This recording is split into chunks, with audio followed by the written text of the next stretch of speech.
Meow. How we wheeling today, guys?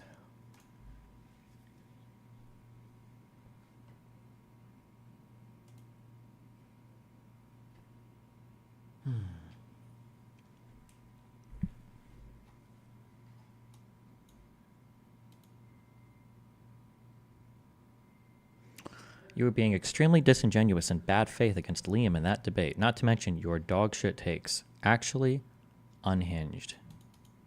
Based.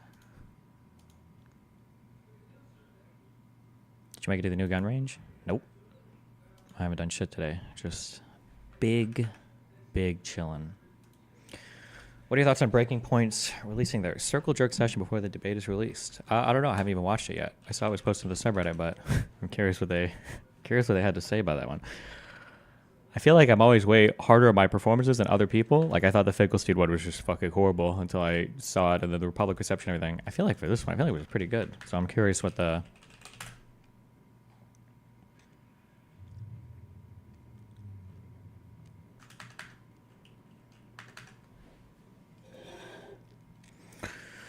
In your Omar debate, you said Israel was the only state to warn incoming bombing during a war. Yeah, actually, I'm pretty sure they did drop leaflets during World War II. I remember that right after I said it. The main point still stands that I don't think there was much civilian evacuation during any of those bombings. Pretty sure the civilian to military death ratio in places like Tokyo and all the bombings across all of these places was fucking phenomenally huge in terms of civilians who's died. He could have called me out and like, well, actually, didn't they drop leaflets? But then we could have went another step further and been like, okay, true. They didn't have the call centers. They didn't wait for people to evacuate. The munitions used were far more indiscriminate. How much blame should Bibi get for the rise/presence of Hamas? I don't know, probably not much. What the fuck is this? But maybe a little.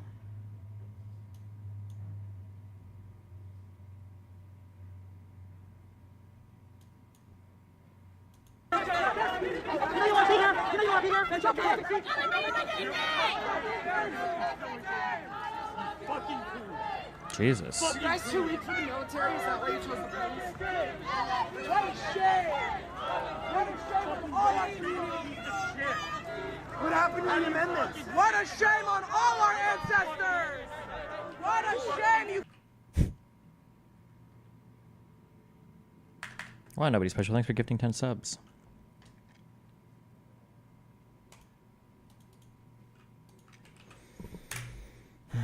But if I see people without one, I am turning away. Oh my god, it really does look just like LA. What? Juicer comments on XT Club channels are so bad they got no idea what's happening and already taking the Zionist side? Yes, brother, they're 12 years old and XQC is good friends with Divorcelli. So they think, like, that's the position to take. Who? The Piers Morgan people today reached out to me.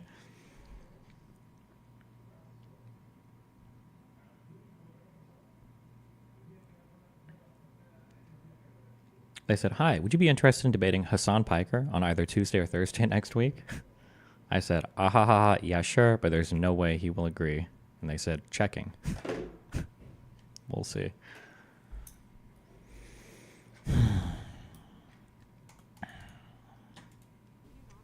They're barely sentient, dude. What are you talking about? They're kids.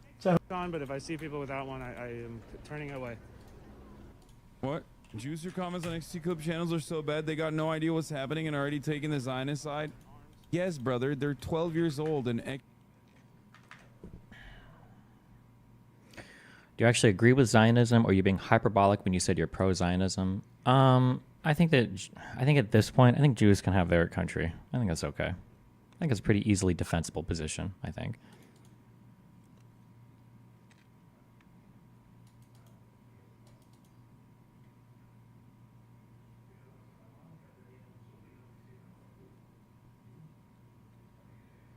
Fuck, do I want to read the whole thing today? We're never getting out of here. We're never getting out of Israel-Palestine. I shelved on my reading. I spent like the last 3 or 4 days just thinking about thinking about rhetorical things, thinking about how to change people's minds on stuff. This is just like a nightmare conflict. It's like this is Israel-Palestine is like the DMT of like foreign policy. I say that I don't even know much for. I'm sure there must be other more complicated things. I guess maybe they must be out there somewhere. But in terms of just how much lying and crazy shit goes on both sides, it's fucking wild. My God.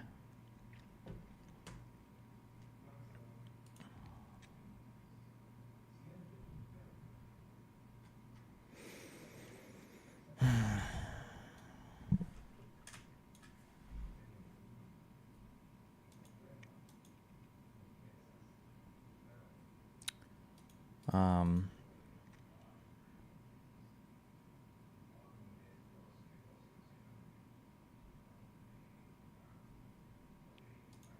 damn, somebody sent me this a long time ago, and I finally got around to reading it. This is a really interesting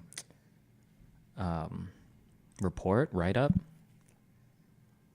It's like 20 pages, though, but the parallels today are like unreal. If we get bored and everything else to do, I'll read this to you. This is a super good read.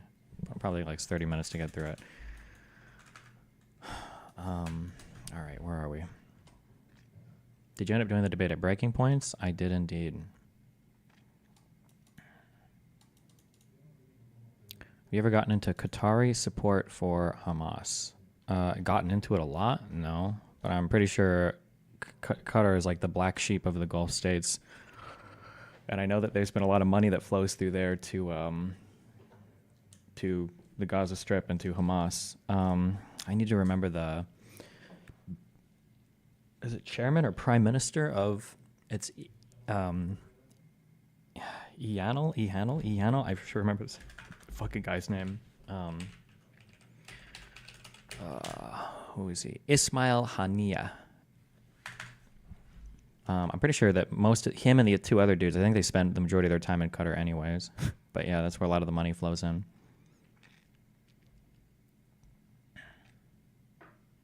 It's like Arafat 3.0.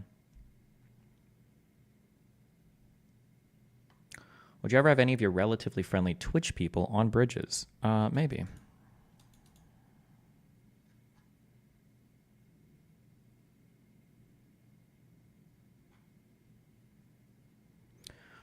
When looking at the mandates for France or Britain, you have to consider the country itself and how they viewed the future of colonies.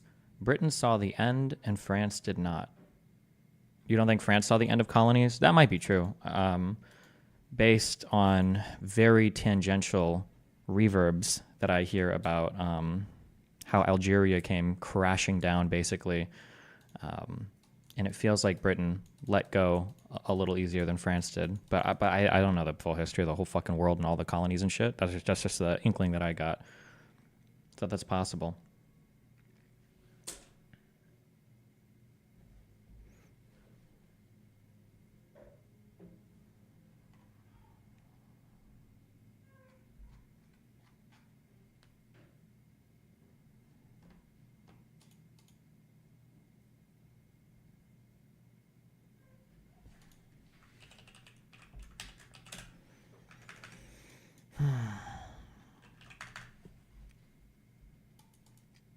Would you compare the U.S.'s invasion of Afghanistan to this conflict? No, I don't think so. You okay? You seem exhausted? I did some substances earlier, so my brain is in high ideas, high recovery mode. Biden says the protest did not change his mind in Gaza. 18-second clip based. My president. Let's see. What do we got? Thank you very much. Mr. President, have the protests forced you to reconsider any of the policies with regard to the region? No. Thank you. Mr. President, do you think the National Guard should Jesus. intervene? No. Mr. President, do you agree with what the Senate is calling for? Mr. President, the former president. Anecdotal, but Lebanese and Syrian people mostly have positive memories from the French Mandate. Maybe. I think tomorrow night I'm going to debate. I think I'm going to go on Fresh and Fit. Fuck, we're never going to escape this, guys. Because they want me to debate the Suleiman Ahmed. I think I've debated that guy before, right? This is the one from Pearl Stream. I think, right? Yeah, this guy. Yeah, we debated it on tape.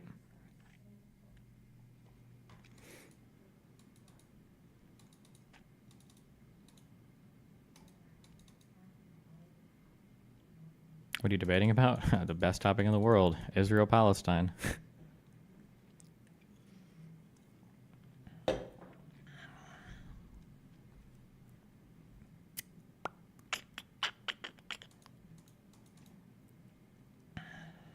You don't want this smoke, true. Interesting with Star Wars, if you think about it, the good guys are the rebels. They're using asymmetric warfare against a highly organized empire. I think we call those guys terrorists today. We call them Mujahideen, we call them Al-Qaeda. When I did it, they were Viet Cong. Just to be clear, you understand that there's nothing insightful or profound about this, right? Like, if you're going to make a movie and you're going to do a story, people for hero stories identify with the underdog. An underdog is always going to be like a rebel. Yes, that's how stories are crafted. Nobody would follow a movie where it's like one day the president woke up of the strongest country in the world and somebody tried to give him some shit and then he put him down really easily because he had all the power. The end. Like, yes, in every story, the other side is always the protagonists are probably always going to be the underdogs. Yes. Exactly. So were you thinking of that at the time? Yes. So it was a very anti-authoritarian, very kind of 60s against the man kind of thing, nested deep inside of a fantasy. Or a Or, oh my God, I was going to say, or a religious theocratic cult, which the Jedi were. or a colonial, we're fighting the largest empire in the world. Right. That explains Superman. Superman sucks. Nobody likes Superman. This is why everybody likes Marvel more than DC, right? Yeah. And we're just a bunch of hayseeds in coonskin hats that don't know nothing. That's right. And it was the same thing with the Vietnamese. What? The irony of that one is in both of those, the little guys won. Right. And the big, highly technical empire, The English Empire, right? the English British Empire, the American Empire, Yeah. lost. Yeah. That was the whole point. You did something. So brave. Bro, these protesters. I saw the girl. This is... Bro. Wait, hold on.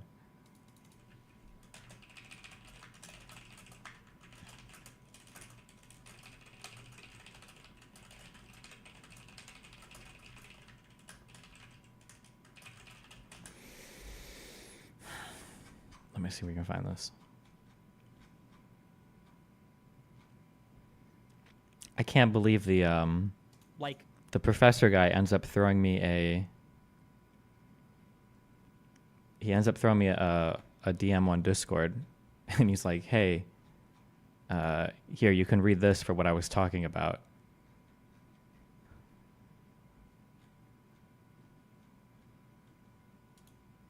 And he shoots me to this website called decolonizepalestine.com/myth/ Oh. Wow. Good to know that at the end of our PhDs, it's just ordinary websites on the internet that await us all. Jesus.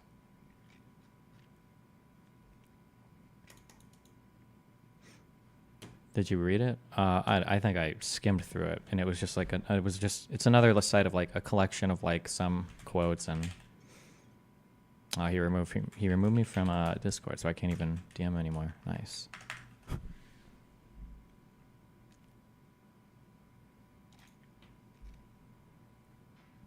Shitty as a source down. Does the substance hold its own? Not sure. I have limited time of the day.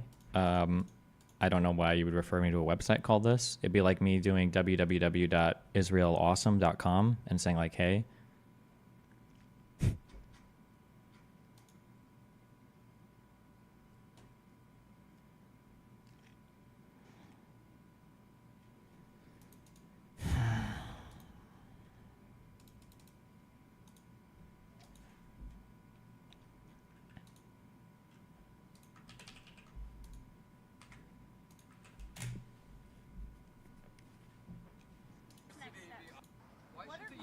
should they be obligated to provide food to people who've taken over a building? Well, first of all, we're saying that they're obligated to provide food to students who pay for a meal plan here. But you mentioned that there was a request that food and water be brought in, unless I misunderstood. To allow it to be brought in. I mean, well, I guess it's ultimately a question of what kind of community and obligation Columbia feels it has to its students. Do you want students to die of dehydration and starvation or get severely ill, even if they disagree with you? If the answer is no, then you should allow basic, I mean, it's crazy to say because we're on an Ivy League campus, but this is like basic humanitarian aid we're asking for. Like, could people please have a glass of water? But they did put themselves in that very deliberately, in that situation and in that position. So it seems like you're sort of saying, we want to be revolutionaries, we want to take over this building, now would you please bring us food and water? And nobody's asking them to bring anything. We're asking them to not violently stop us from bringing in basic humanitarian aid. They're stopping the delivery of food? We are looking for a commitment from them that they will not stop it but violently. They haven't stopped it yet. Well, I don't know to what... I love this guy in the background with his beautiful keffiyeh and his little tummy here with his nice little midriff shirt. Bro, this is like, oh my god. extent it has been attempted, but we're looking for a commitment. And the Grubhub...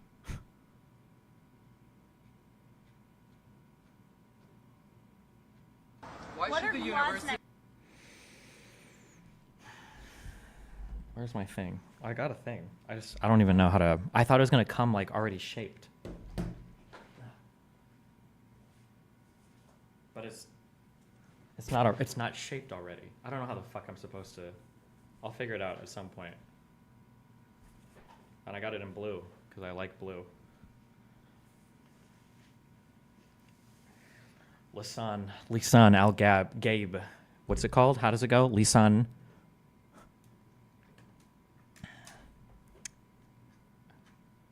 Al Gaib. I don't remember doing too. I'll try to wear this. I'll wear it to my debate tomorrow, okay?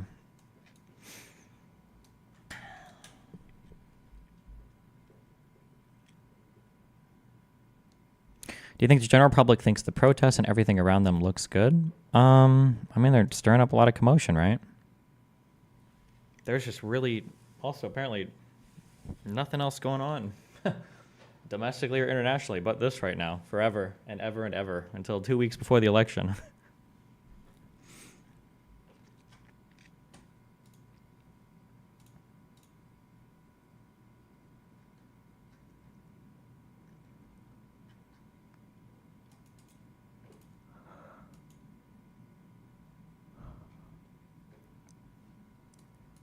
Why does nobody mention that some of Israel's biggest cities like Tel Aviv and Herzliya were founded on sand dunes? 0 farmers have been evicted from there. Maybe, but also there's a picture. I'm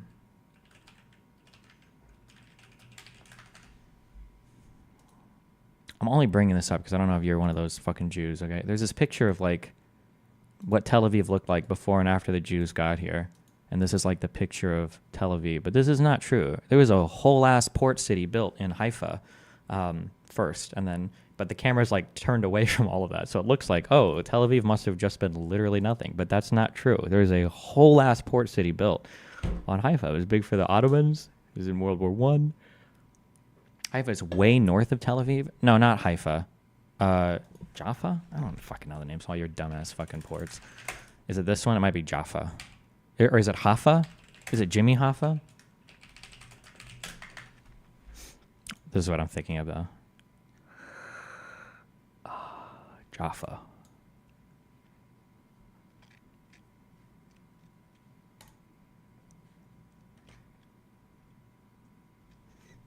Did you see all the dumb shit the professor's still saying on Twitter? I have not.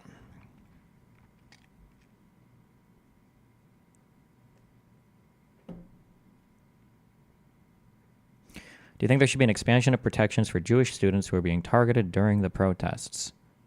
No, I mean, don't they? Whatever the normal protections are, why would they need special protections? For what? I mean, if they're getting hit or bullied or killed or whatever, it should be the same shit Damn. Why do Jews need more shit than the rest of us? The fuck?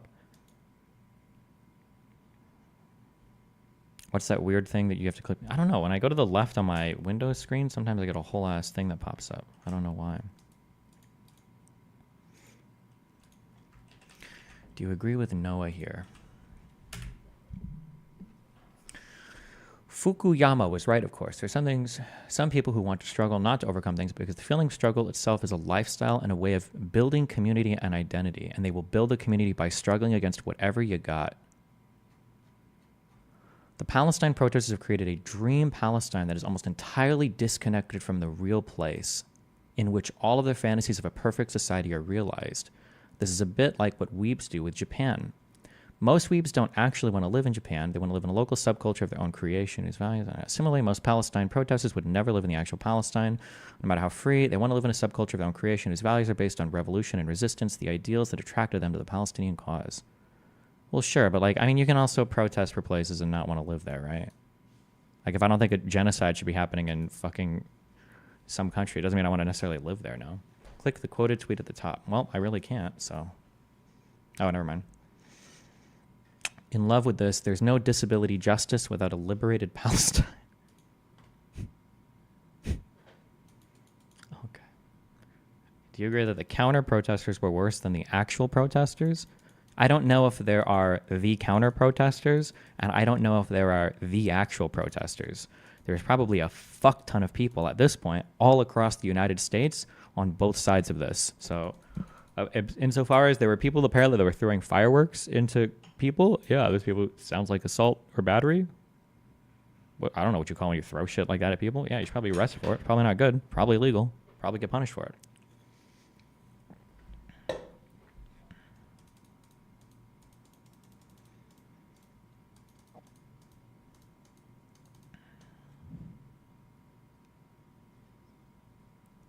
Destiny, because they are being uniquely attacked among every other minority. Is it really that unique? They literally beat a girl unconscious, and the police didn't respond.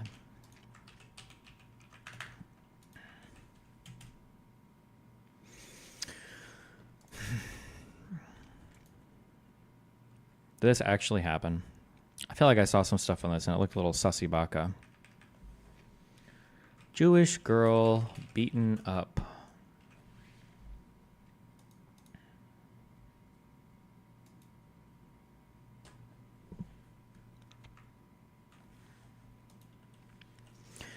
As per the report, the protest has taken an unfortunate turn where a Jewish girl at UCLA is beaten by pro-Palestine protesters and later taken to the emergency room. The incident reportedly happened at Dickerson Plaza, according to that Korean Jew on Instagram, who is a med student at UCLA.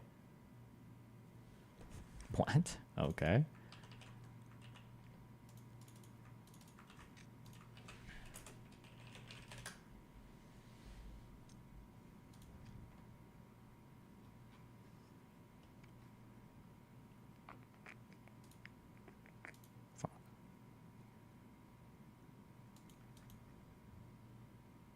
Student there early on. 2 hours. My God, how much does this person post? Can I get like is there like an actual source on this, or?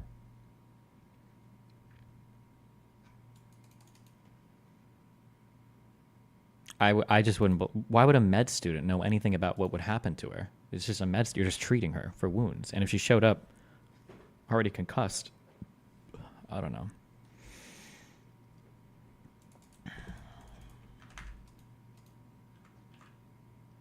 You were a big supporter of Israel before October 7th research. Why do you say that your research changed your opinion? I don't know where you got that perspective from. Pretty sure the clip my audience was spamming for fucking days was that one of me arguing against Lawrence Southern like 5 years ago, where I was representing the pro-Palestinian side. And then I think the only other time Israel-Palestine came up since then, I think, was the Sheikh Jarrah stuff. I don't know if I had a strong position on it then. It was the, I believe these are neighborhoods in East Jerusalem.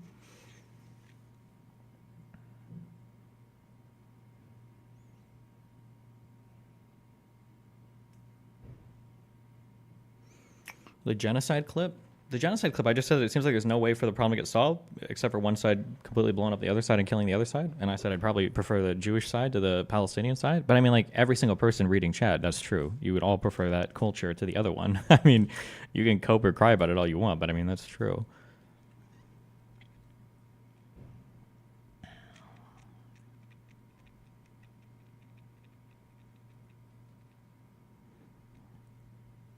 So another student from Yale claiming to have been stabbed in the eye. Her name is Sahar Tartak. Okay. I mean, people are getting beat up, and that's bad, but...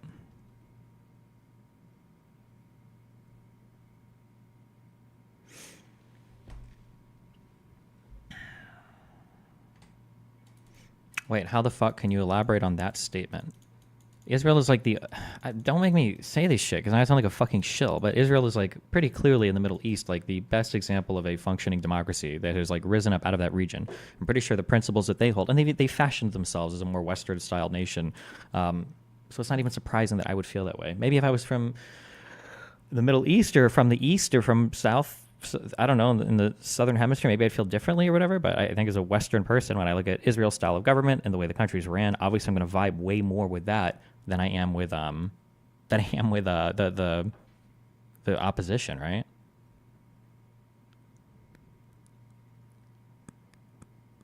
Isn't Saudi Arabia a better democracy? I don't listen. Isn't Saudi Arabia a monarchy that has one guy at the top? Am I missing something? Do they vote on people there too? Is that like a I know they're like the nicest monarch in the Middle East, but did they add that feature and I missed? Yeah, my understanding is that was a absolute monarchy, I believe is what they call it.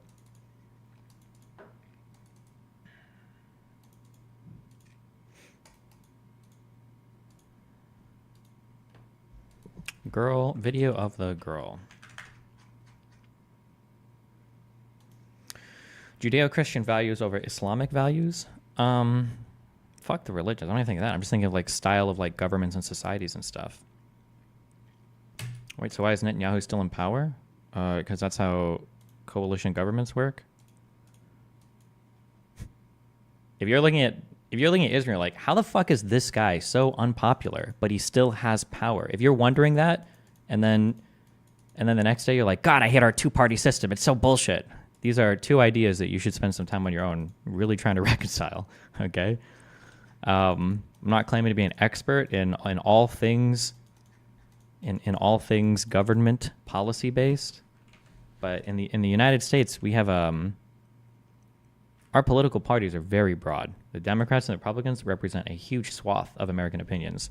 And people sometimes think that having like 5 parties or 10 parties would be better. But I think when you have some of these coalition-style governments, you will literally have these itty-bitty parties with like 3 to 5 seats that are like running the entire show because nobody was able to form a majority government without forming a coalition with one of these smaller parties. And I think that's why Netanyahu is essentially still in power. And that's why I think you get people like Ben Gvir, who are the like the Minister of Interior Security, is because he's part of one of those smaller kooky parties.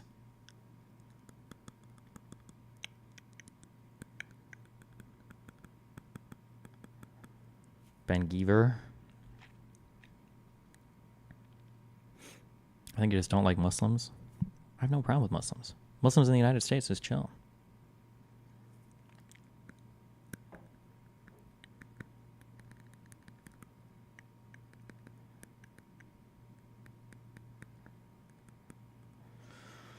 What is your opinion on the Jordan-Palestinian partition plan in which all Palestinians get shipped to South Jordan, the most rural / least populated part of Jordan, and repopulate old Soviet military base in the south? I have no idea about that, but I don't think the Palestinians would go for it. Jewish girl at UCLA was surrounded by 5 people wearing keffiyehs and bludgeoned in the head while they stomped on her Israeli flag. She lost consciousness and her body went limp. She was carried away, then sent to the ER.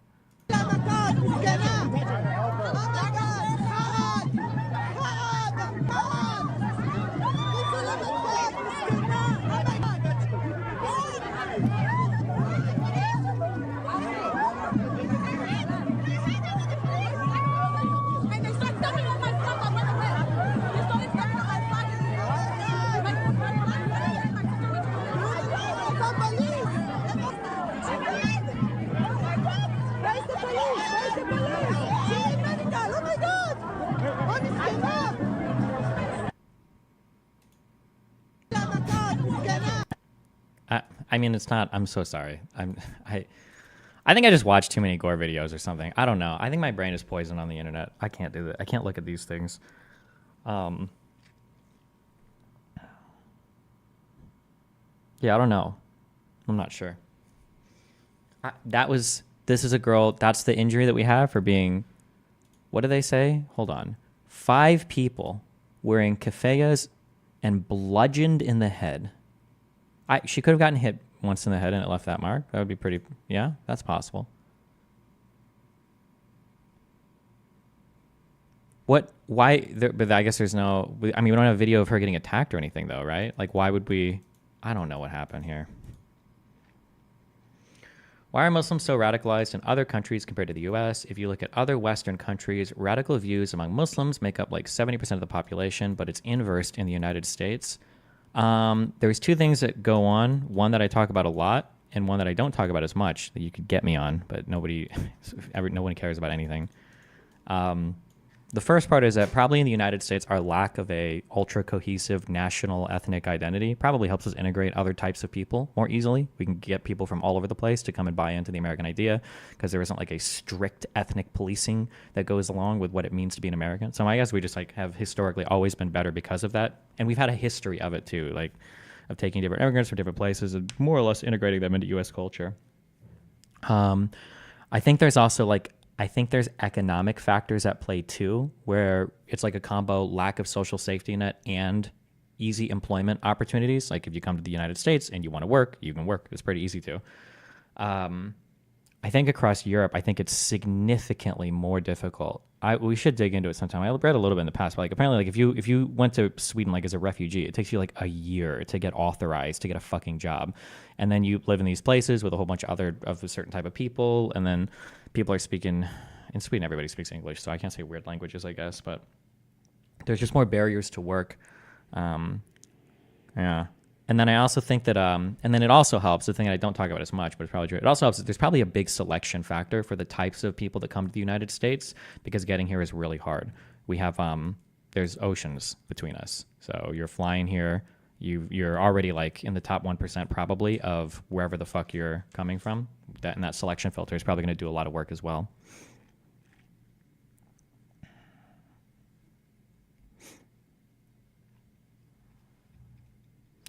Destiny, they literally confirmed it on the news of her going to the ER. There are multiple videos of the pro-Palestine side straight up beating people, and there are no regulations in place to enforce them to stand down. Well, there are regulations. They're called criminal penalties. If you hit people, it is a crime, and if a cop sees you doing it, they're supposed to arrest you. Also, confirmation of her going to the ER is not confirmation that 5 people were stomping on her flag on the ground and bludgeoning her. I'm just saying, if there's no video footage of it, like, why would I?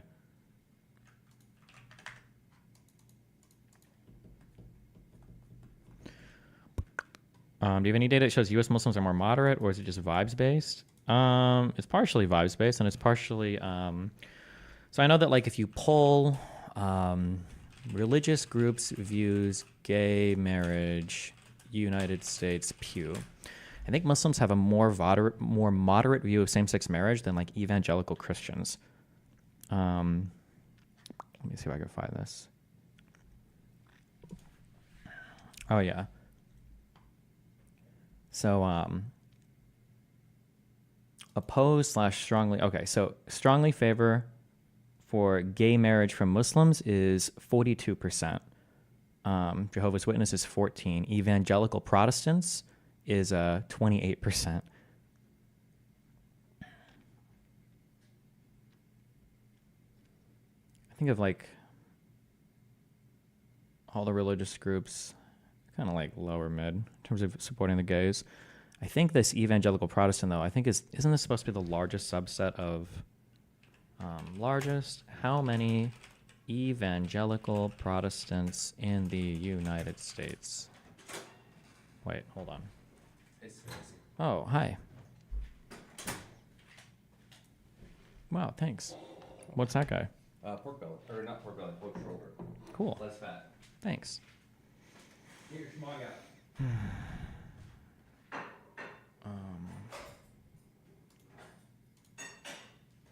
Where are your paper towels? Anywhere from 6 to 30. Oh, I think they're in the living room. 6 to 35% of the United States population is evangelical, depending on how evangelical is defined. I'm going to be honest. I keep hearing that this is like the largest subset of religious people in the US. I don't think I ever met an evangelical in my entire fucking life.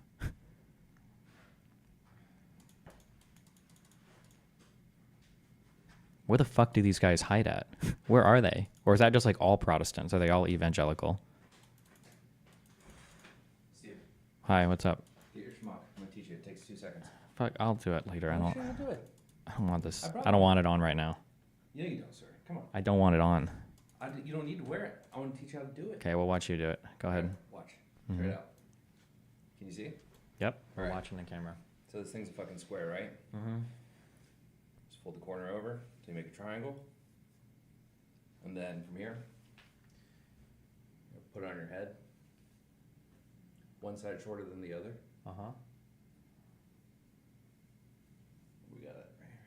Alright, like this. Uh-huh. Alright, take this, twist, put up under your chin tight. Pull this across the front. Wrap around.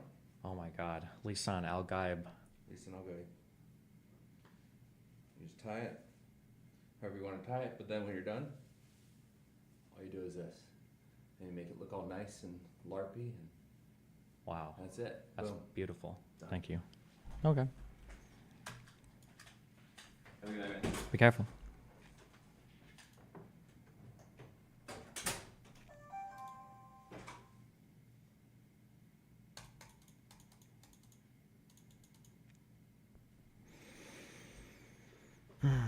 I've also never heard of Muslims in the U.S. like killing anybody for drawing Muhammad or any of that shit. I think you had one guy who was like a wannabe. Wasn't the guy who shot up Miami? Wasn't he like trying to make it into like the fucking like the MVP squad of ISIS? And then even afterwards, they were like, "We don't accept this guy. The fucking wannabe." Damn, he got obliterated. Is that what happened? Am I making this up?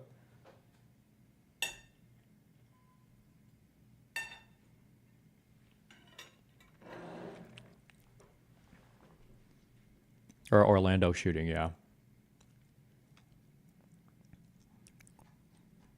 God damn, I watched The Thing with Kyrie. Did you guys see this shit? Fuck, where was it? Hold on. Oh my god, I don't even know anything about basketball. And it was just... Hold on, let's watch this. Let's just appreciate a basketball clip real quick.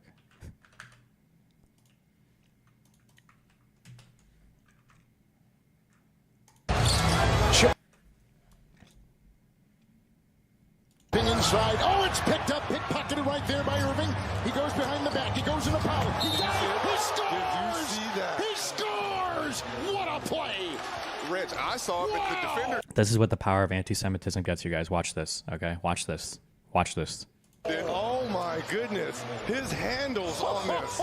Comes up with a steal here. Look at this. Look at this. What? Behind Oh, the back. behind the And then with back. the left hand. Oh, man. That dude developed PTSD before he even hit the ground after that one. My God. Okay. Satisfactory game you wished is out. Don't care. No one cares about Ukraine anymore. That's yesterday's news, okay? Now, today, the hip new thing is all Israel-Palestine. Do you think that most people that read books don't actually retain the knowledge of what they are reading? I don't know, man. Sometimes I'm getting more and more this feeling that, like, I feel like when people go into books, I feel like they're just shopping for stuff that already agrees with them. That's the feeling I get. So they kind of selectively remember, maybe, instead of trying to read and understand the narrative that the author is giving you. They just try to like slot everything into what their own thoughts are. I don't know. That's my guess.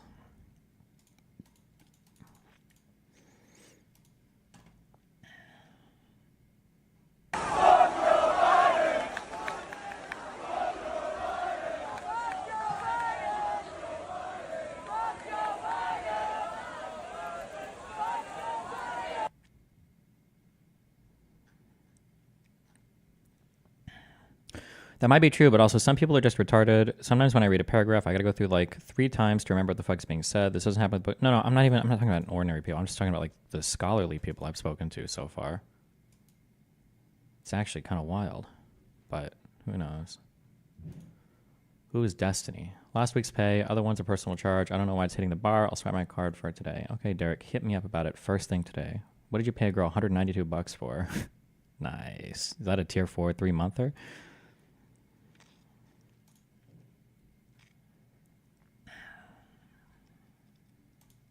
So as that volume. So as we just mentioned, Ryan and Emily hosted kind of a major debate yesterday between streamer Destiny, real name Stephen Banal.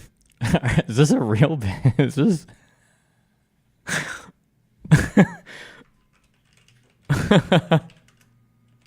Wait, what? Is that an actual picture of me? What? Wait, what? Where? What is that fucking picture?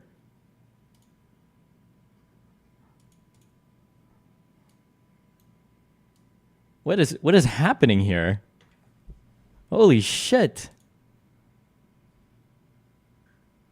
Okay. Well.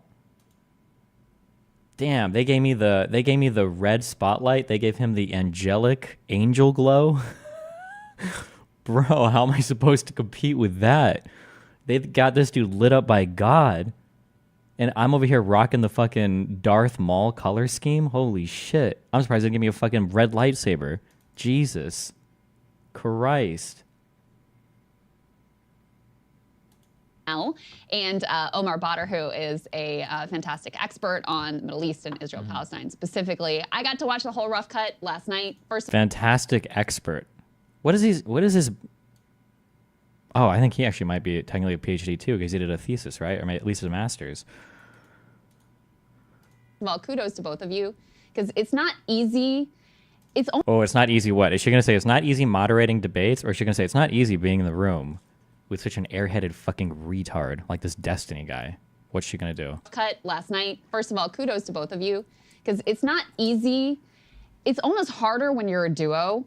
Sagar and I have experience to know when to jump in, how to manage it. It's a difficult balance to keep things on the rails, but also to make sure that they're able to engage with each other. I thought you guys both did a fantastic job with that. Before, we've got a couple of like little highlight clips that we want to share with the audience. But before I do that, I mean, what was your kind of like, what was the vibe? What was your sense of how this all went? Yeah. Vibes were good.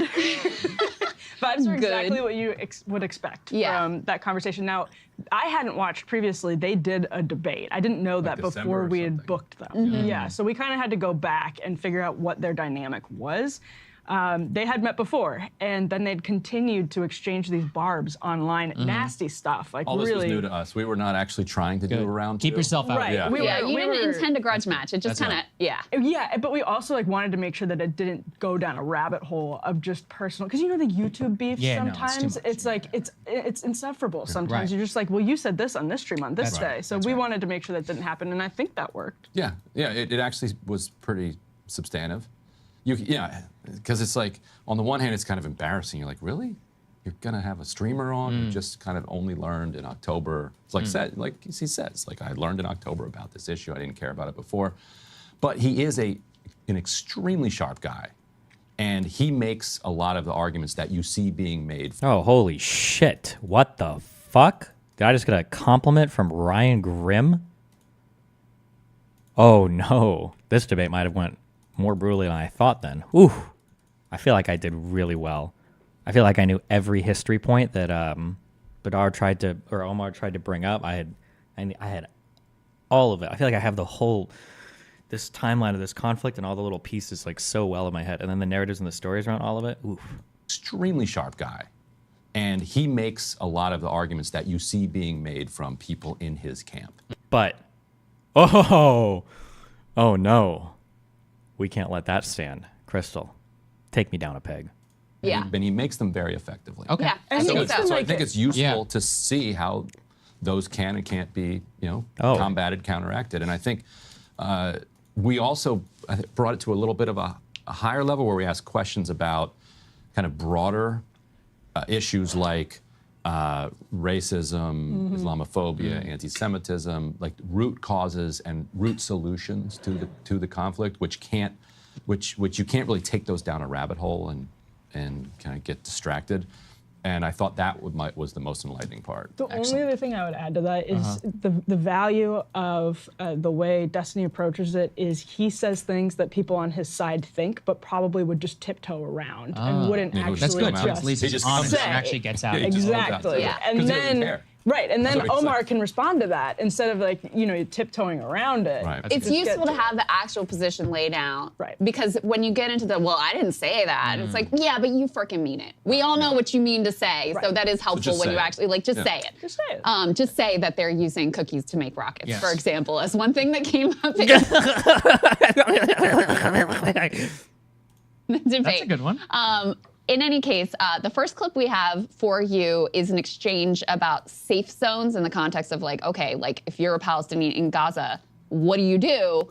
Let's take a listen to how that went down. Look, they've destroyed 80% of the buildings. No, they haven't. They've That's displaced. bullshit. That They've number is not displaced. true. They've displaced 90% of the population. Can you name any other conflict in which you displaced 90% of the civilian population? No, because usually they just destroyed them. Do you think in Dresden they told the civilians to flee? Do you think in the Tokyo firebombing they told the civilians to leave? They technically did try to, but nobody fucking left. That's why there's a massive death toll for these places. For Nagasaki and Hiroshima, did we tell the civilians to leave? Can you hold on? Can you acknowledge that what you just said was incredibly fucking stupid? That no, they don't tell civilians to leave first. Normally they just kill them. Yeah. Can you acknowledge that? So because we knew. No, I need to hear an acknowledgement. Because he thinks I need to hear an acknowledgement. because he thinks that's such a clever line. Let me explain something to you. He's not going which is to that acknowledge no, that. no, Just I'm going remember to that. acknowledge it. I'm going to acknowledge it. Yes, they told civilians to leave, and then they dropped massive 2,000 bombs on the safe zones that they told the civilians There to was flee one to. safe zone, That's the not, Wawa, no, whatever, no, the it's beach not. or whatever, There and they have haven't been bombed there have it. been countless No, incidents there of them haven't. dropping. There Now you're just lying. I'm not. So just- I looked it up. We can look up all the data on all the safe zones. There's 4 hours of roads that they make safe per there's a day New York where they Times- guarantee travel. There's a New and then York there's a Times beach that they have investigation. not attacked There's yet. a New York Times investigation and there's an NBC investigation. Both of them document the fact that Israel is bombing safe zones where they tell civilians to flee. And Israel admitted this. Israel admitted this. Hold on. Just because Israel admitted at CNN that intelligence indication that these places were safe houses for commanders of the Rafah Brigade of the Hamas terror organization. This was back in December about bombing areas that were supposed to be evacuation routes. Evacuation routes are not safe zones. There's been one official declared Shouldn't safe it be zone. safe? Shouldn't Hamas not operate from there? I mean, we're talking again. Armed That's a good conflict. question. There- hold That's on, a good there's- question. Okay. I always like the face go down. Oh shit. Yeah, shouldn't they be safe? Wouldn't that be something if there were only civilians there? Shouldn't Hamas not operate from there? I mean, we're talking again. Armed That's a good conflict. question. There- That's a good question. Okay, so Spirited, but the, good. You the guys are safe zone moderating. they're talking about, Yeah. Al Mawasi, is what he I Yes. think is referring to. That is there, correct. And Thank I want to you. get your reaction. Actually, so I was gonna say I asked him if that's what he was referring to. I wrote it down on a piece of paper because we had it fact checked, and I handed it over to him. And he said yes. yes, that's it, Al Mawasi. So we covered when they at first were like, go to Al Mawasi. There's like nothing there. There's no infrastructure. There's not sufficient sanitation, water, food, etc. The idea that millions of Palestinians could shelter in this area is preposterous. But he's kind of getting this technicality of like, well, this is the official safe zone. Hold on. We're adding this. I'm taking this more seriously, okay? We're going to take these more seriously. I need to, and I have to. Debate pervertry. I need names for all of these.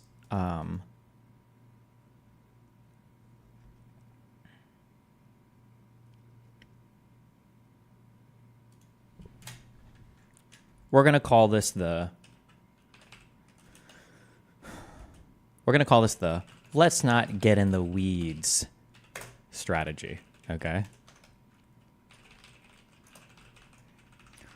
When the opponent is lacking, we'll say interlocutor is nicer. When the opposition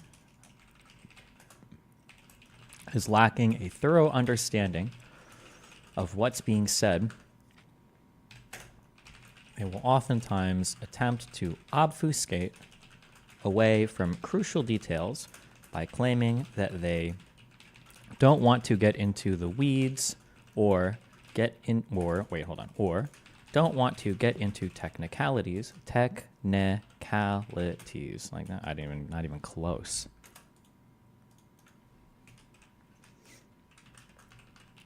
Even though these particular technicalities might be essential to justifying or attacking a particular argument. Okay.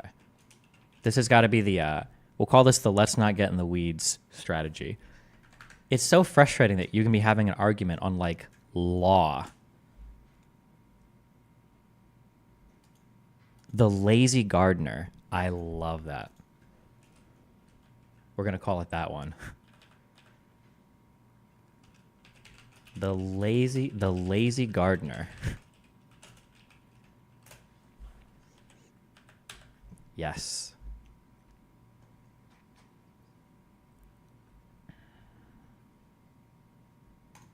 So no. Safe routes, evacuation routes, that doesn't count. I'm talking about specifically this one safe zone. Yeah. Yeah. It matters.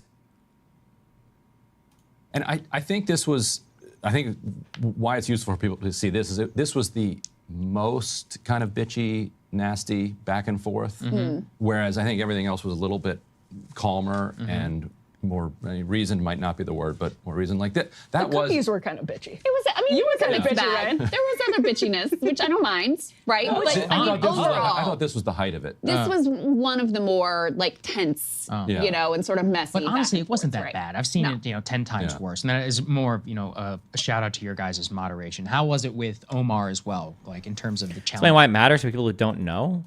Well, I mean, like, if you're gonna say that, like, if you're gonna say like, well, this is an officially designated safe zone, and then bomb it, that's, I mean, shitty in a lot of different ways. But if you say like all of we're gonna be doing heavy combat operations in the north, you should flee to the south. I mean, you can't just say we're not gonna attack the entirety of the south, then all of Hamas just moves to the south, and now you can't. Well, oh shit, I guess you got us. Like, 2 weeks to move south. Wow, no more Hamas in the north. Well, fuck us, I guess. Yeah, you're not gonna mark off and half the fucking theater as a safe zone. So they designated one beach where they are correct. There's not much infrastructure there. The idea being that you can't hide there, you can't tunnel there, you can't do anything. And that was the one like officially super safe zone, like officially declared we will never attack this place.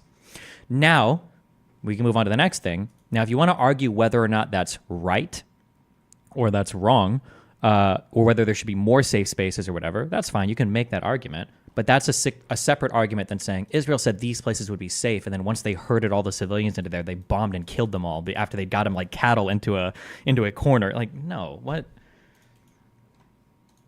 Questions. Did you throw it to him more?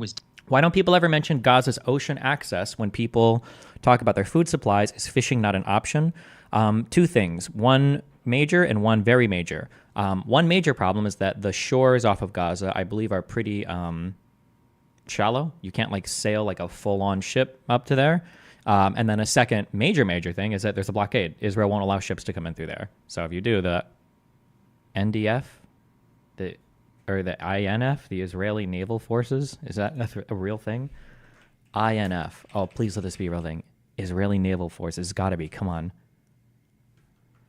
Israeli Navy. What are they called? Just be the INF. The Israeli Sea Corps. What? Never mind. Cringe.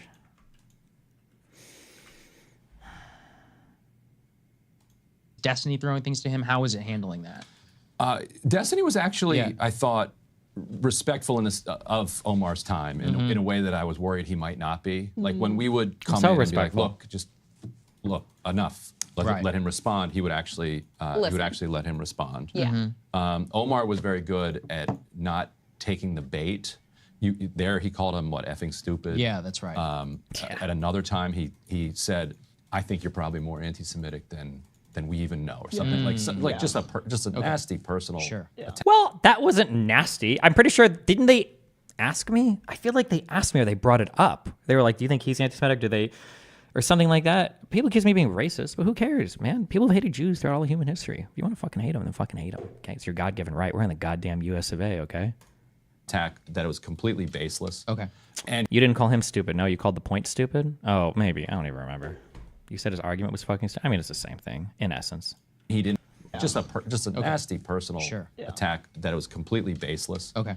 And he didn't really take the bait, and because I think he understood that Destiny was going to try to Destiny base ourselves with this stuff. Yes. Yeah. Mr. Bertucci.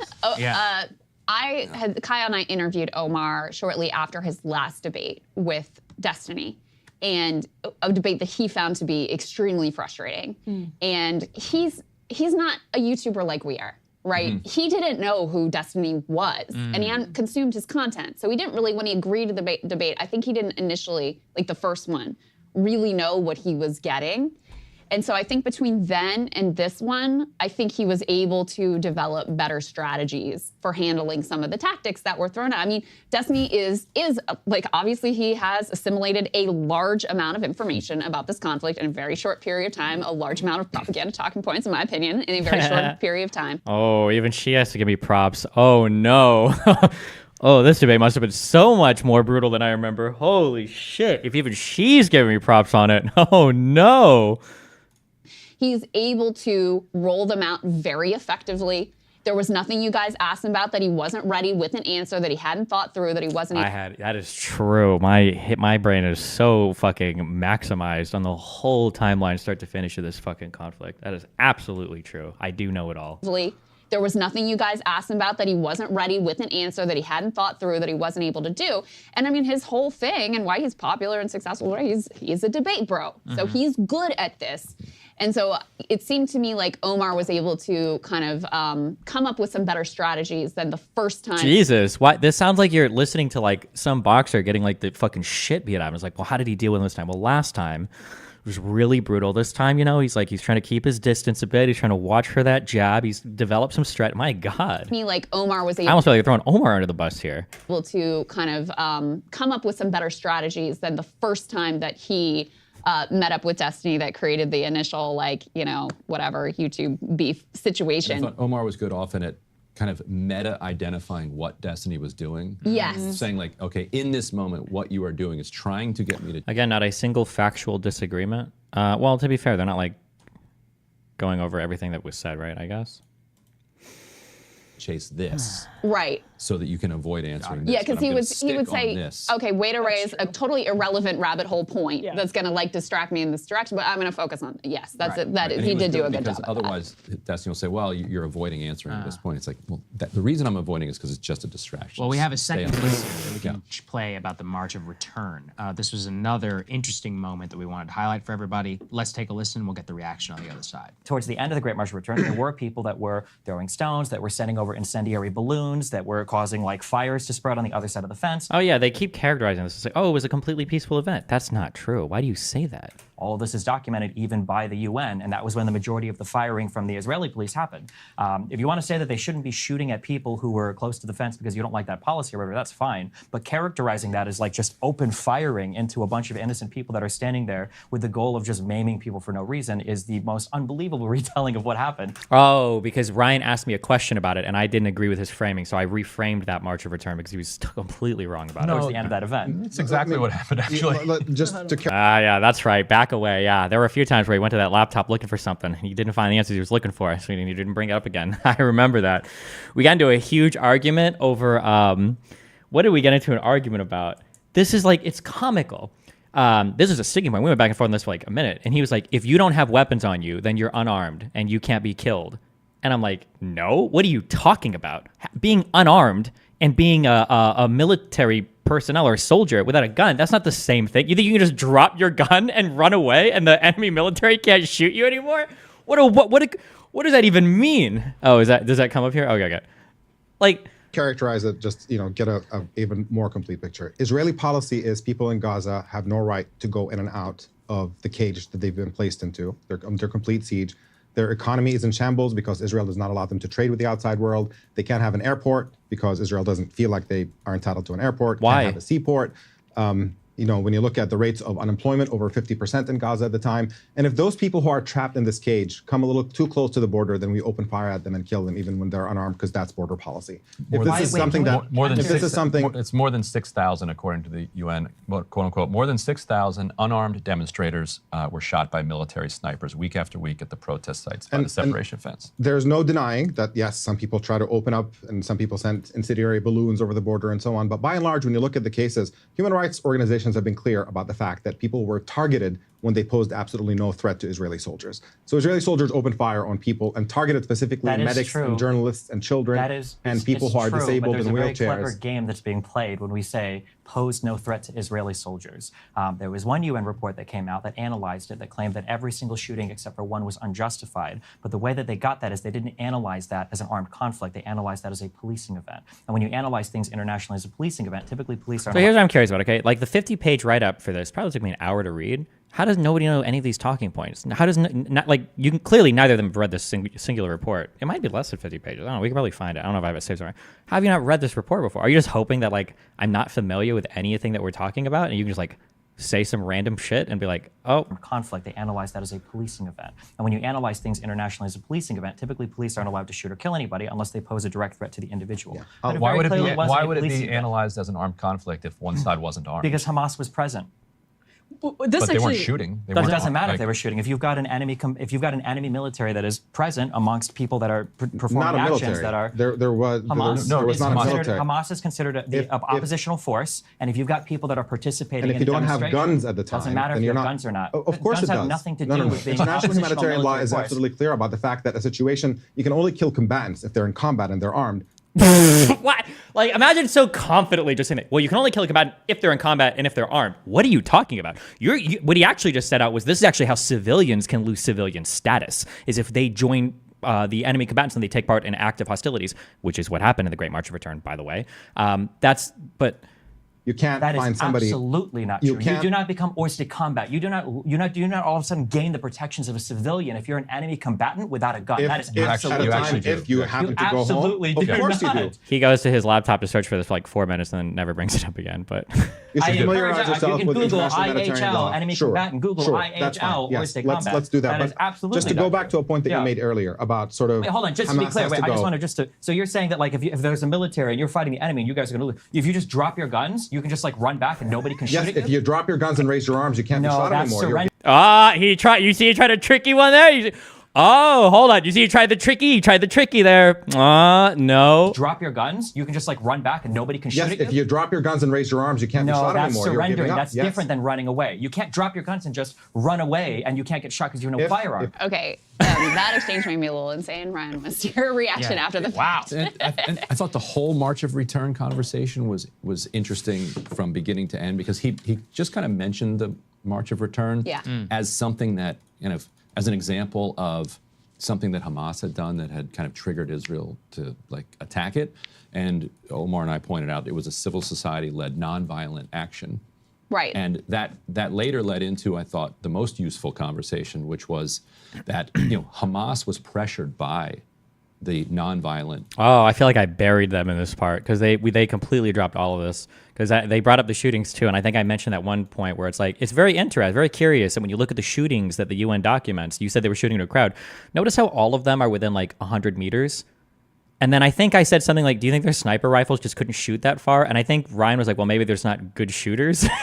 I was like, okay, well, all right, Chief. All right, I see. Very nice. Very nice. Very nice attempt there. Okay. Which was that, Hamas was pressured by the nonviolent civil society-led March of Return into eventually supporting it. I want to understand your argument. You consider the 2018 March of Return a war or an armed conflict? Can you shoot soldiers from another territory that isn't engaged in war? The Great March of Return, the point of it was to return to Israel. So yeah, when you're doing something and then you're approaching the 100-meter restricted area from the fence, and then some people were trying to cut through. I think there was one bomb that got placed there. With people coming up to it, where it's where you're not supposed to like enter this zone. It's a demilitarized or whatever the fuck zone. Yeah, you're gonna get shot. If you don't like that policy, that's fine. But the characterization of just shooting into a crowd of like innocent protesters that were just all being shot and maimed for no reason is ridiculous.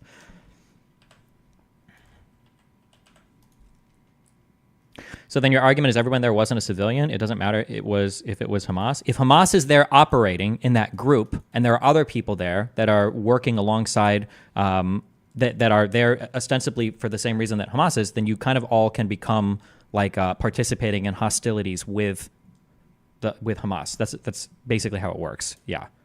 If the goal is to like breach the fence or break the wall.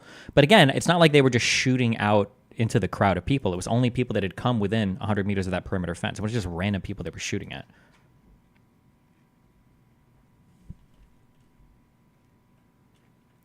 What percent of the march was peaceful in your opinion? Well, this March of Return, I think this took place over like a year or something.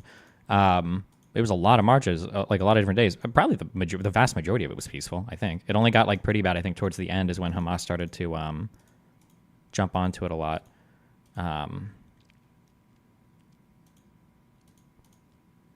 Which was that, Hamas was pressured by the nonviolent civil society-led March of Return into eventually supporting it. They didn't want to because it takes away from their argument, which is that only armed resistance is appropriate against Israel. And it made our point that the way to dismantle the ideology of Hamas is through nonviolence, is through peace, is through reaching a deal with the Palestinians. It is the violence by the Israelis toward the Palestinians that actually supports the ideology of Hamas. And that I thought was the most interesting part of the debate, to tackle that broader subject. Because that was really important. I thought that you brought up a couple of times, Ryan, that if you look at Hamas popularity, it plummets when there's an actual possibility of negotiated peace. And when there's not, and when it feels to Palestinians like my only chance is armed. I'm not watching the full debate. It's fucking paywalled, you retards. Like nothing else is working. We do the Great March of Return. It's overwhelmingly nonviolent, and we get snipers firing at us. Like, what the hell are we supposed to do here? Like, that's not true. That characterization is just wrong.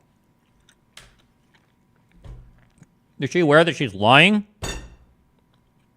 It's overwhelmingly nonviolent, and we get snipers firing at us. Like, what the hell are we supposed to do here? That's when support, predictably, and also when, your mom and your brother and your sister are being slaughtered, guess what? That's probably going to create a lot more commitment to terrorism. And Destiny understands that on the other side, because he's very quick to say, look, the reason Israelis want to genocide the Palestinians is because of the Second Intifada and the suicide bombings. Well, why doesn't it work the other way? That's my argument. Oh, I don't care. Why is he that's my argument. I'm saying you can't give one justification to the other side and not look at the other side. Because of the Second Intifada and the suicide bombings. Well, why doesn't it work the other way? Of course it does. I also thought that exchange, though, was very illustrative of a technique that he... Wait, is that what he was saying? Was he saying? Oh, okay, good. Right. And Destiny understands that on the other side, because he's very quick to say, look, the reason Israelis want to genocide the Palestinians is because of the Second Intifada and the suicide bombings. Well, why doesn't it work the other way? Of course it does. I also thought that... Wait, I can't tell. Wait, I actually can't tell. Is he saying that whole thing was my point, or was he giving his counter to my point at the end? Wait, now I can't tell. Chatters are wrong? Yeah, wait, I can't tell if he's giving my point or if he's like countering what he says I just said. Plummets when there's an actual possibility of negotiated peace. And when there's not, and when it feels to Palestinians like my only chance is armed. Yeah, never mind. Fuck you, Chatters. You're wrong. No, that was my whole point. And he pretended like the last part was his, but it's okay. It'll be wrong. Also, when, your mom and your brother and your sister are being slaughtered, guess what? That's probably going to create a lot more commitment to terrorism. And Destiny understands that on the other side, because he's very quick to say, look, the reason Israelis want to genocide the Palestinians is because of the Second Intifada and the suicide bombings. Well, why doesn't it work the other way? Of course it does. I also thought that exchange, though, was very illustrative of a technique that he uses very effective, which is it got bogged down in this question about armed combatants and dropping your weapons and whatever. It's like international humanitarian. Yeah, how did you? Right, and whether it was a police action or a military action. It's a good thing. Emily is a Geneva Convention. It takes you away from the basic facts.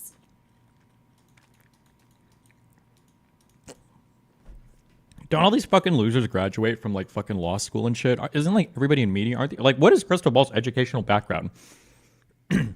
I hate this. Wow, you really want to get into the weeds of things. These are the rules and norms by which our planet governs itself. It's pretty important to know them, especially if you're going to be a commentator on them. Yeah, if you're not, you should probably just take a step back and I don't know, talk about the beef between Drake and Kendrick or something. Like, leave the conversations to people that want to spend like at least 2 minutes reading about what the fuck is going on, so that you're not like hogging the oxygen in the conversational atmosphere for this topic.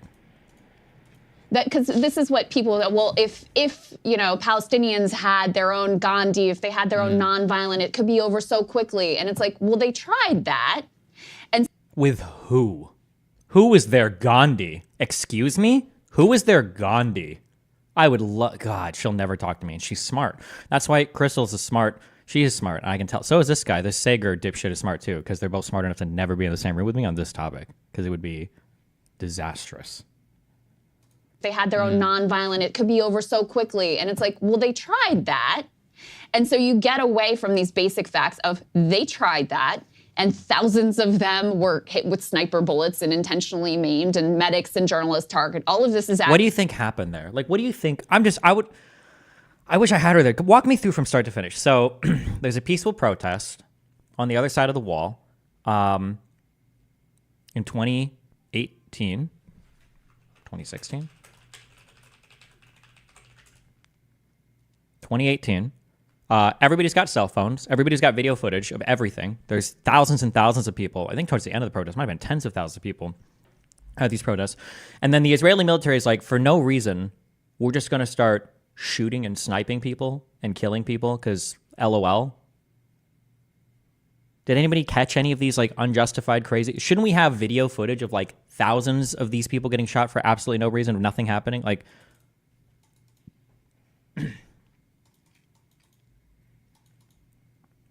historically, who is the closest person to a Palestinian Gandhi? Probably the Jordanian kings.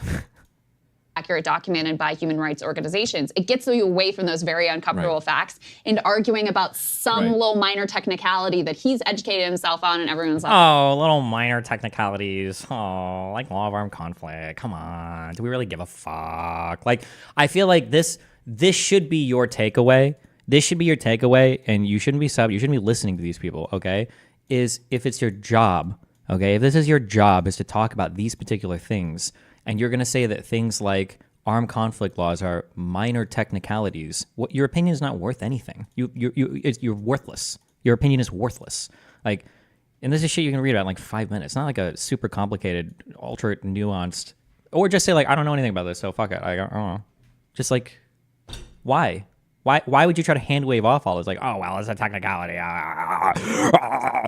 all of this is accurate, documented by human rights organizations. It gets you away from those very uncomfortable facts and arguing about some little minor technicality that he's educated himself on and everyone's else like, I don't really know about There's this. a strategic and moral question of whether it is good for either cause to kill unarmed protesters. Right. And then there's the legal question of whether or not they are engaged, whether or not they're allowed to kill them because Hamas count as police or Hamas count as combatants. Maybe it's a good question to ask why they should or shouldn't be able to kill people in certain parts of armed conflict. Maybe that's a good thing to think about. But don't worry, I did it for them in this. I explained this is why armed conflict exists. There's two very important things it tries to balance.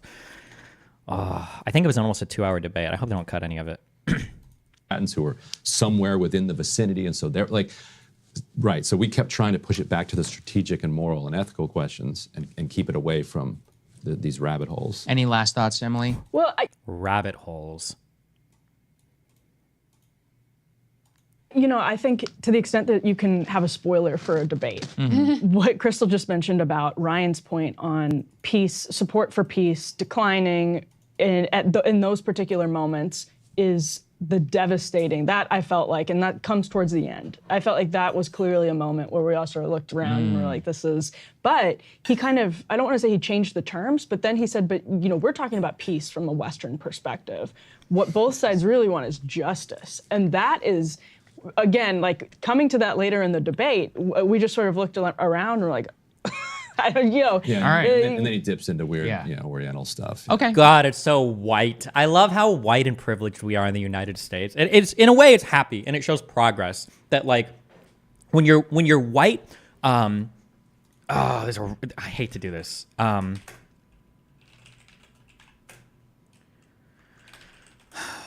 I find this quote? What? Give me the whole. It's this negative peace quote.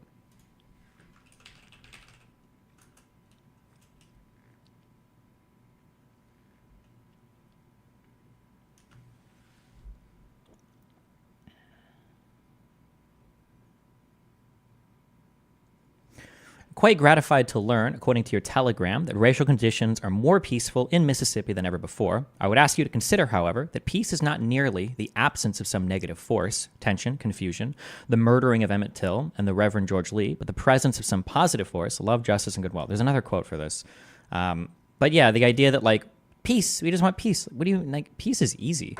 Like, the Palestinians technically have peace living under occupation, but like, obviously they don't consider that peace. People want like a just resolution to the conflict, right? Well, so as we said alert. already, it's a 2-hour debate, literally 2 hours to the mark. Congratulations. It was actually hard difficult. to wrap. Yeah. Well, I mean, I've been there. I understand it. No, we were getting the messages in real time Yes, where Mac's yeah. like, you know, you could probably wrap up just now, wrap and then it it up. goes into 30 like some whole minutes later. conversation about human shields, which Right. is another interesting moment. Human shields, okay, when the IDF uses them, based on, again, some, Got you know, legalese, whatever. What do you think to do?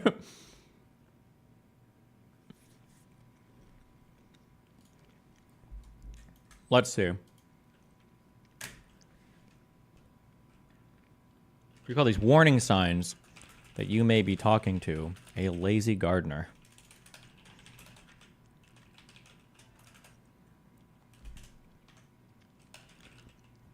It would be technicalities. Let's not get into the technicalities.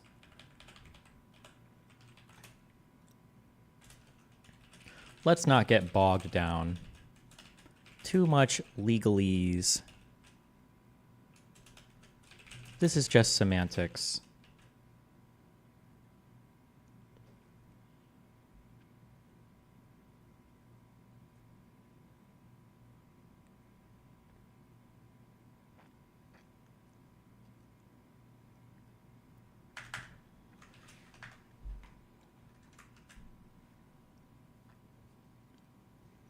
So your argument is that the March of Return was not peaceful because they broke the IDF border no-zone area, but that was the point of the march, though. Oh, thank you for admitting it, at least. To end the blockade.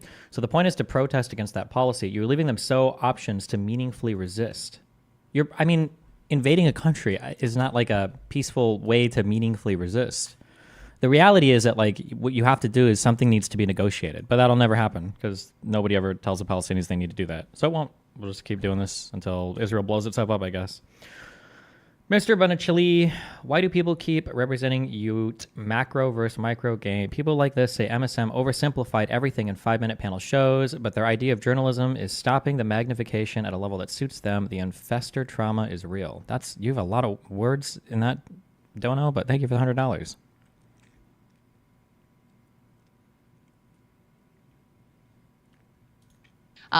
Cookies being used to build rockets was another interesting moment. Yes, and it's also it's not a total pile-on, and we maybe made it sound like that, but like there are some things that I agree with Destiny on, and there were some moments where we pushed Omar, and he was in good faith, willing to engage them. I think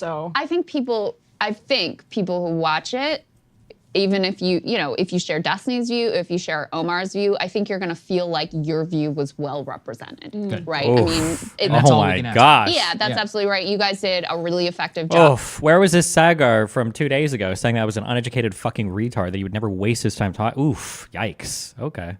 Damn. Like I said, moderating it, creating that climate, I think making everybody feel like they had a chance.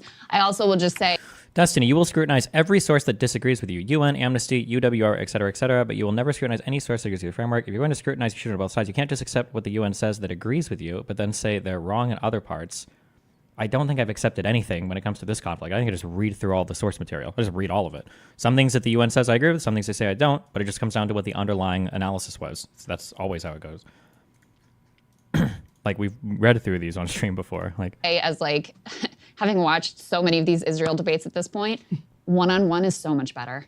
It's than when you have the panel of freaking 4 people and everybody's trying. It's so much better to have had Omar and Destiny have it well moderated. That to me is like the best model. I think that's why you were able to get to so many interesting substantive conversations. I'm very excited for people to watch that. I'm really excited about you guys doing the Friday show because I think this is just a great preview of things to come. This is an awesome proof of concept. Plus Ryan's getting fashion tips from Don. Yeah, Ryan's getting fashion tips. Just for what the else record, could we for ask the record, for? I had this last spring. I just Yes. wasn't wearing it in the winter. okay. That's all. All right. But Don's right. Don's right. The Subscribe dark suit. to too Breaking Points if you want to watch it early. It will drop tonight for our premium subscribers. It'll be publicly available tomorrow. Support us there if you want to be able to support Friday shows like this. It's a great proof of concept for what we're all about. Hey guys, if you like that video, go to breakingpoints.com, become a premium subscriber, and help us.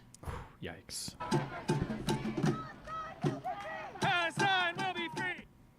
Not gonna lie, Hassan. If the ICJ rules that it's not a genocide, will you admit you were wrong? No, dumbass. Why the fuck would I admit? Why be more careful about throwing the term genocide? What are you saying? Do you think I give a single fuck about international institutions? Yeah, of course I care about them as long as they're actually following the rule of law. Meaning, agree with me. Which it seemingly is going through that process at the moment. It is pretty funny, though, that the only time you actually have issue with Israel's atrocities is when white people are killed by Israel. You fucking animal. You dumb fucking ape.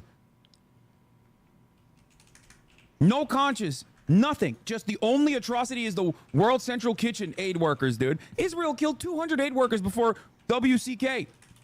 That's not an atrocity? Every fucking school has been blown up. That's not an atrocity. Every fucking hospital. That's not an atrocity.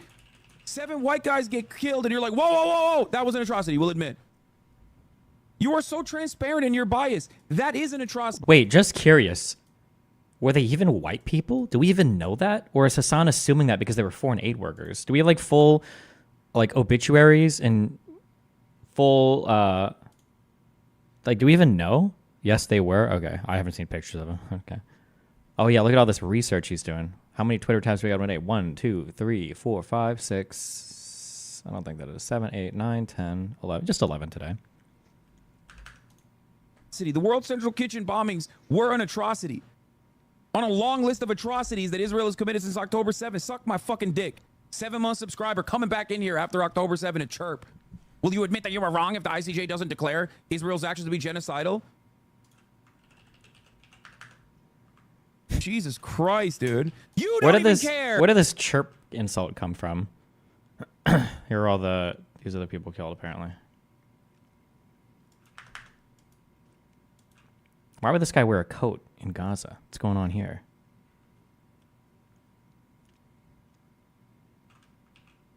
Kitchen bombings were an atrocity. On a long list of atrocities that Israel has committed since October 7th. Suck my fucking dick. 7-month subscriber coming back in here after October 7th to chirp. Will you admit that you were wrong if the ICJ doesn't declare Israel's actions to be genocidal? Jesus Christ, dude. You don't even care. You don't care about the ICJ court decision. Pretty sure that Nico Sam is a DGG head? Yeah, of course he is. They always make the dumbest fucking arguments. They come in here, make the stupidest fucking arguments, try to piss me off, clip it, and then go, look at us on. Any plans to talk with Liam again? As bad faith as he was, he's going to be the first to step into your arena. I think he blocked me on everything, so he went to Twitter and he was on some crazy cope session. Like, when I get emotional, I make mistakes, and then he blocked me on everything. We got him.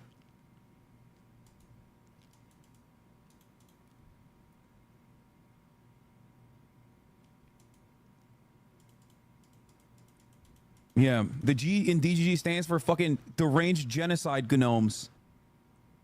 They love it. They love it so much. They're like, ooh. The funniest part about this is that if Destiny wasn't a fucking pro-genocide streamer, they would literally not be either. That's how fucking easily manipulated they are. That's the funniest part. Like, tomorrow, I promise you, if tomorrow he just decided, yeah, this Israel shit has actually gone too far, I'm actually anti-Israel now, like 95%, the hyper nationalistic Hasbro weirdos that probably entered his community in the last fucking 7 months would leave. But the rest of the community, the diehards, would absolutely turn around and start advocating for the argument in the opposite direction because they don't have a dog in the fight. They don't have a stake in the fight. They just like fucking shit up. What's your dog or stake? Yeah, we don't have a dog or stake in the fight. No shit, Sherlock. But I mean, you don't have a dog or stake in the fight either?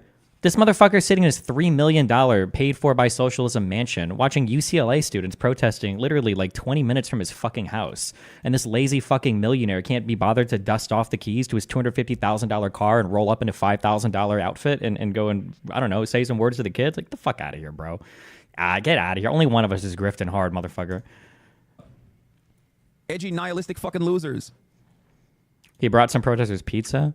Uh-oh. Hopefully not from a pro-genocide supporting non-BDS approved pizza delivery company. This instance is a major issue for them, specifically because these protests are fucking up my dating life. Look, I don't care about any of this Israel-Palestine Hamas idea bullshit. I'm just trying. Oh my God. A few days ago, I was gonna say we should we need to clamp down on all the Hamas posting or Hassan posting.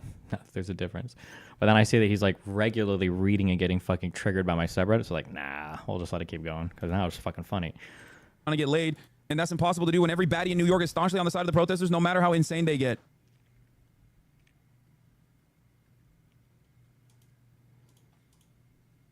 Shouldn't you be trying to convince these people of the right thing instead of ostracizing them? Man, suck my fucking dick, dumb fuck.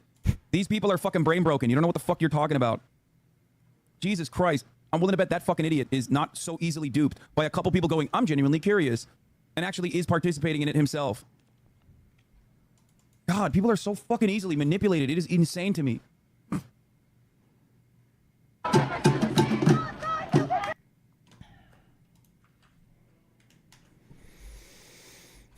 What is this? Looks like Twitter is mad about me not supporting protesters' First Amendment rights to build a Rust base on campus and block students from going to class. Keep crying about it, guys. If you're loud enough, you might end up on tomorrow's video.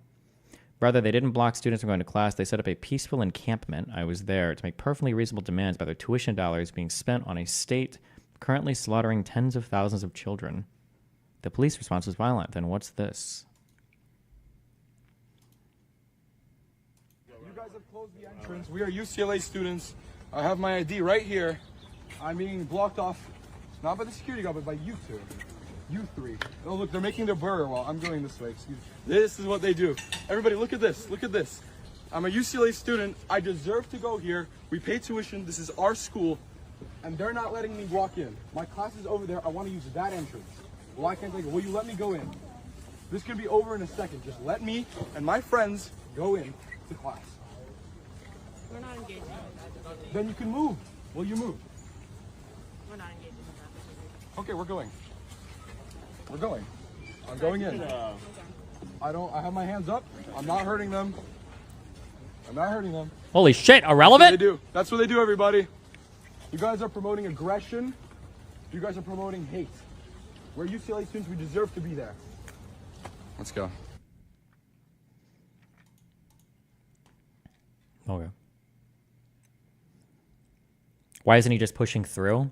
You're not supposed to let protesters bait you like that, because if you start pushing, technically you can get, like, it's technically assault or something if you, like, start pushing people all the way.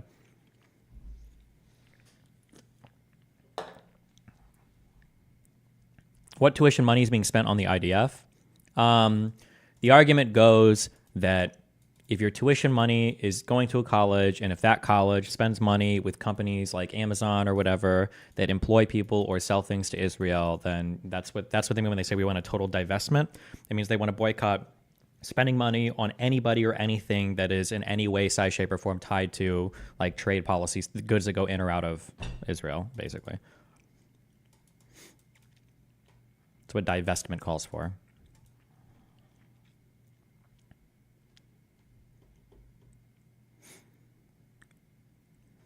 Can you settle a Reddit debate with dumbass DoorDashers, please? Is it common sense to ring someone's apartment buzzer or knock on someone's door unless specified not to by default, or am I retarded? Unless, I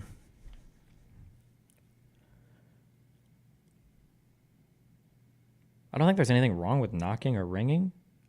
I personally don't think it matters one way or another. The only thing that's weird is when they knock and they wait for you. I don't mind if you knock, but if I hear a second knock, I'm like, bro, what the fuck? Why the fuck are you stalking me outside my fucking door? Go the fuck away. That's the only thing that's fucking annoying.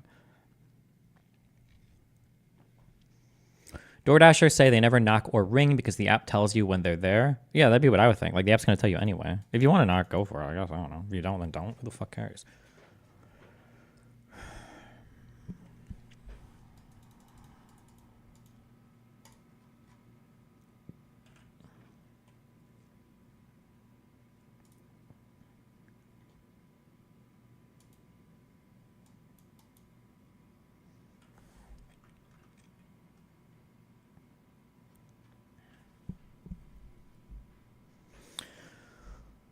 Then what's this? This is a Zionist agitator, counter-protester, routinely trying to enter the encampment to dox and harm students, like he's doing here now, to farm TikTok and dupe people who aren't there into thinking these students were blocking him from going to class. Last night he brought mace. So as a heads up, doxing or whatever is not illegal, number one. Number two, if you want to argue for your ability to be able to protest on campus, you have the right to protest on campus. Part of that right is the fact that it's a public space. Part of public spaces means no expectation of privacy. So if you want to have your rights to sit there and protest, that's absolutely fine. Anyone else is in their rights to record it. You're in a public space. That's part of that right and responsibility. That's part of what's afforded to you and the other people sharing space with you. So if you don't want somebody recording, then go the fuck home. You shouldn't be there. Or go to a private place and protest. You can't demand people leave just because they're taking video footage of you. If these were police officers saying this, Hassan would be losing his fucking mind.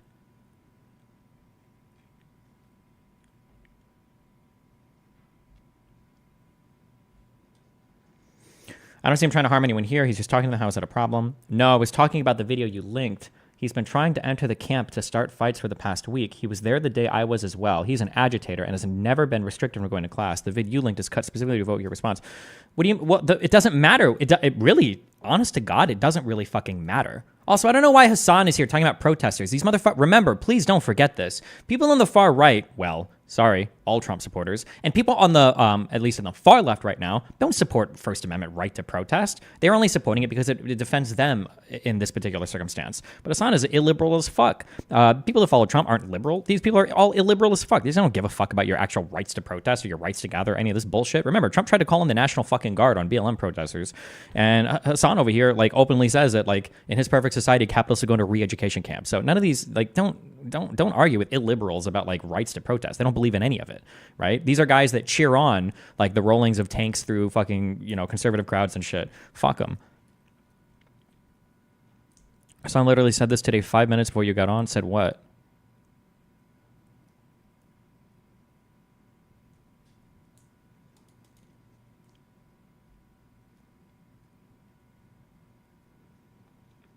Can you explain the U.S. point of view of free speech? I think I don't get it. It seems kind of extreme to me. In Israel, we have disdain for hate speech, especially since Rabin's murder. No, in the United States, we don't have hate speech. There are no such things as hate speech laws. You can say whatever the fuck you want here. It's a beautiful country. Where are the videos of him starting fights then? If I look behind the people blocking him, there aren't any encampments at all either. It's fine to condemn the guy, but I don't see any evidence of doing anything wrong right now. Brother, you said students are... Oh, the pivot. I hate that Hassan's fucking 12-year-old Zoomer dipshit audience is backing him so hard.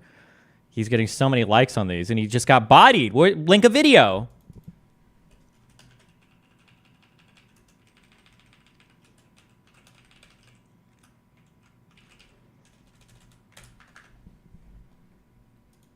I'm sure it's coming down here. Don't worry.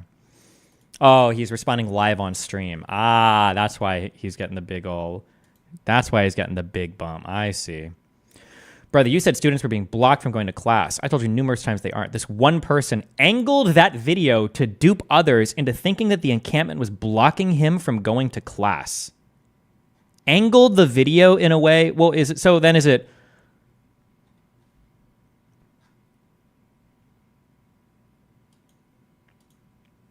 You guys have closed the entrance. We are UCLA students. I have my ID right here. I'm being blocked off, not by the security guard, but by you two. You three. I mean, like, I'm sure there's another way he could probably get in. That'd be my guess. But, like, it looks like these students are here blocking him off, and they even bring a man up. Ooh. Ooh. They bring a man up even to assist in the blocking after, no? Making their burger while I'm going this way. Excuse me. This is what they do. Everybody, look at this. Look at this. I'm a UCLA student. I deserve to go here. We pay tuition. This is our school. And they're not letting me walk in. My class is over there. I want to use that entrance. I'm an Israeli who went to visit the U.S. this summer. Is it safe for me to say to people that I'm from Israel and not get into a fight? Yeah, you'll be fine, 100%. The people that, the only type of people that would want to attack you, their hands are too small, their anxiety is too high, and their prescriptions are too filled to ever actually get into a fist fight with anybody they disagree with, so don't worry. Why can't they go? Will you let me go in? This could be over in a second. Just let me and my friends go in to class. We're not engaging in that. Then you can move. Will you move? We're not engaging in that. Okay, we're going. Like, we're going. I'm going in. They should just let him go. This is violence here when they're blocking it, right? It's technically violence, I think.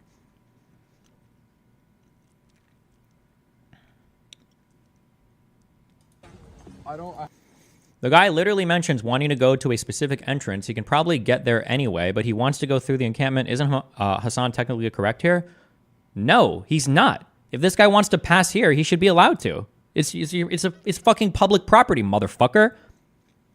He should be allowed to pass here, and he should call the fucking cops on these people and get them arrested for not letting him through. Boom, easy, 100%.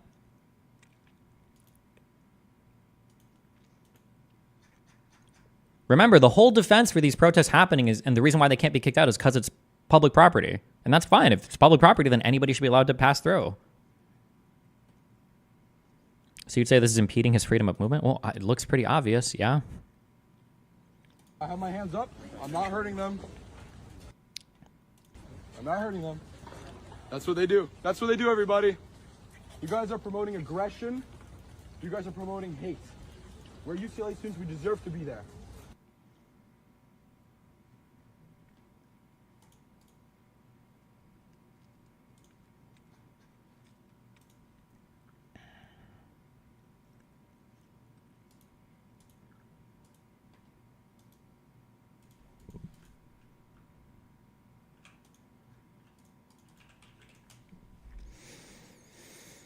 What percent of these protests are even students? I don't know, probably less than half. That'd be my guess.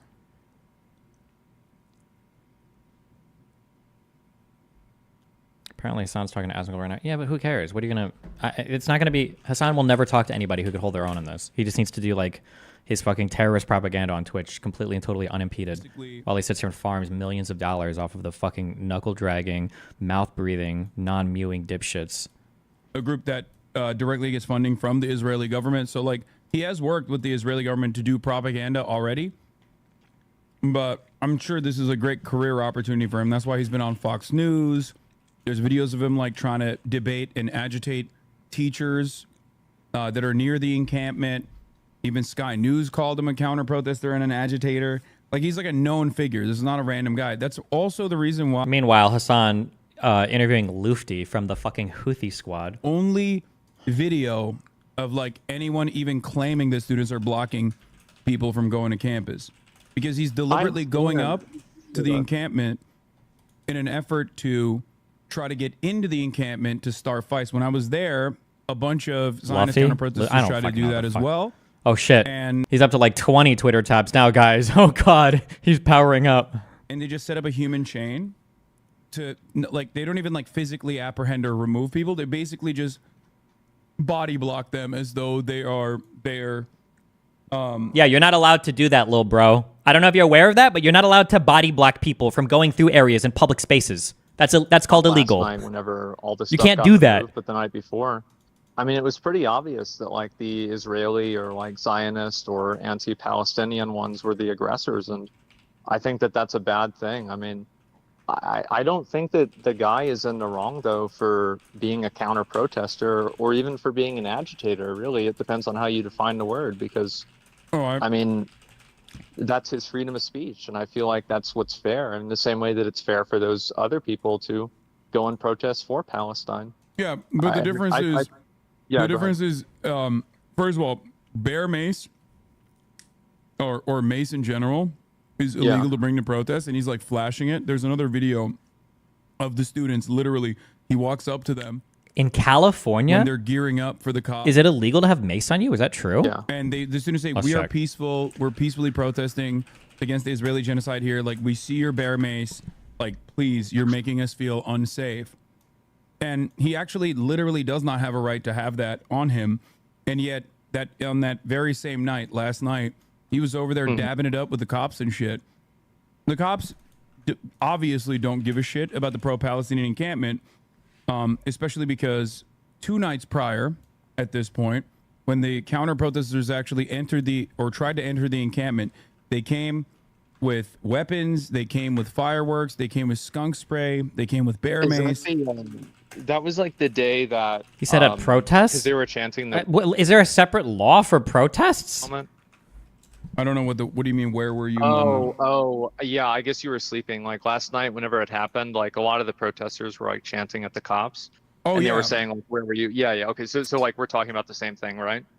So the night prior, the reason why they were chanting "Where were you?" last night to the cops is probably because the night prior, Zionist counter-protesters actually stormed the camp and beat the shit out of some of the Palestinian students, like, or pro-Palestinian students, with like wood pallets. I watched it happen. I watched it happen live. It was just... Hold on. Did this pass? This seems wildly unconstitutional. You can ban me from carrying a baseball bat in public? Also, the guy's not, I don't think the guy was technically part of the protest as well, right? Like if he's just walking by. All these guys were beating the shit out of, and these guys aren't even students. Like you can see it in the video. They're like, these guys are like adults. They're Oh, so now it doesn't matter if they're students or not? Also, they're not students, they're adults. I'm sorry, I could be wrong. Are there no like graduate level courses at UCLA? Is UCLA exclusively an undergrad school? Is that the only thing that, and also we're all undergrads have to be 22 and younger? Like, oh God, I can't listen to this. I can't listen to this. At this point, it was a big point of contention with the students too, because UCLA was like, oh, we are going to take administrative action against the counter protesters for being violent. And the students were frustrated with that because they were like, how the fuck are you going to do anything as an administration to someone who's not a student? Because a lot of the counter protesters were not students. Like they showed a student ID, yeah. Right-wing figures and stuff like that amongst the counter protesters. Anyway, so the reason why the students were frustrated, understandably, is because they've demonstrated great messaging discipline so far. They are very, they're as limited in their disruption as possible. And historically speaking, campus-wide protests such as this one is infinitely more disruptive than what the pro-Palestinian encampment looked like. I mean, we're talking in 1968, they were taking fucking, literally, students would go in during the civil rights movement with guns and take deans hostage. In 1968 in Columbia. Do you think that was good? For like days. Do you think that's acceptable? Yeah, they would literally just like shut off access for a dean from like leaving their room. They'd be like, no, you're not leaving. So historically speaking, people on the right side of history that we understand were on the right side of history have taken way more radical and way more disruptive approaches to protest. So all things considered, both in the Columbia University, where they overtook Hamilton Hall again, just like they had done time and time again thanks for the Columbia 5 gifted subs. specifically. That hall has a historical significance for student protesters. Oh my God. Oh, wait, hold on. Did he get it? 1 second. Technically, shouldn't, even if you're on the opposing side of the conflict, be able to walk in? Because if it's public, you should be able to walk in, no? Yep. Okay, even if it's not public, though, I don't think that these guys have the upper hand on like deciding what is to be done with the space. Yeah. I don't think it's like the school's fucking. Yep. Like. Yep. Technically, shouldn't, even if you're on the opposing side of the Go before our 6:30 half hour is able to give you a peek of what this all looks like. Yeah, just minutes ago before our 6:30 half hour is able to give you a peek of what this all looks like here outside of Royce Hall. You have the building itself, what's left of those doors, the entrance to this facility, and then the quad area. This is what the encampment was over the past 72 hours. You have all of these tents. I mean, hundreds of them, at least over 100. They have all been dismantled by law enforcement. Walking through this morning, I have been in a state of shock seeing everything that these supporters of Palestine brought with them. We have helmets and PPE and coolers and fire extinguishers and food and sleeping bags and chairs. I mean, you name it. There is so much material here that now needs to be cleaned up. And then back here to the building, all of the graffiti vandalism throughout this structure. It is throughout the entire corridor on the outside up to the doors. So a lot of cleanup here on campus right here at the end of the spring semester. Students here certainly disheartened at what has happened on campus, not to diminish the message of those people fighting for the Palestinians and the loss of life in Gaza over the past 6 or so months. John and Rachel, I'll send it back to you. The damage is quite unbelievable. The campus unrecognizable from Royce Hall. Mark, thank you for that report. And that's one of the reasons why authorities decided it was time to go in. They declared an unlawful assembly yesterday. Jesus.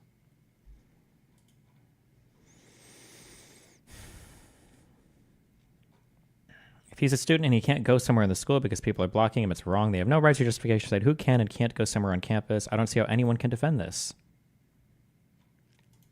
Did Hassan respond to this tweet? There is no defending this.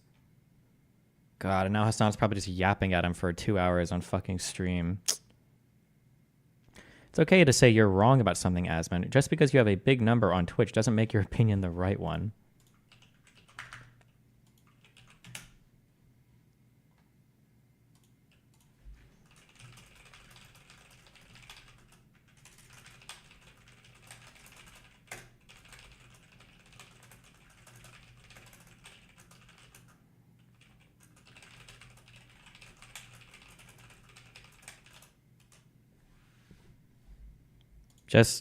You guys just have to, you gotta remember, you gotta be careful, okay? Just like when Trumples, all right? When the Trumples try to play with free speech and say how much they care about it, it's just like when the Nazis did it. They don't give a fuck about free speech. They just want to use it to fight with you.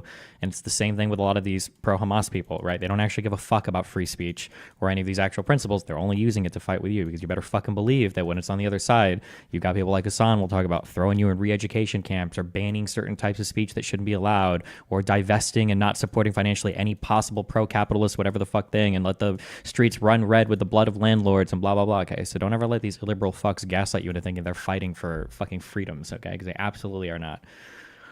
Don't ever trust, don't trust illiberal people, okay? They're not like us, all right? If there is any founding ideology of the United States that's supposed to unify us, it should be things like this, and they don't share those values, okay? Don't forget that. I'm gonna literally start campaigning against Joe Biden, I think. Like, not just, like, I'm going to start actively discouraging people to not vote for Joe Biden. We have to let Israel complete their war on terror. It's a horrible thing, but they have to do it, and they have to do it fast, and we have to get back to order. And people have to respect law and order in this country. Win it, and win it quickly. It's sort of reminiscent of how you dealt with ISIS in my mind. Jesus Christ. Well, we knocked out ISIS in record time. We had it out in 3 to 4 weeks. People said it was... How does every single thing he says sounds so stupid? ISIS? I think that was like a 3 or 4 week thing, right? Oh. It's going to take 4 years. You have to get the job done. It's a horrible job to do, but they have to respond when they do. When there's an attack, a sneak attack like on October 7th, that's so violent and such hatred, you have to clean it out. You have to clean out the cancer, and you have to let them do their job. And frankly, it has to be done fast, because this is not sustainable for anybody. The job has to be done. It has to be done fast. The United States has to get courage, and the United States has to speak up. Hamas Piker Certified Classic.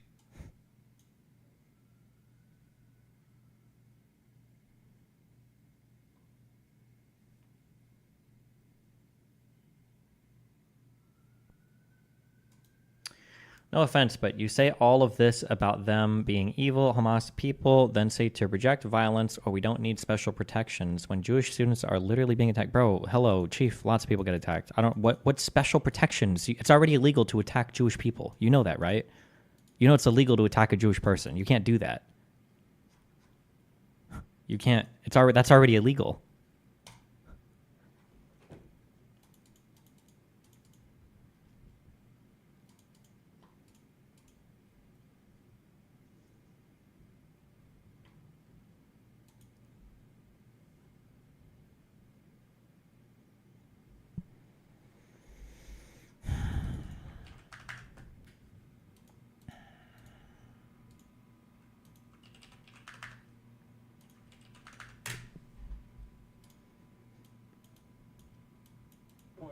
Seriously, they were looking at police officers.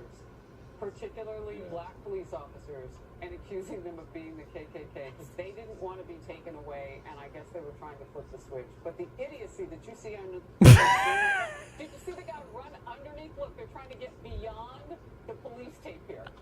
I mean,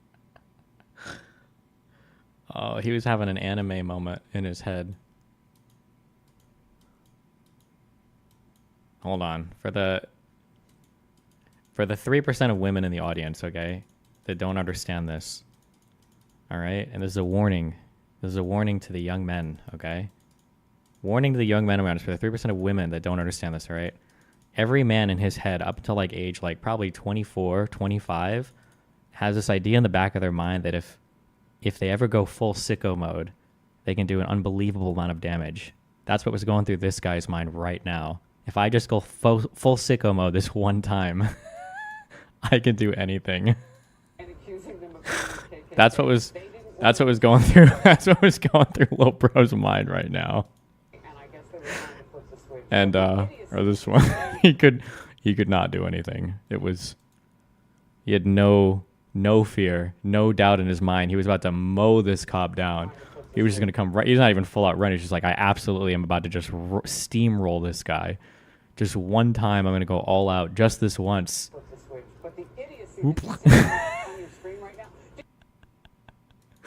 With as easily as the top of that trash can folded, I don't even know how he was holding it up. but the idiocy that you see on your screen right now. Did you see the guy run underneath? Look, they're trying to get beyond. And he doesn't even get away. This guy's like holding on to his sleeve. The cop has his like sleeve and he pulls him back here. Ooh, oh no. You're like, why did I zip it up today? Fuck. The police tape here. I mean, What kind of instruction are they getting? craziness right now.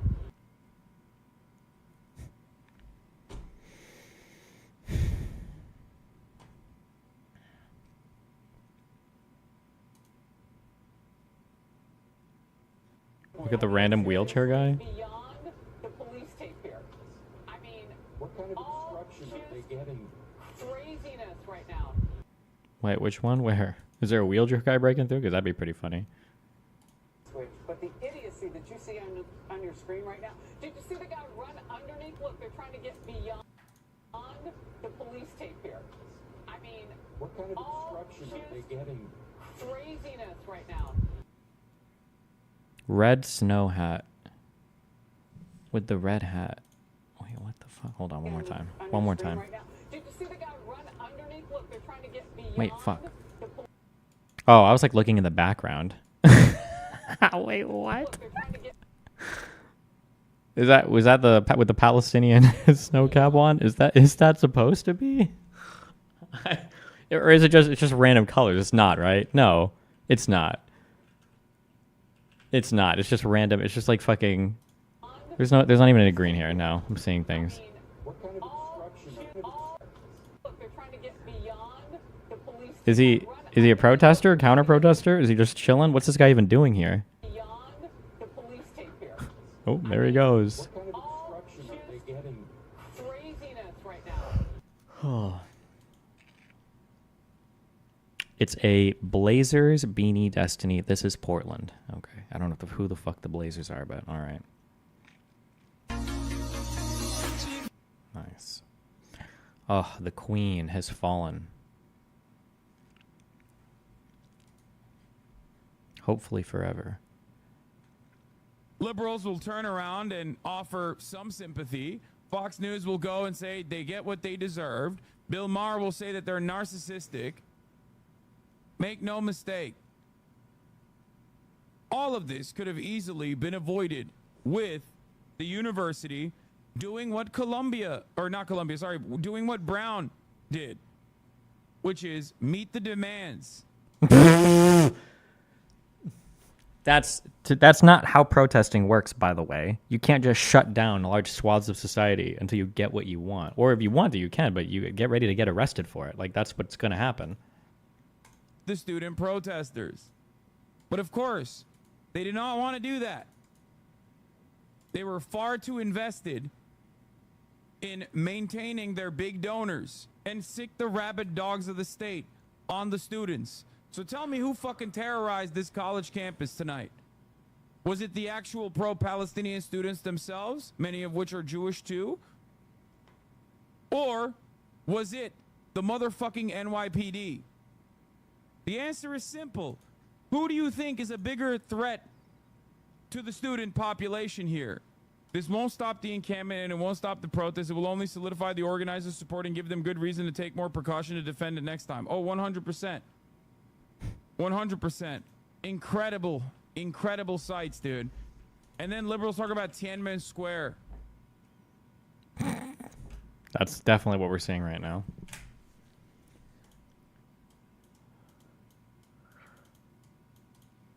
Hamas Piker, certified classic, 7 hours ago. Paid up votes. Hey guys, let's get this to the top of Reddit all. Israel's a Nazi-style state. Israel's actions are identical to the Nazi regime. Hassan. Hey guys, let's get these up dudes going, okay? Maybe.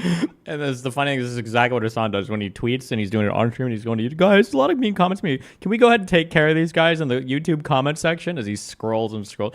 Guys on LSF, I know. As he scrolls and scrolls. Maybe we'll get him canceled. What are they going to do? Or am I going to get fucking on the top of the stopantisemitism.org leaderboard again? Hey guys.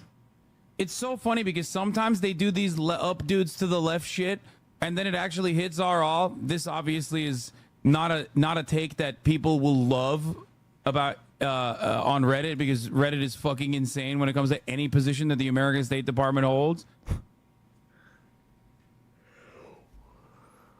Oh, up dude. Yeah, they fucking call me Hamas Piker in their subreddit.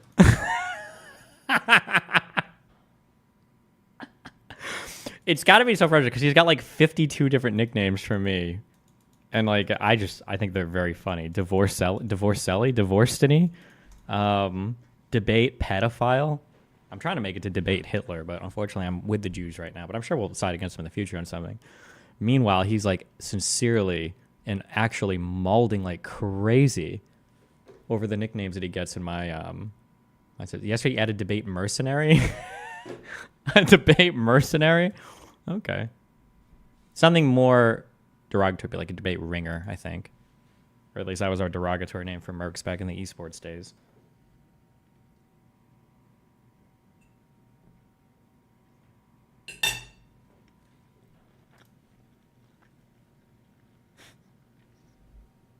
Come on, dude. A debate sellsword? There's nothing more pathetic, nothing more worm-like than fucking purchasing Reddit up dudes. Ooh, 1, 2, 3, 4, 5, 6, 7, 8, 9, 9-ish Twitter tabs right now. Okay, light research day. To do propaganda for another streamer who does not give a shit about you, doesn't know you, does not care about you, that you have a parasocial relationship with. You're doing propaganda for his own personal grievances, because he's never not going to be a toxic debate pedophile. So he will always forever be angry that someone that he thought would be his little orbiter, just like many of his other current orbiters, actually fucking eclipsed him. And he has never let go of that resentment. And you are fighting his 5-year-long battle at this point for him.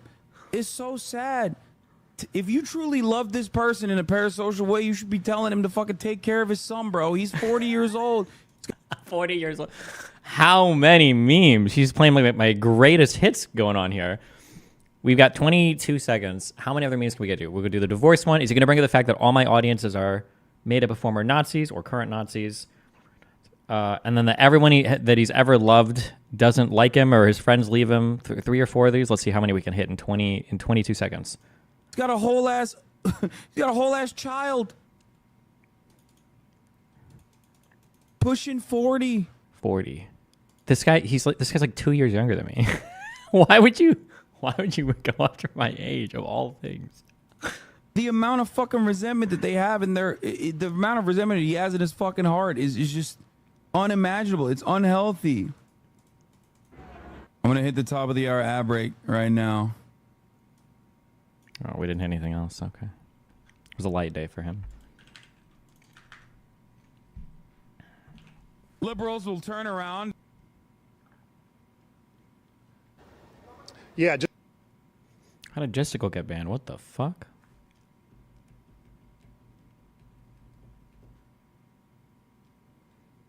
I mean, seriously, they were. Protests.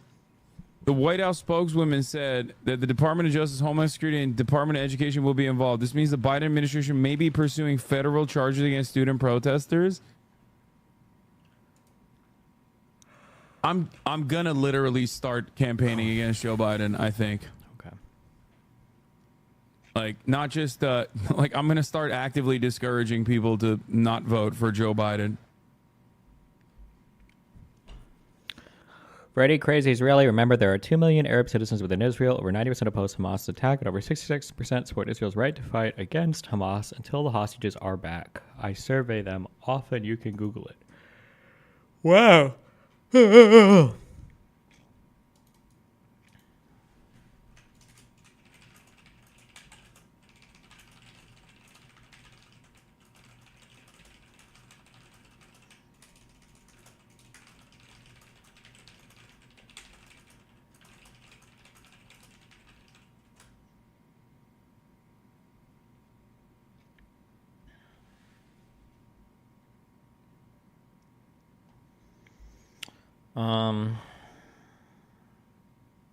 Trying to think if I should permaban this guy or not. Can you explain how you support Nazis on college campuses but pro-banning any criticism toward Israel on college campuses? I think I've said I think those are my exact words, actually. I'm surprised you heard them so clearly.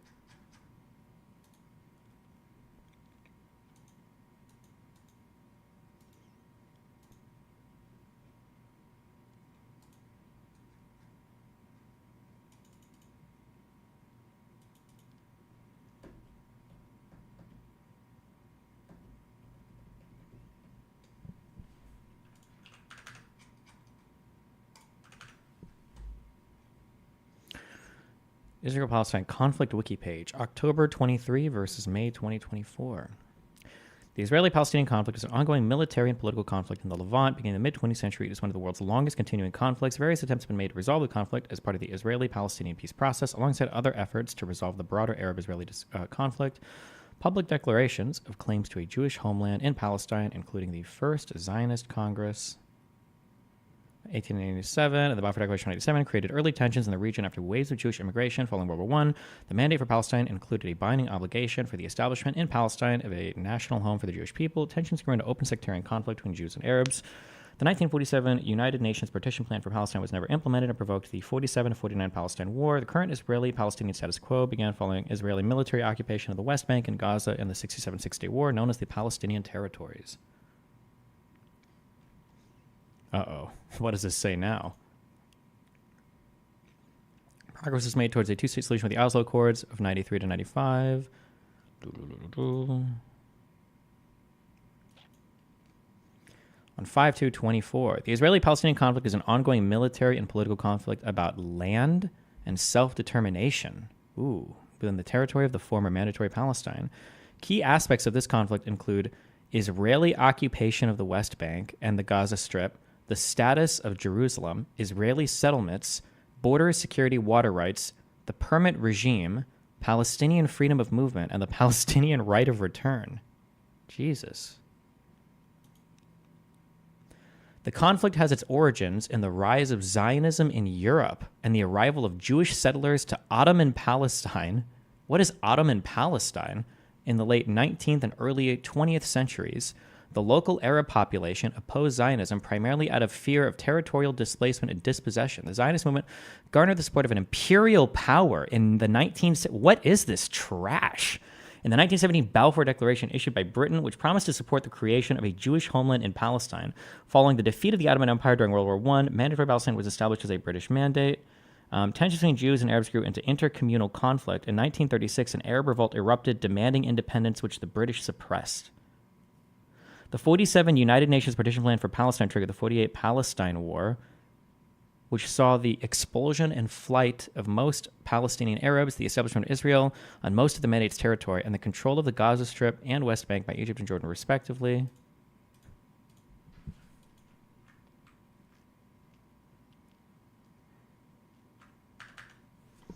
The Ottomans controlled Palestine before World War One, right? I don't think.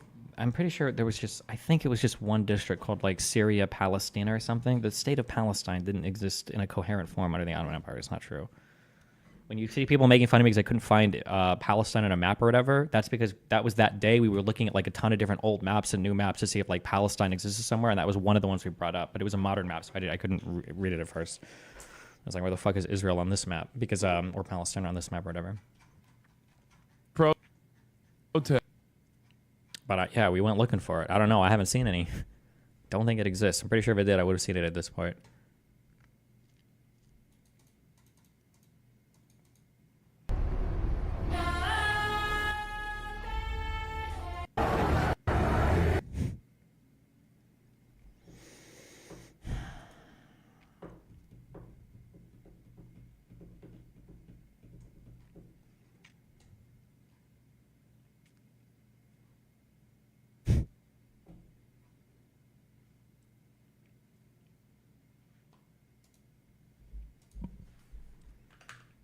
Important force and news.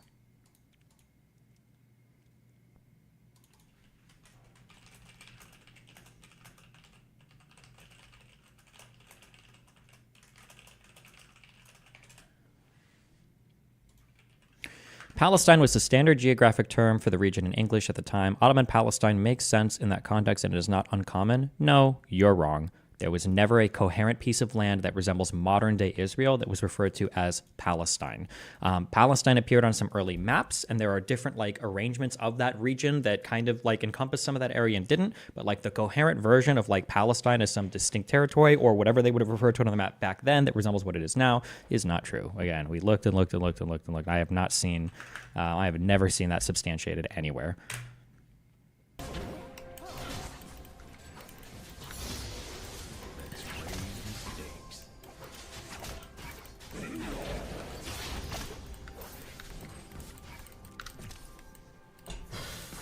Fucking shit, man. Okay, I need to not let that happen.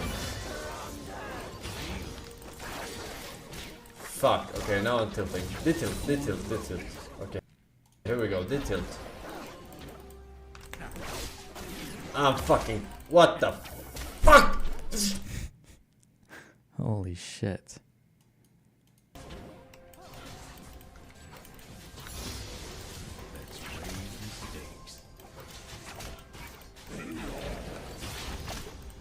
Okay, we missed that one. Missed that one. Missed that one. Okay, hold on. Man. Here we go. Got that one. All right. Okay, I need to not let that happen. Okay, missed that one. Missed that one. Fuck, okay, now I'm tilting. Did tilt. Okay, we got that one. We got that one. Here we go, did tilt. Missed the cannon. What Missed. the fuck? This is fucking... Based. Lisan Al-Gaib.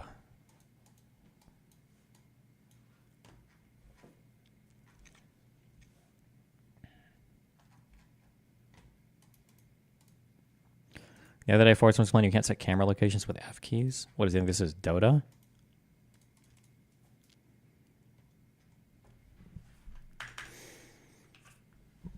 Asmongold needs your help in the debate with us. I can't even talk to him. I'm banned from Twitch, remember?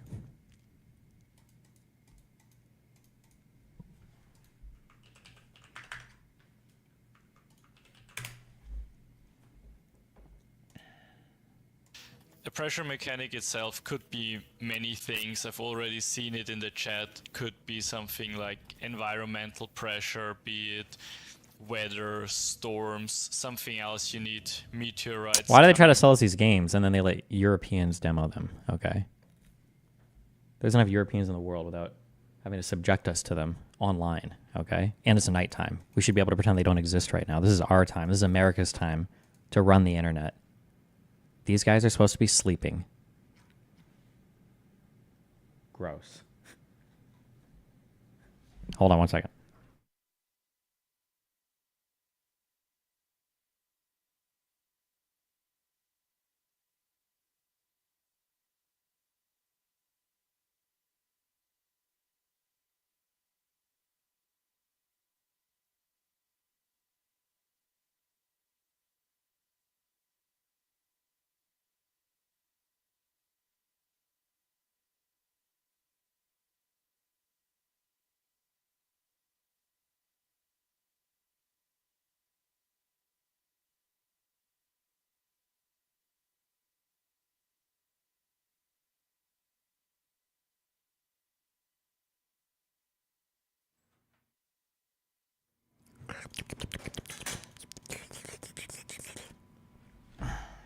Okay, we are gonna read. We're gonna read an article because I can't think of anything else to do today. In 2 days, we're going back to World War I history. Okay, that's gonna happen. It will happen. That book, we've got the book to read. All right.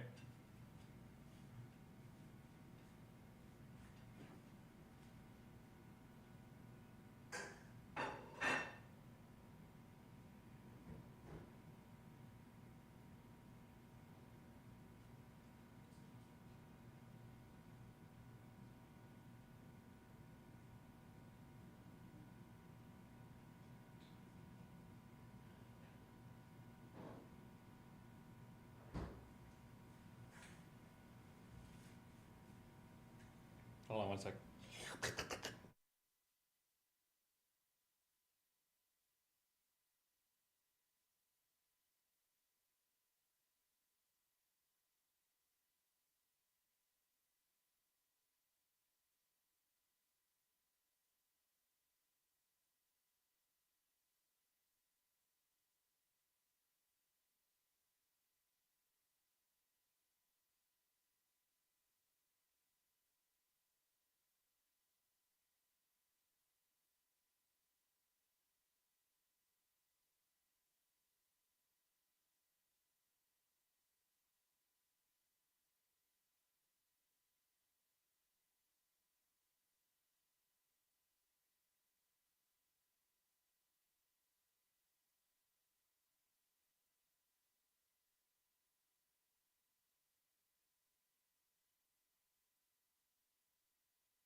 Okay. Allow me to responsibly preface this by saying I feel like this article leans a little bit too hard on the pro-Israeli side, maybe. I don't actually know if I really feel that way or if I'm just like so mindfucked trying to be fair that but I'll just this might be an article of or an artifact of the past and too brutal to one side, but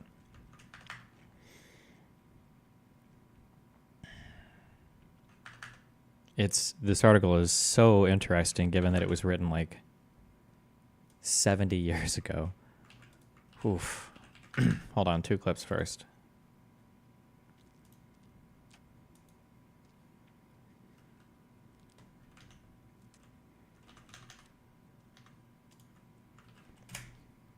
He said he wanted to talk about the protest later? Sure. So your research published anywhere online? Otherwise, what app are you using? It's so fucking good. It's called Obsidian. I should get a fucking sponsorship from these people. Yeah, I think it's all hosted on my notes page. It happened.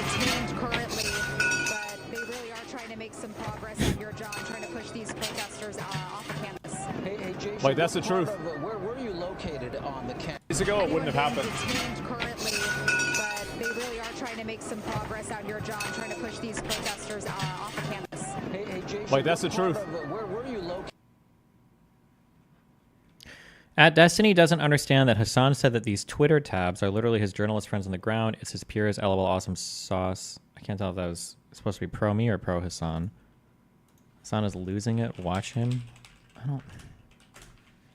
More, and it's more important than any actual material or piece of property in itself.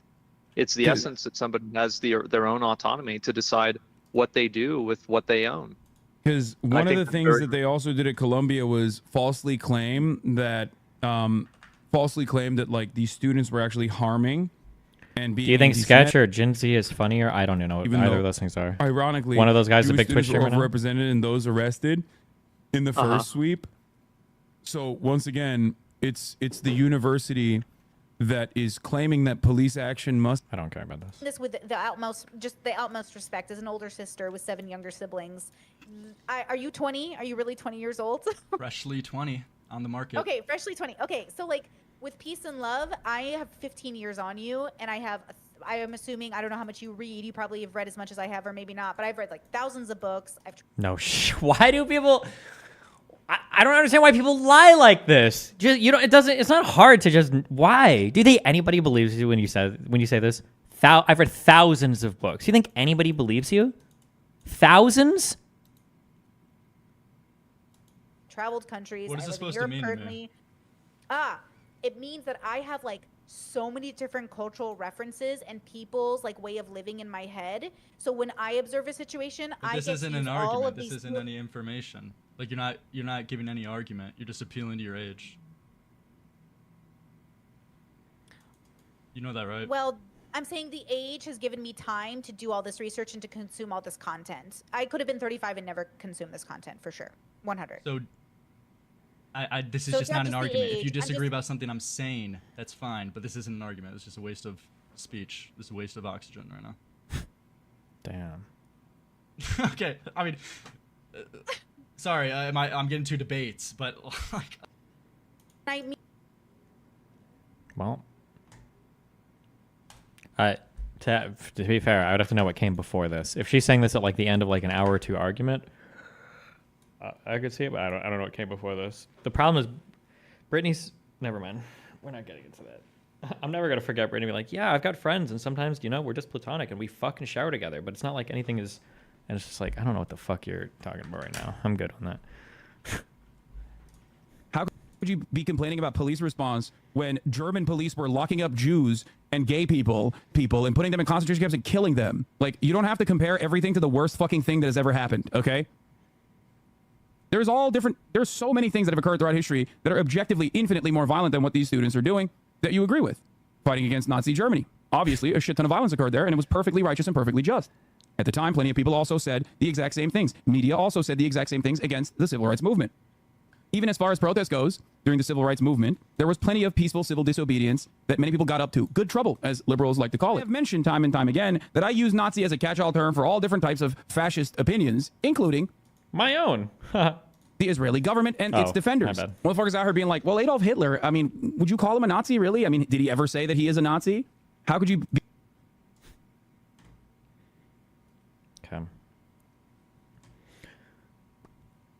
Okay.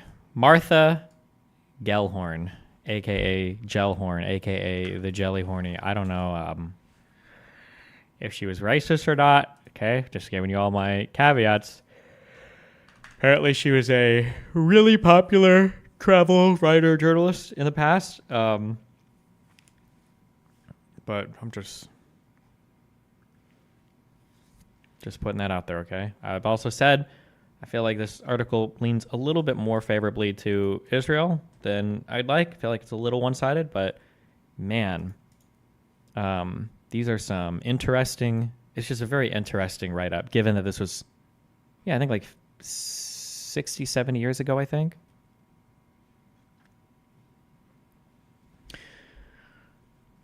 The Arabs of Palestine.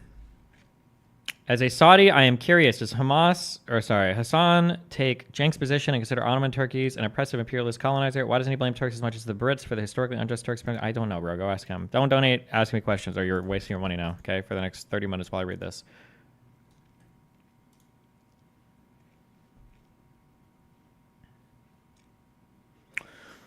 Martha Gellhorn, novelist, journalist, and former war correspondent, has recently returned from a journey to the Middle East, where she went to see the Palestinian refugee problem in terms of real life, real people. Here, she reports how the Arab refugees and the Arab Israelis live and what they say about themselves, their past, and their future.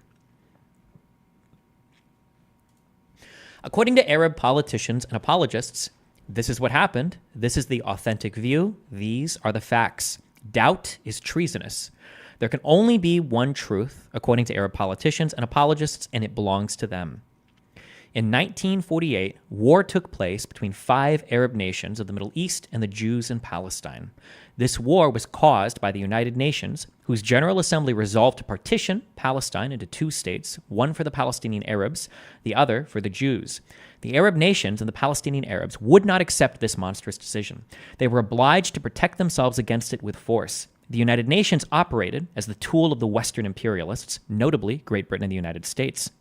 The United Nations wanted the Jews to proclaim the upstart state of Israel. Because of the Western imperialists who favored Israel, the Arabs lost the war.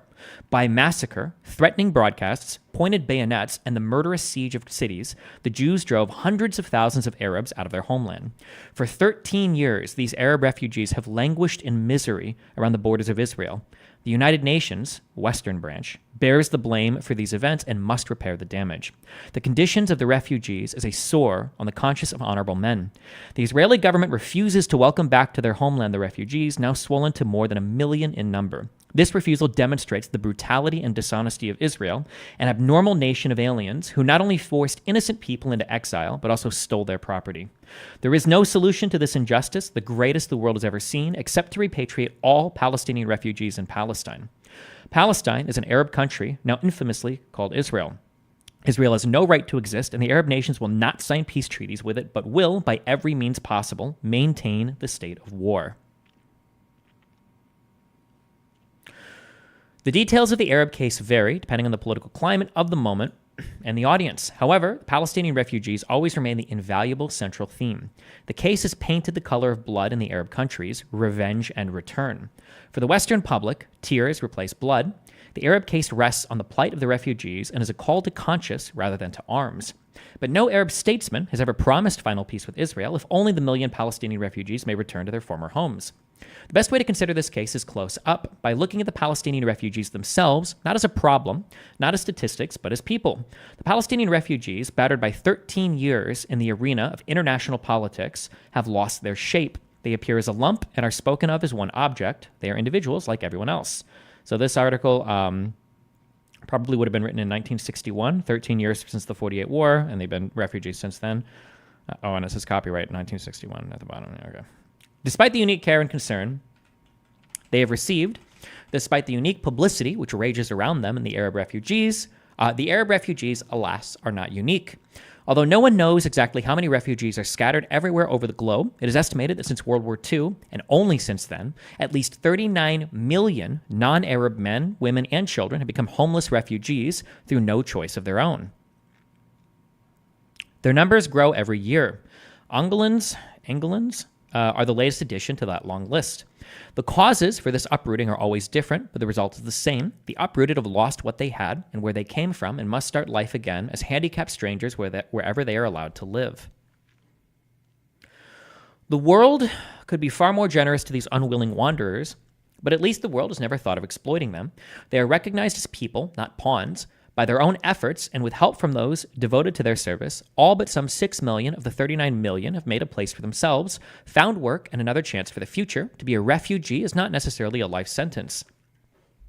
Who is she quoting that in italics? She's saying that this is like the Arab narrative, basically.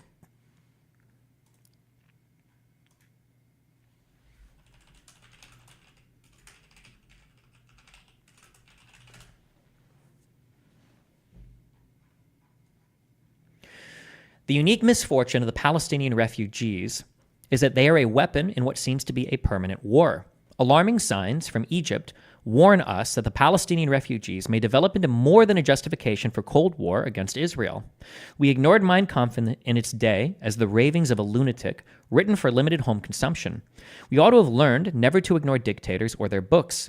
Egypt's Liberation by Gamal Abdel Nasser deserves careful notice. It is short, low-keyed, and tells us once again that a nation has been ordained by fate to lead, this time to lead the Arab nations, all of Africa, all Islam. The Palestinian refugees are not mentioned, and today, in the Middle East, you get a repeated sinking sensation about the Palestinian refugees. They are only a beginning, not an end. Their function is to hang around and be constantly useful as a goad. The ultimate aim is not such humane small potatoes as repatriating refugees. The word refugee is drenched in memories which stretch back over too many years and too many landscapes. Spain, Czechoslovakia, China, Finland, England, Italy, Holland, Germany. In Madrid, between artillery bombardments, children were stuffed into trucks to be taken somewhere out of that roulette death, while their mothers clung to the tailboards of the trucks and were dragged weeping after the bewildered, weeping children. In Germany, at war's end, the whole country seemed alive with the roaming mad, and slave laborers, concentration camp survivors, who spoke the many tongues of Babel, dressed in whatever scraps they had looted, and searched for food in stalled freight cars through the very rail yards through the very rail yards. Oh, though the very rail yards were being bombed. From China to Finland, people like these defined the meaning of refugee. No one could wish to see even a pale imitation of such anguish again. In the Middle East, there would be no high explosive, no concentration camps, but the imagined expected scene was bad enough. Lice and rickets and tuberculosis, bodies rotting in the heat, the apathy of despair. Why in 1961 did I have such a picture of the Palestinian refugees? Obviously, from what I had read, as one of the average absorbent reading public, notions float in the air exactly as dust does. Nothing that I had read or heard prepared me for what I found. What do they look like? The undifferentiated mass known as the Palestinian refugee problem. What do they think, feel, and say? What do they want? How do they live? Where do they live? What do they do? Who takes care of them? What future can they hope for in terms of reality, not in terms of slogans, which are meaningless if not actually fatal, as we know? The children are as fast as birds, irreverent as monkeys, large-eyed, ready to laugh. The young girls, trained by carrying water jars or other heavy household bundles on their heads, move like ballerinas and are shrouded in modesty and silence as if in cocoons. The young men, crudely or finely formed, have in common the hopefulness and swagger of their new manhood. The middle years seem nondescript in both sexes. After this, the women, who age quickly, but not as quickly as the men, wear unpainted experience on their faces. They look patient, humorous, and strong. When the men have grown visibly old, they turn into a race of grandees. Their color, infant to patriarch, ranges from golden fair to mahogany dark, all warmed by the glaze of the sun. The instinct for hospitality, the elegance of manner have not been exaggerated. UNRWA, the United Nations Relief and Works Agency for Palestine refugees in the Near East, inheriting its role from previous caretakers, has been the splendid mother and father of these people for 11 years. In the course of its parenthood, UNRWA has spent about $360 million on the Arab refugees, this money having been contributed by members of the United Nations, with smaller but loving donations from private charitable organizations as well. Of the total, the United States provided more than $238 million, Great Britain over $65 million, but spread across the years and in varying amounts. 61 states, including Israel and the Holy See, have helped with cash. The Soviet Union has never paid 1 cent. This is a tiny note of malice. Arab refugees often express tender emotions for the Soviet Union, whereas most of the village orators blame the United States and England, or that bogey, Western imperialism, for their exile.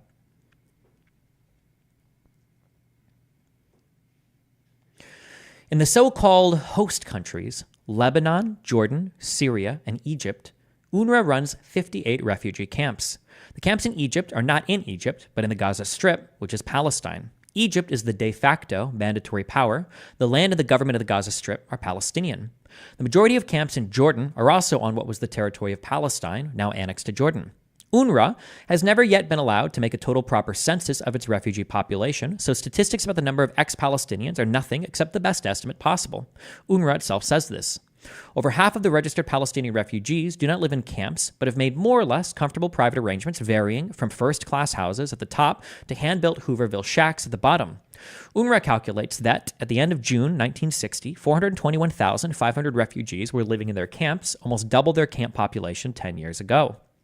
The advantage of living in a camp is that life there is rent-free, and for the poor, the standard of housing and sanitation in an UNRWA camp is better than that of the native population. The international personnel of UNRWA, Americans and Western Europeans, is small. 128 men and women work in 4 countries. The mass of those who serve the Palestinian refugees are Palestinian refugees themselves, something over 10,000 of them. UNRWA is running a world, simply, a little welfare state. It makes villages, called camps, and keeps them clean and free of disease, feeds, educates, trains teachers and technicians and craftsmen, operates clinics and maternity centers, sends out visiting nurses, encourages small private enterprises with small loans, distributes clothing, soap, kerosene, blankets, provides hospitalization, footballs, youth clubs, mosques. UNRWA is a kind, impartial parent. It has no favorites. However, people are all different, luckily, and though one man will arrive in exile as a destitute refugee and in time own a whopping Chevrolet and be a self-employed taxi driver with a cozy home and a smiling wife and a flowered print dress and a gleaming refrigerator in the dining room, another will remain in whatever shelter UNRWA gave him, sitting either on his own floor or at a cafe table, waiting for nothing or for divine intervention, or for the mailed, promised, delivering fist of Nasser. UNRWA did not invent the human condition. Nasser was the very bold Egyptian president at the time. We remember, right? Of UNRWA's 58 camps, I visited 8 in Lebanon, the Gaza Strip, and Jordan. The plan and facilities of every UNRWA camp are alike. They differ only in size and are better or worse depending on whether they are newer, older, and on the character of the people who live in them. Each camp has its clinic and school, or schools, warehouse center for distributing rations, supplementary feeding station, where hot meals are served to those who need them, village bazaar streets with small shops, market booths, cafes. The bigger the camp, the bigger the bazaar. I also went round 2 hospitals, 2 vocational training schools, was received in 2 private homes, having been invited by refugees. This was written in the 70s? No, this is written in 61.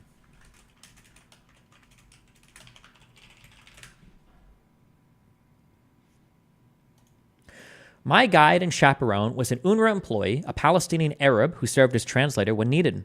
My system was to say, please show me your best and your worst camp, and if time permits, let us also look at the in-between. In the camps, I knocked on any door and many. Nothing was planned. We chatted at random, and we went wherever I liked. The Gaza Strip, I was accompanied for a day by a young Palestinian in a pinstriped suit. He, or someone like him, is a cross every foreigner has to bear. He is a local Secret Service, and the refugees know this. He is an ardent Nasserite, as apparently all Palestinian government officials in Gaza are, or must appear to be, and he is by avocation, a propagandist and demagogue. At one Gaza camp, besides this young gent, I had an escort of 3 Palestinian cops who lent an even heavier note to the proceedings. Otherwise, my visits were uncensored. I may have seen a true cross section of the Palestinian refugee population, and I may not have. I only know what I saw. I only know that I saw real people in the flesh, and a large number of them, and I know what they said. When the word "they" appears on these pages, it means those Arabs whom I saw. It means nothing more. Who controlled the West Bank at the time? At this point in time, the West Bank was formally annexed by Jordan, and the Gaza Strip was controlled by Egypt.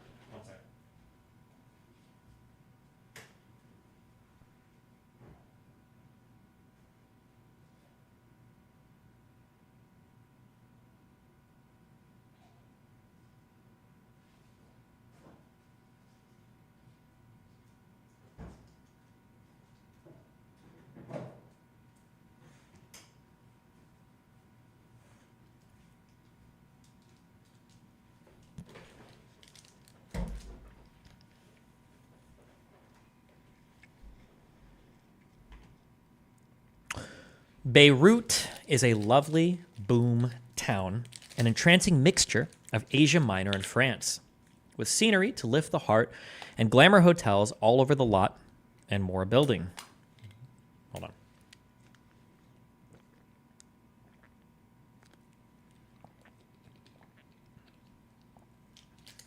on.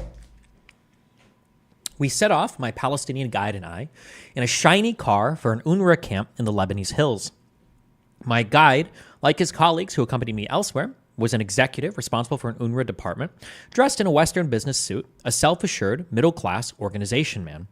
The refugees are not only individuals, but they come from widely different social backgrounds. Men of the class of my guides would not be living in refugee camps. They might work in them as doctors or teachers. This camp was inhabited exclusively by Christian Arabs. I wondered aloud at a separation by creed. My guide was a Muslim and said that Christian camps were always cleaner and superior to Muslim ones, and besides, very few Christians lived in camps. They arranged their lives better on their own.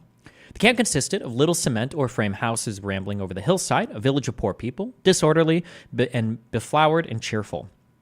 School was letting out for lunch. Troops of children, dressed in their pinafore uniforms that small boys and girls wear in Italian schools, meandered home, shouting bye-bye at friendly, giggling length. They are Roman Catholics here, but the young teachers are refugees, not priests. They have to teach the children about Palestine, since most of them have never seen the country, and even the oldest cannot remember it. The children are taught hate. The Garden of Eden stolen from them by murderers. Their duty is to live for return and revenge. The miniature white clinic had only one customer, a nice-looking girl of 21 who had brought her 4th baby for a checkup.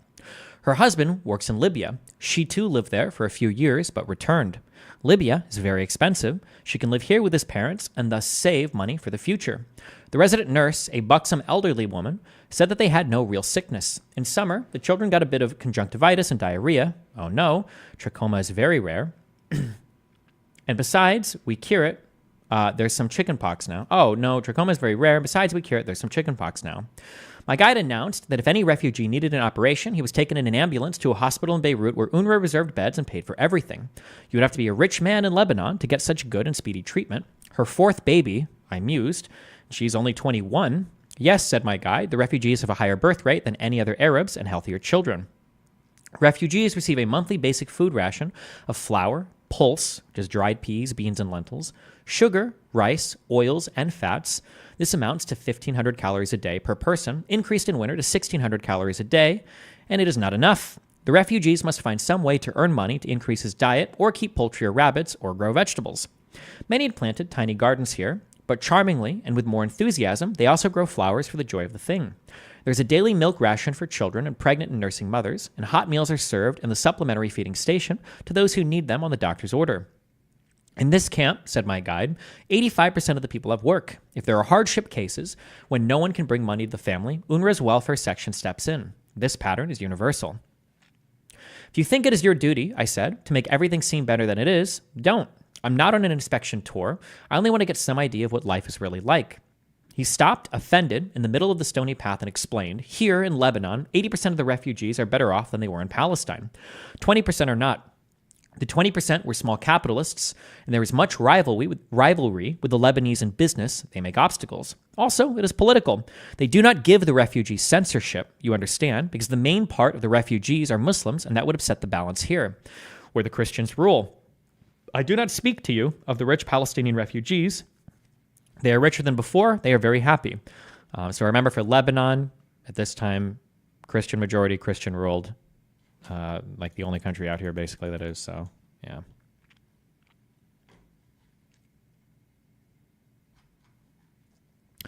We went to pay the required visite de politis. I don't know what the fuck this is. A visit, some formal visit to the camp leader. Every camp leader acts as an appointed village mayor. He has to keep the place running, serve as liaison officer with UNRWA local headquarters, and handle the complaints of his own people. Sitting in his neat office with my guide, it was not Christian majority or ruled in the 60s? Wait, was it not? In 61? The phalanges and shit? Or when did they... Wait, wrong thing. Or it might not have been ruled. It might have just been split or equal. It might have been 50-50. Same. Okay. Okay. Correct. You got your well, actually. It was the largest group of Christians that lived, I think, in the Middle East. And they tried to keep it balanced, I guess. Not... where was I? Sitting in his neat office with my guide, the principal of the school, a former member of the Palestinian police, and the camp leader... I listened to the first of what became an almost daily Mad Hatter conversation. It went like this. The Arab countries invaded Israel in 1948 to save the Palestine Arabs from being massacred by the Jews. Were there massacres? Where? Oh yes, everywhere. Terrible, terrible. Then you must have lost many relatives and friends. This, being a tiresome deduction from a previous statement, is brushed aside without comment. Israel overran the truce lines and stole our country. We left from fear. We have a right to our property, which brings in £47 million a year in income. If we had our own money, we would need nothing from UNRWA. Our own money is much more. We do not have to be grateful for the little money spent on us. We should have our own. Then, of course, you want to return to your property and to Israel. Not to Israel, never to Israel, to our own country, to our own part. But didn't the Jews accept partition while the Palestinian Arabs and the Arab governments refused? Yes, yes, and England protected the Jews. An Arab was arrested if he carried a pistol only to defend himself, but Jews could go through the street in tanks and nothing happened to them. Also, England told the Arab states to attack Israel. The principal of the school then spoke up. In our school, we teach the children from their first year about their country and how it was stolen from them. I tell my son of 7, you will see one day a man of 80 and a child so high, all will go home with arms in their hands and take back their country by force. On this warlike note, we left. My guide had seemed a little sober, contented fellow until our little meeting, whereupon he sounded like a politician running recklessly for office. He then astonished me again. It can all be solved with money, he said. Now the people have nothing in their mouths but words, so they talk. Money fills the mouth too. If every man got $1,000 for each member of his family for compensation to have lost his country, and he could be a citizen in any Arab country he likes, he would not think of Palestine anymore. Then he could start a new life and be rich and happy. And those who really do own something in Palestine must be paid for what they had there. But those are not many. Most had nothing, only work. High on a mountaintop, with a downsweeping view of orange groves and the satin blue of the Mediterranean, and a small Muslim camp named Mia Mia. Here, one whole Palestinian village, amongst others, had landed. They came from a mountaintop in Galilee, a place called Meron. Their headman, or village leader, the Mukhtar, plied us with Coca-Cola and Turkish coffee in his exile's parlor. He is a beautiful man, perhaps 65 years old, lean, with exquisite manners. He wore the handsome white Arab headdress, held in place by the usual black double-corded crown. He was dressed in a well-preserved cream silk jacket, a white silk shirt, pressed gray flannel trousers, polished Italianate black shoes. Whilst we sucked Coca-Cola through straws and studied his son's pitifully bad but lovingly executed paintings, a portrait of Nazar, Christ and the Virgin, the Mukhtar talked. 17 people of his village were massacred, which was why they fled. But an old blind woman of 104 was left behind, and the Jews poured kerosene over her and burned her alive. How did they know? They had all fled. Well, then the Jews went away, and some villagers crept back and found her. And besides, the United Nations Truth Commission also found her. My guide looked embarrassed. The Truth Commission was a shaky point. It was a strain to believe that the UN military observers, occupied with armies and frontiers, would have had time to investigate each atrocity story in the country. I wondered where the families of the massacred and the cremated were. Everyone knows everyone else in a village. Surely the surviving relatives were the best witnesses. I could tell you many such stories, said the Mukhtar. I am sure of it, said I, but please tell me about Meron. So I heard of Meron, their beautiful stone houses, their lovely groves, their spacious and happy life in Eden, all lost now. I could readily imagine this aristocrat living in a palace on a mountaintop and decided that I would later go and see his home. But for the moment, I accepted a rose from him, and we set off to pay calls in the camp. A woman of 40 or so, with a face like the best and juiciest apple and lively eyes, seized me and hauled me into her house. She began, with gestures, to deliver an oration. She touched the ceiling with contempt, pulling bits away. She called upon heaven to witness her misery. Her voice soared and fell in glorious rhythms. She loved doing it, and I loved watching it. In mutual delight, we smiled more and more as the tale of woe unfolded, until she could keep it up no longer, burst into roars of laughter, and kissed me copiously. My guide seemed unduly glum about all this, perhaps because this day we were 3. A European UNRWA official had joined us. She is a big liar, said my guide when we had left her house. She lies as she breathes. We gave her all the material for a new roof. She sold it. She's so poor that she's going to make a pilgrimage to Mecca this year. She does not have to make a pilgrimage. Do you know how much that costs? 1,000 pounds. In Lebanese money, this amounts to about $350, a fortune. Oh, she is a terrible bad one.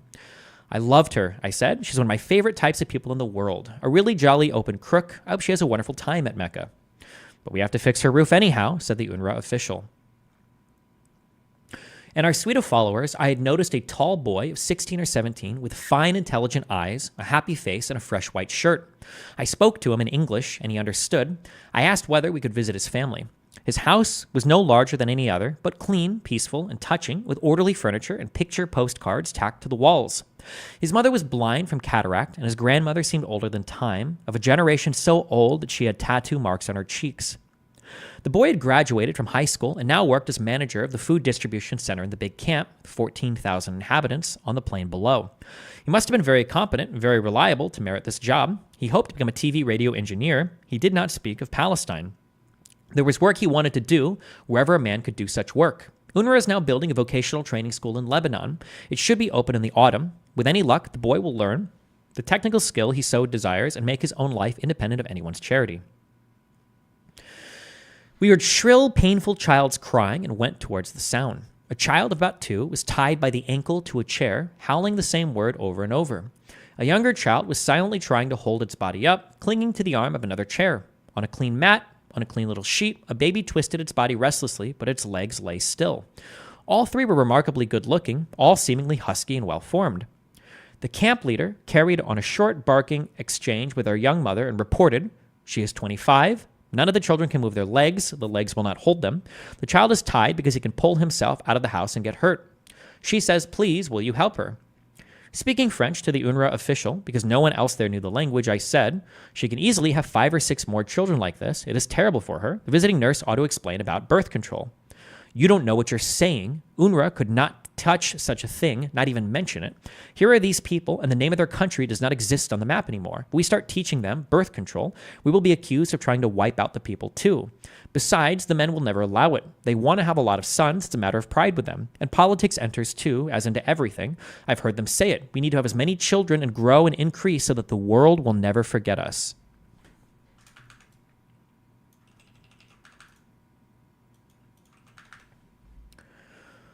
They're doing well from what I've seen, about 30,000 babies a year. The camp leader, escorting us to our car, remarked that no one here had any work. He delivered a short speech in English. He was a very nice, gentle man. All the men do is sit in cafe and suffer. A young man sees time running, and he gets old with no years. If I did not got my land to hope for, I lose my brains. On our way to Beirut, the UNRWA official said 80% of the men in that camp work. It's quite a prosperous little camp. Do they lie just for the fun of it? It had been a long day. Well, it's natural in front of us. If they earn too much, they are taken off the ration lists. If they earn above a certain amount, they aren't eligible for the services. Free medicine and doctoring and schooling, so obviously they don't want us to know. Like non-refugees with the income tax collectors? That's it.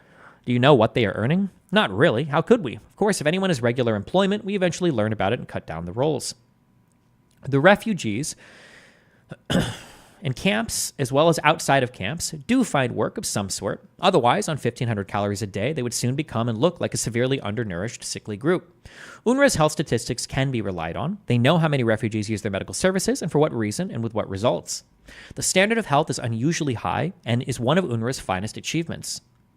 On the plain below Mia Mia, the land is green with citrus groves, banana plantations, where nothing grew before. This is the work of refugees. Someone should be very grateful to them. Refugees who were city dwellers in Palestine gravitate to city work. Taxi drivers, employees, merchants. No matter what official attitudes are, all of these people tend to seek their own previous level, under the universal refugee handicap of starting from scratch, of being exploitable, and in competition with established locals. Besides, they are living in a part of the world where poverty is an endemic disease, and it's hard for anyone to make a good living unless you are born into a silver spoon family. Out of the blue, my guide announced, there is no crime in the camps, no thefts, no fires, no blood feuds. It is much better than it was in Palestine. They know they are all brothers in refuge. There were a few murders some time ago, someone raping, something like that. It is natural, but no crime. And this is true in all the camps. Exile is taught one valuable lesson, how to live peacefully and lawfully together. To enter the Gaza Strip, you require a military visa from the Egyptian government in Cairo.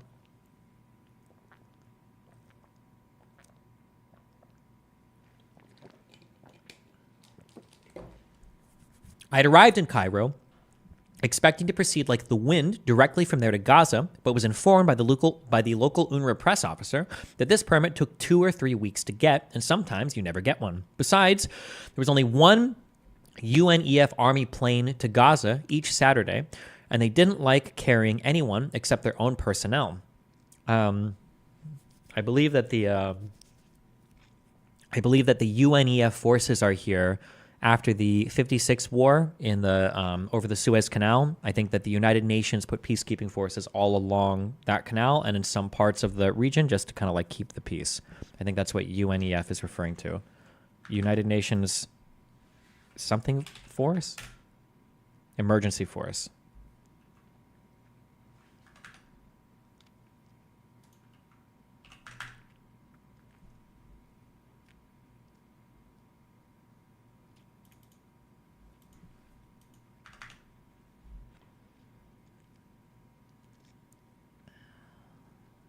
Besides, there was only one UNEF Army plane to Gaza each Saturday, and they didn't like carrying anyone except their own personnel.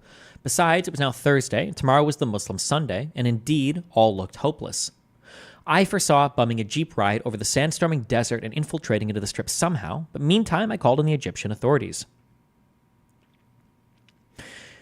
Because of the Muslim holy day, the number of passport photos I needed, and the number of offices I had to run between, it took about 4 days to get the visa, and every minute was enjoyable.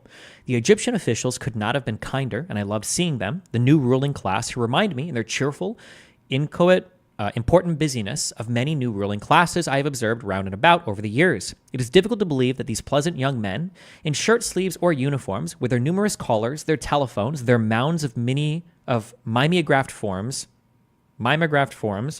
their empty Turkish coffee cups, have any connection with the vainglory, the xenophobia, the anti-Semitic hatred that smear the press and pour over the air of their fascinating city. The Gaza Strip, from all accounts, would be a real hellhole.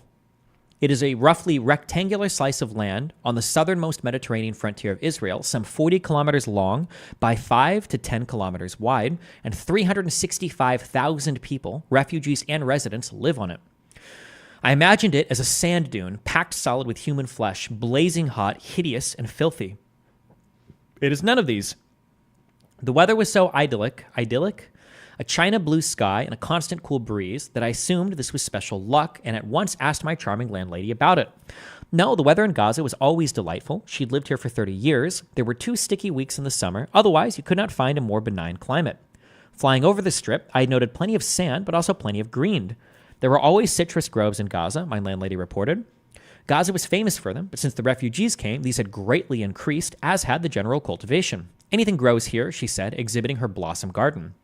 Then I remarked that Gaza town was a beehive of activity, with all the UNEF soldiers, Danes, Norwegians, Indians, Canadians, Yugoslavs who patrol the Israeli-Gaza border and spend money in the town in their free time, and the Egyptian upper crust which oversees the Palestinian officials, and UNRWA and visitors with the local residents, and indeed the refugees.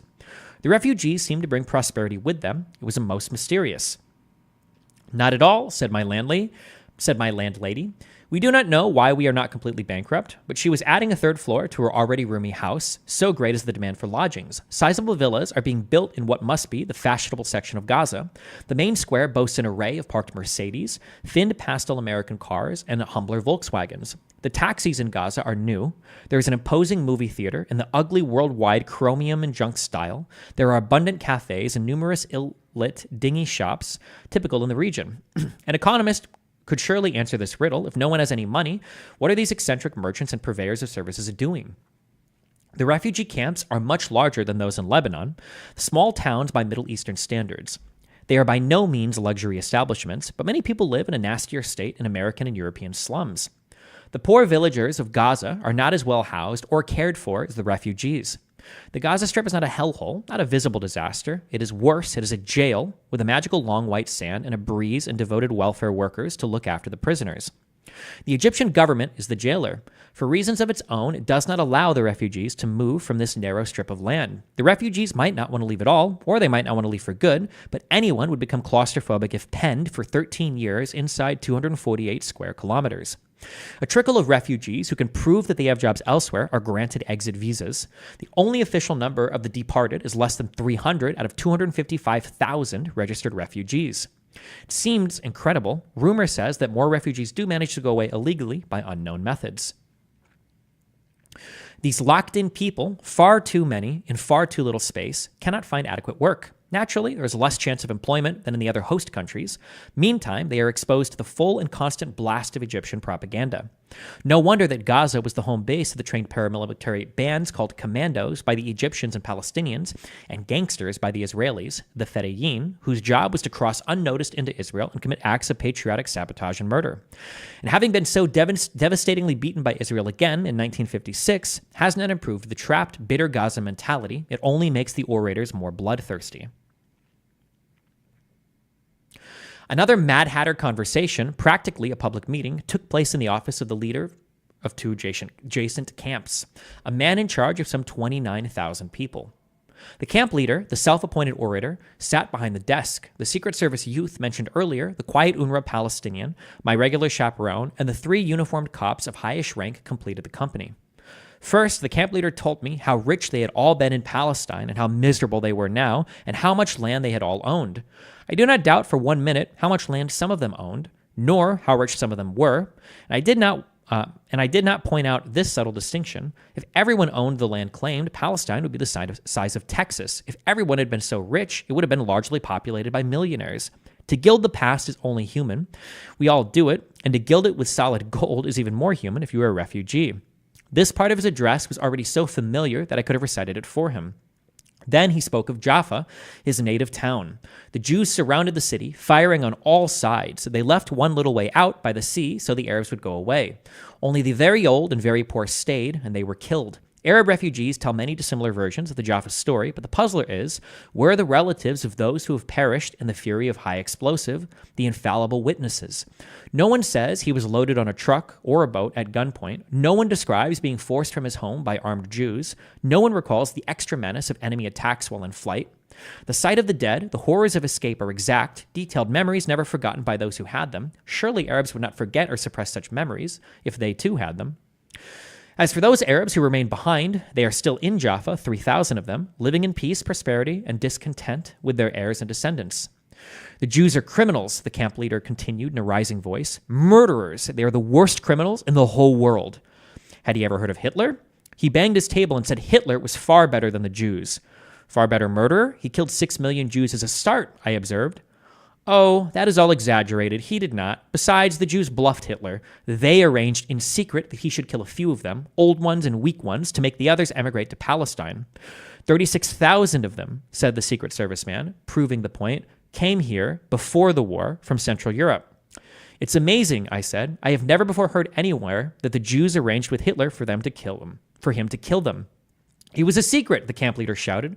The documents have been found. Everyone knows it was published. The Jews arranged it all with Hitler. There is a limit to the amount of Mad Hattery one can endure, so I suggested that we visit the camp. I knocked on a door at random before the camp leader had a chance to steer me anywhere. 2 young married couples lived here. In a corner by the courtyard wall stood a group of visitors, silent Arab women, in their graceful long blue dresses, slightly hiding their faces behind their white head veils. The older women wore silver coins on chains across their foreheads. This is very pretty and is also guaranteed to prevent sickness of the eyes. It was useless to try to lure the women into talk, but one of the husbands talked freely. The Secret Service youth translated. It is the blame of America that this happened because they helped the Jews. We only want America to help us get back to our lands. How? I asked. By war? When the Arabs are united, we will make the war. Well, what do you want from us then? Arms to make the war with? No, we want you to stop giving arms and money to Israel. Just now, Kennedy has given Israel $25 million for arms. I do not believe that the United States government has ever given or sold arms to Israel. What about the arms Nasser gets from Russia and Czechoslovakia? That is all right. That is different. They are peace-loving nations. They only want to help the underdeveloped or the undeveloped countries. The Secret Service man put in, America offered us arms, but with conditions. We will not accept conditions, so we take from the Eastern countries who give without conditions. What do you do? I asked the fat young husband. Nothing. What would you like to do? Be a soldier and fight Jews. This oratory pleased the public very much. Do you all like Nasser? I asked politely. Wide smiles, general joy. We do, certainly, of course. He will unite us and make us strong. He is our leader.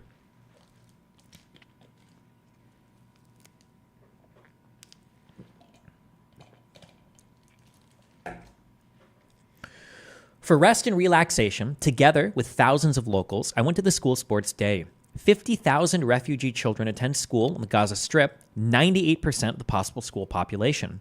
In Gaza's spacious stadium, 2,000 school children were gathered. They ranged from tiny tots, the brownies, in berets and ballet-skirted orange uniforms, to boys in running shorts and muscles. They paraded past the governor of the Gaza Strip in the viewing stand, led by girls in colored outfits who formed the Palestine flag. The human flag was followed by the brownie babies, Girl Scouts, Boy Scouts, girl gymnasts, and boy gymnasts. We dressed every one of them, an English UNRWA official said. The show cost us about $2,000, but it's worth it. It gives them something to look forward to. They all love it. They loved it, and their admiring families loved it, and the public loved it. The children had marched in earnest, stiff-legged style, quote, like the British Army, end quote, I said. Like the Egyptian army, he said.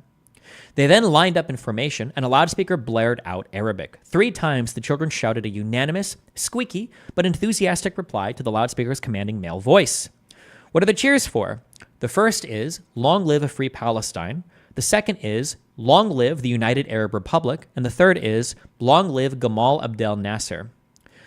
So for some period of time, Syria and Egypt, I believe, were technically considered one country, and that country was called, I believe, the United Arab Republic. I think it was for about 5 or 10 years.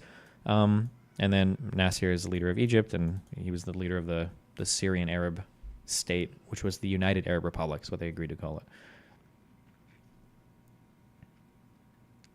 I stayed to see the white-clad girl gymnasts, as graceful as a field of Isadora Duncombe's, doing lovely swaying motions with blue gauze handkerchiefs. The vocational training school at Gaza, somebody said it's weird how that would work geographically. Well, the idea was they wanted to kind of make a big Arab state again. That was like the goal, the dream.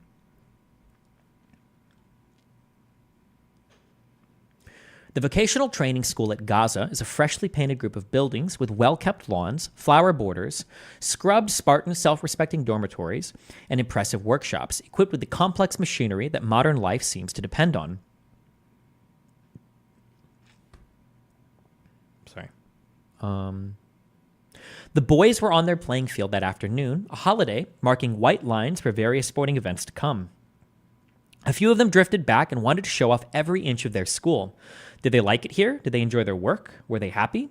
Needless to ask, the answer glowed and shone on them.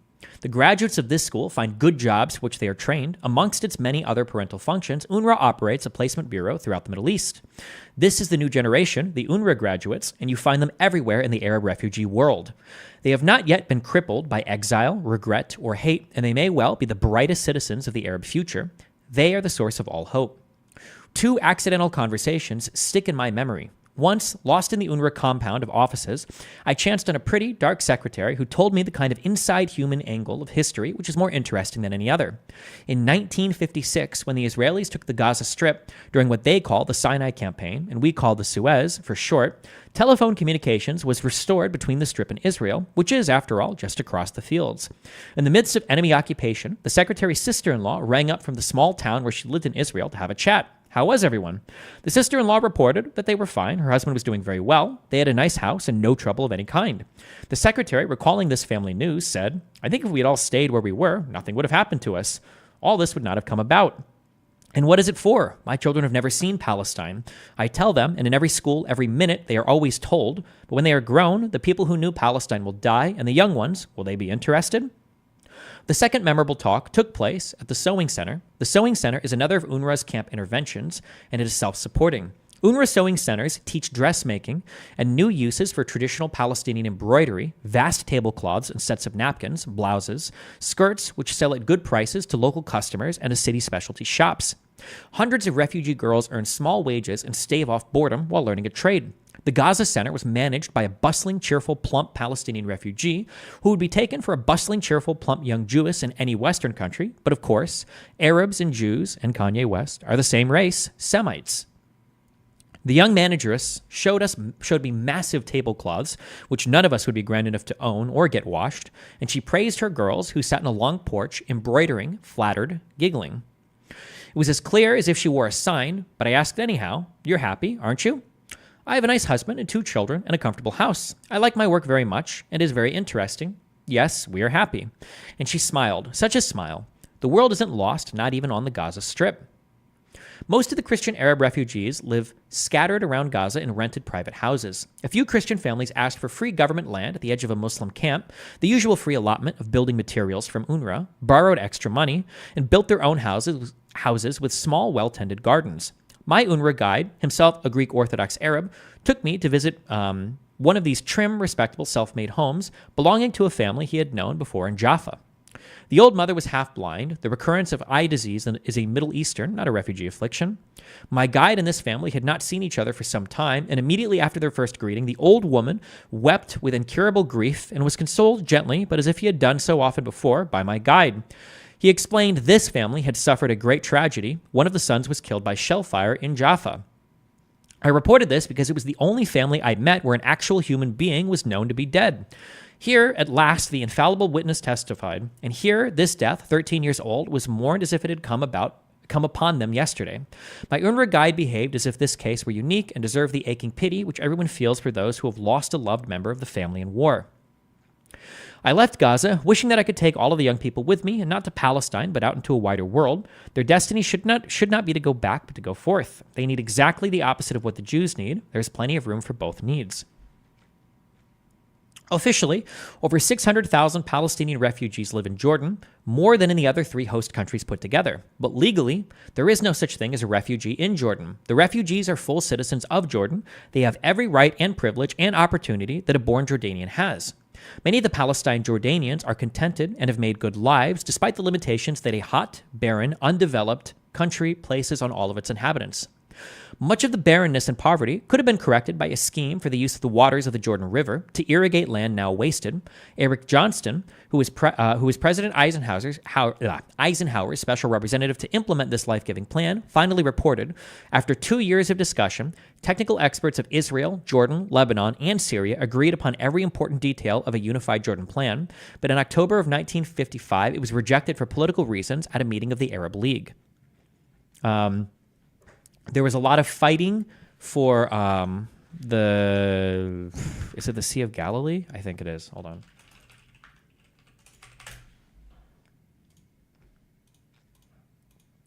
A huge part of the early Israeli cultivation of this land, and then a lot of the early purchases revolved around diverting water basically from the Jordan River, or River Jordan, I don't know what you formally refer to it as, in order to make it so you could irrigate a lot of the crops and lands through Israel.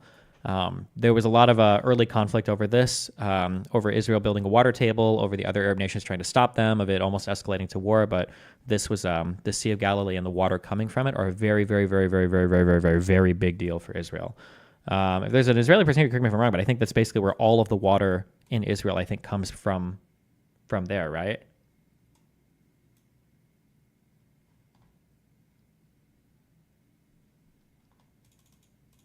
I believe so. Somebody said 60%, if I recall. Where does the rest of the water come from? The other one is the Dead Sea. Oh, because you can desalinate now. Oh, that's true. Okay. Okay, yeah, I guess if you're running desalination, you can do it now. Okay. I don't know when the desalination plants started, but...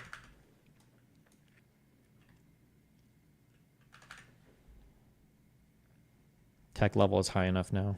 Yeah.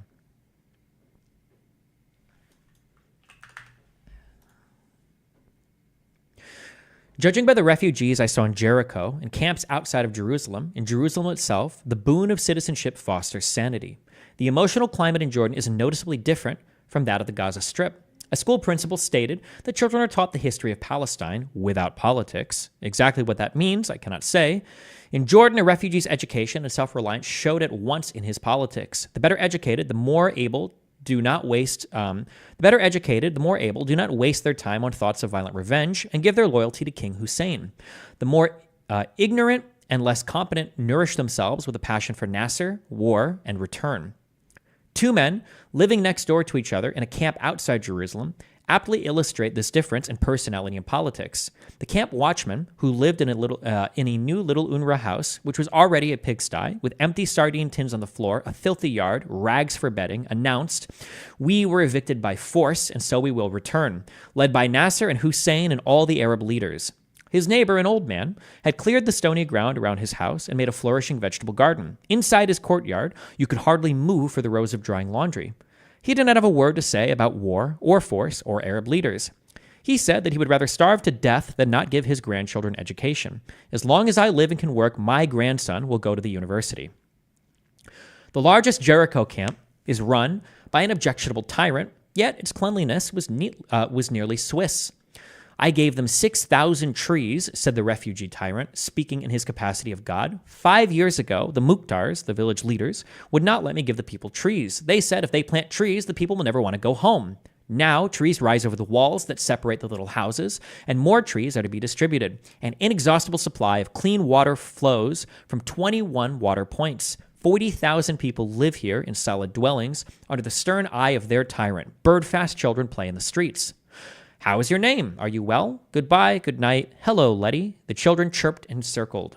The tyrant tried roughly to shout them off. One boy, determined to have his say, presented me with a whole English sentence. He took me to his home, 4 airy rooms, one lined with chairs for visiting, a neat yard, presided over by a smiling, serene-faced mother, very proud of her son who could speak alone in a foreign language to a foreign guest. He told me slowly of his life, his family, and his ambitions. He was 13 and had studied English here for 2 years in school. He had never talked English with anyone before except his teacher. After this encounter, I visited some English classes at another camp to watch the miracle in the making. The boy wants to become a teacher. In this country, I asked, waiting for the expected cry. No, in my country, Palestine. No, not in this country, in Jerusalem or Amman. So finally, I realized, as I should have all along, that country means town or village. Jerusalem is a city. I'll never remember where in the West Bank these fucking cities are. Oh, no, Jerusalem is literally the point between, I was thinking of Nazareth. It's the point between, the connecting point, obviously, between the West Bank and Israel, although now I guess it's all kind of Israel. But and then Amman is the capital of Jordan cities. So finally, I realized, as I should have all along, that country means town or village. When the Arab peasant refugee talk of their country, even if they happen to be in it, as they are here, they are talking about their own village, their birthplace. The boy's mind had gone no farther than the big cities of the only country he knows. His mind may travel much further than that. The highest ambition of all the best students is to become a teacher or a doctor. Teachers and doctors are needed throughout the world, and the Arab world needs them intensely. Jordan has a vocational training school also, as happy and hopeful as the school in Gaza.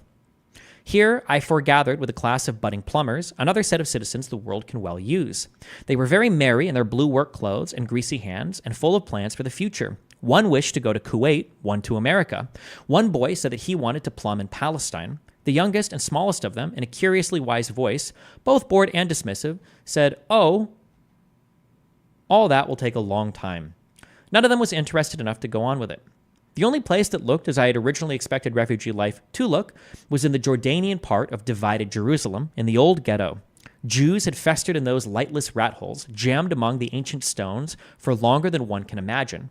For 13 years, Arab refugees have endured the same hideous life. This is medieval misery and squalor, nothing like it exists in the modern world. From a fetid passageway, a straight-backed, cleanly dressed, handsome boy bounded into the cobbled alley street.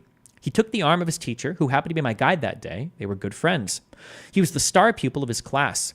Where could he possibly study? In the street, the boy said. Anywhere outside. He has known no other home than a single damp room, a dungeon, where he lives with his bedridden grandfather, his parents, and a brother. All the boys from here are good boys, the teacher said, and his amazement showed in his voice. And very witty, he meant intelligent, I later discovered. Did the UNRWA director know of this vile slum? No, said the camp leader. I hurried off to ask why UNRWA allowed human beings to live in such revolting squalor.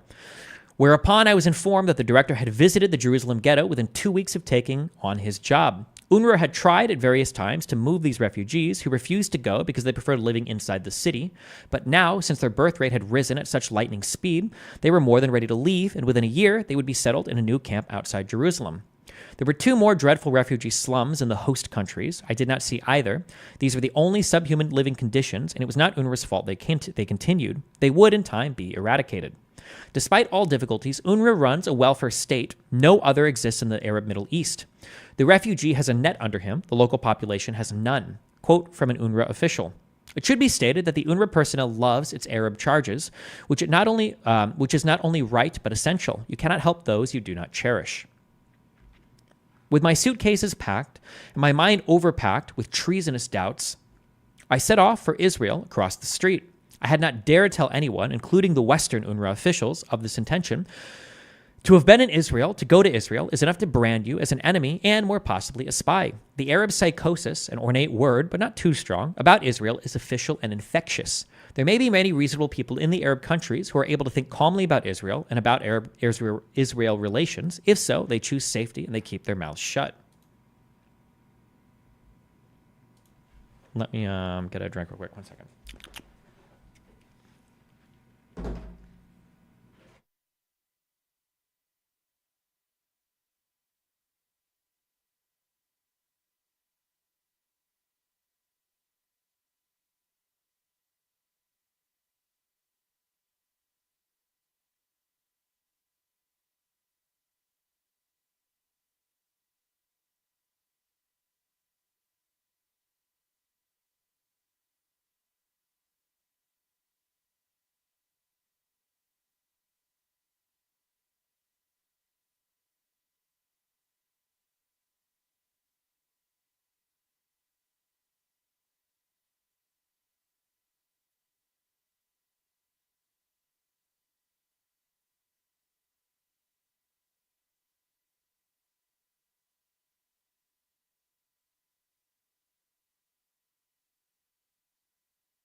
When it comes to moving from one side of Jerusalem, which is Jordan, to the other side of Jerusalem, which is Israel, the world of dreams sets in. You take a taxi through normal streets, and suddenly you arrive at a small Jordanian frontier post, also in a city street.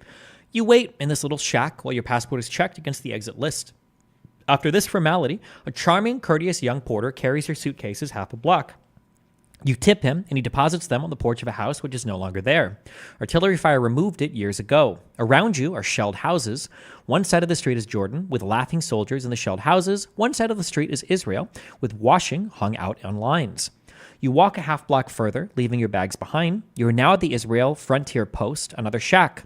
Like crossing the river Styx, this is a one-way journey. When you have left Jordan for Israel, you cannot return by this road. The Arab blockade of Israel thus extends to foreign visitors. You would have to fly from Israel to a neutral territory and start all over, provided the Arabs still like you after a visit to Israel. Since you will not be admitted to any Arab country, if you have an Israeli visa on your passport, you carry your Israeli visa on a separate sheet of paper. Other nations than ours present their traveling citizens with two passports. After the Israeli border police have checked your visa, an equally charming, courteous young porter, an Israeli, collects your bags from the porch of the non-existent house in no man's land. You tip him and put the luggage in a taxi and drive a few blocks to your hotel.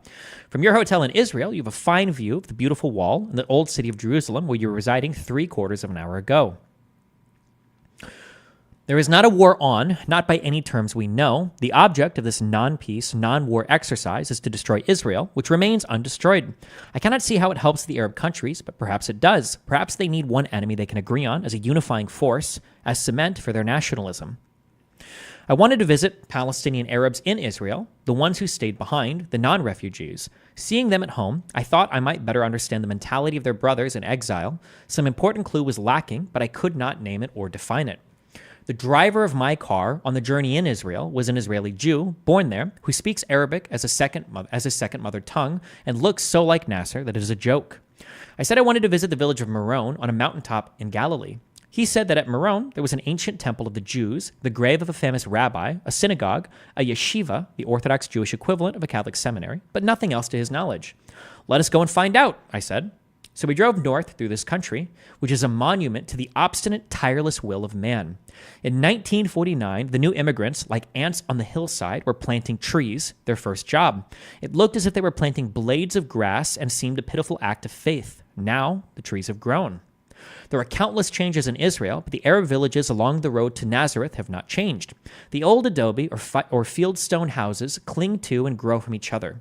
They are charming, picturesque, primitive, and wretched, but not to Arab peasants. This is the way it always was, this is the way they like it, and the way they want to keep it. We drove up the mountain. Between the synagogue and the heroic ruins of the 2,000-year-old temple, we did indeed find Meron, the home of the aristocrat who had offered me a rose on a mountaintop in Lebanon. There were not more than 12 houses in this village. The Mukhtar's palace is a long, narrow stone shed with an ugly, narrow porch along the front. Instead of beams, bits of rusted railway track hold up the porch, or bits of rusted railway track hold up the porch. The other small houses were built of the honey-colored, rough fieldstone with traditional graceful doors and windows. Inside, the houses were like stables unfit for decent animals.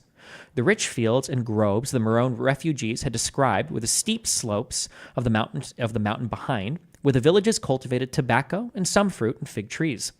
In their day, the village had no electric light or water. The women carried water on their heads from the wadi at the foot of the mountain.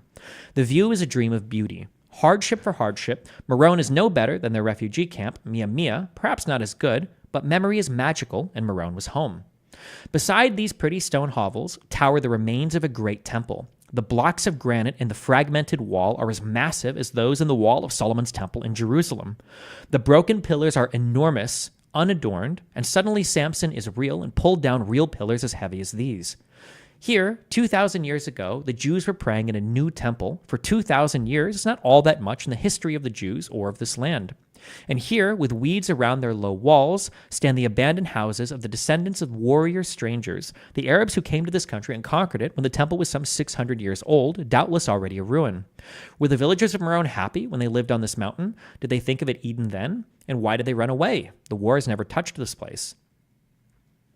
On January 1st, 1960, according to Israeli statistics, 159,236 Muslims and 48,277 Christian Arabs and 22,351 Druzes lived in Israel. These people will have increased, but that is a good enough basis to work on, roughly 250,000 Arabs by now. The Jewish population, coming together here from the four corners of the earth, was 1,858,841. These dissimilar people live on 8,000 square miles of quite beautiful, laboriously and lovingly reclaimed rock heap and sand dune, of which 1/3 is irreducible desert. The Druzes, a separate and secret sect, are a phenomenon. They are content. They trust and approve of the Jews. They are loyal citizens of Israel. The remaining Arabs are something else again. On this tour, I visited a Christian Arab village near the Lebanese frontier, a Muslim Arab village on the coastal plain near Acre. I think I always fuck this up. 2 Muslim villages near the Jordanian frontier, a new Muslim settlement near Tel Aviv, the exact copy of a new Jewish settlement built by the government, and a Roman Catholic priest in the beautiful Crusader city of... It's not Acre. I don't know why. We'll look it up just so I can fuck it up again in the future.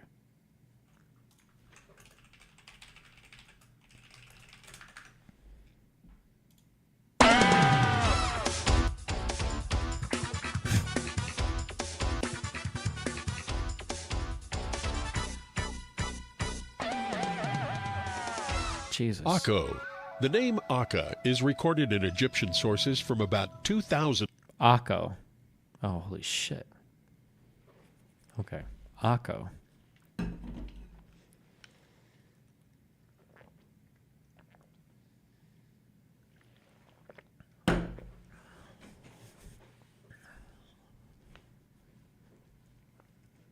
My idea was to search out Arab school teachers on the grounds that they would probably speak English, were educated men, would know the feelings of their communities, and would have thoughts about Arab problems.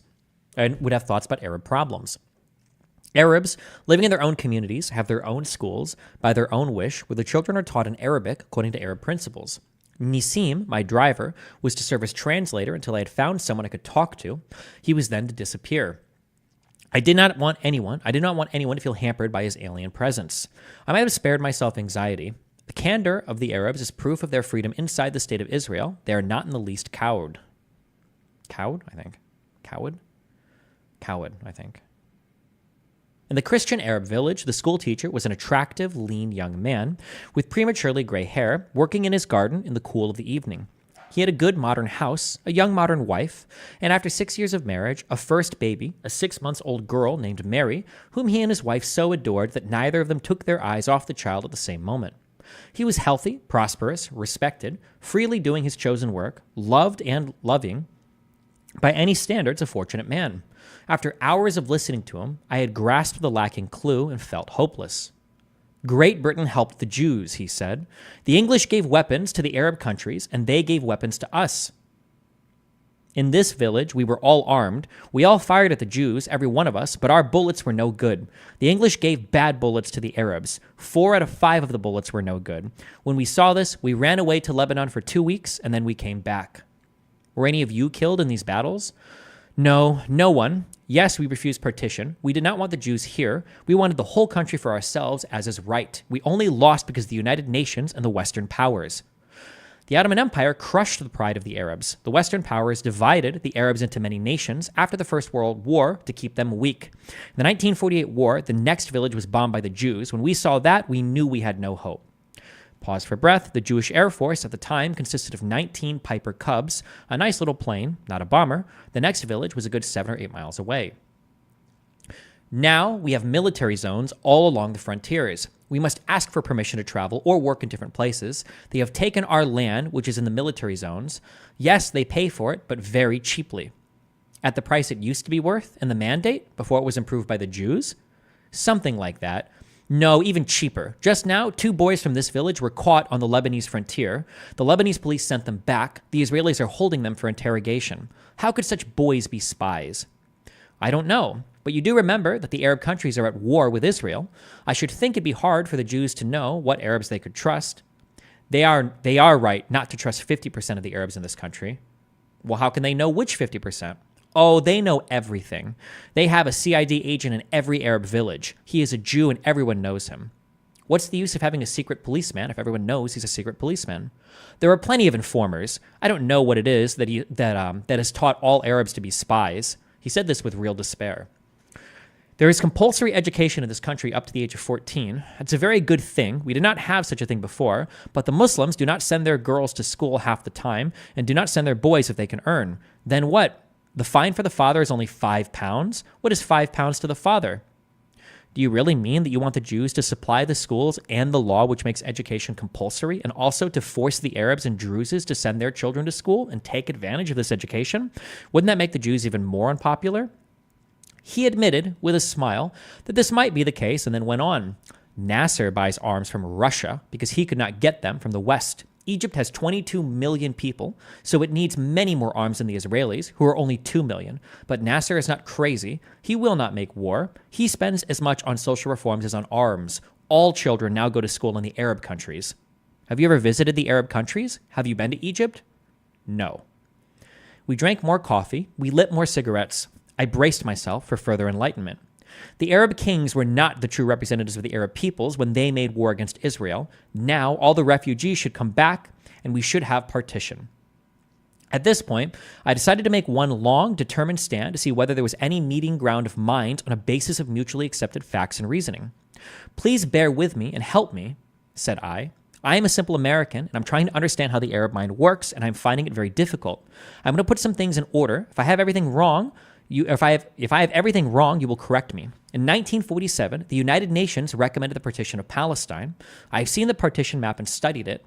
I cannot tell, but it does not look to me as if the Arabs were being cheated of their share of good land. The idea was that this division would work if both Jews and Arabs accepted it and lived under an economic union. And of course, the Arab countries around the borders would have to be peaceful and cooperative, or else nothing would work at all. The Jews accepted this partition plan, I suppose because they felt they had to. They were outnumbered about 2-1 inside the country, and there were the neighboring Arab states with 5 regular armies and 40 million or more citizens not feeling friendly. Are we agreed so far?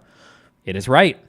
The Arab governments and the Palestinian Arabs rejected partition, absolutely. You wanted the whole country. There is no secret about this. The statements of the Arab representatives and the UN are on record. The Arab governments never hid the fact that they started the war against Israel, but you, the Palestinian Arabs, agreed to this, and you wanted it. And you thought, it seems to me very reasonably, that you would win and win quickly.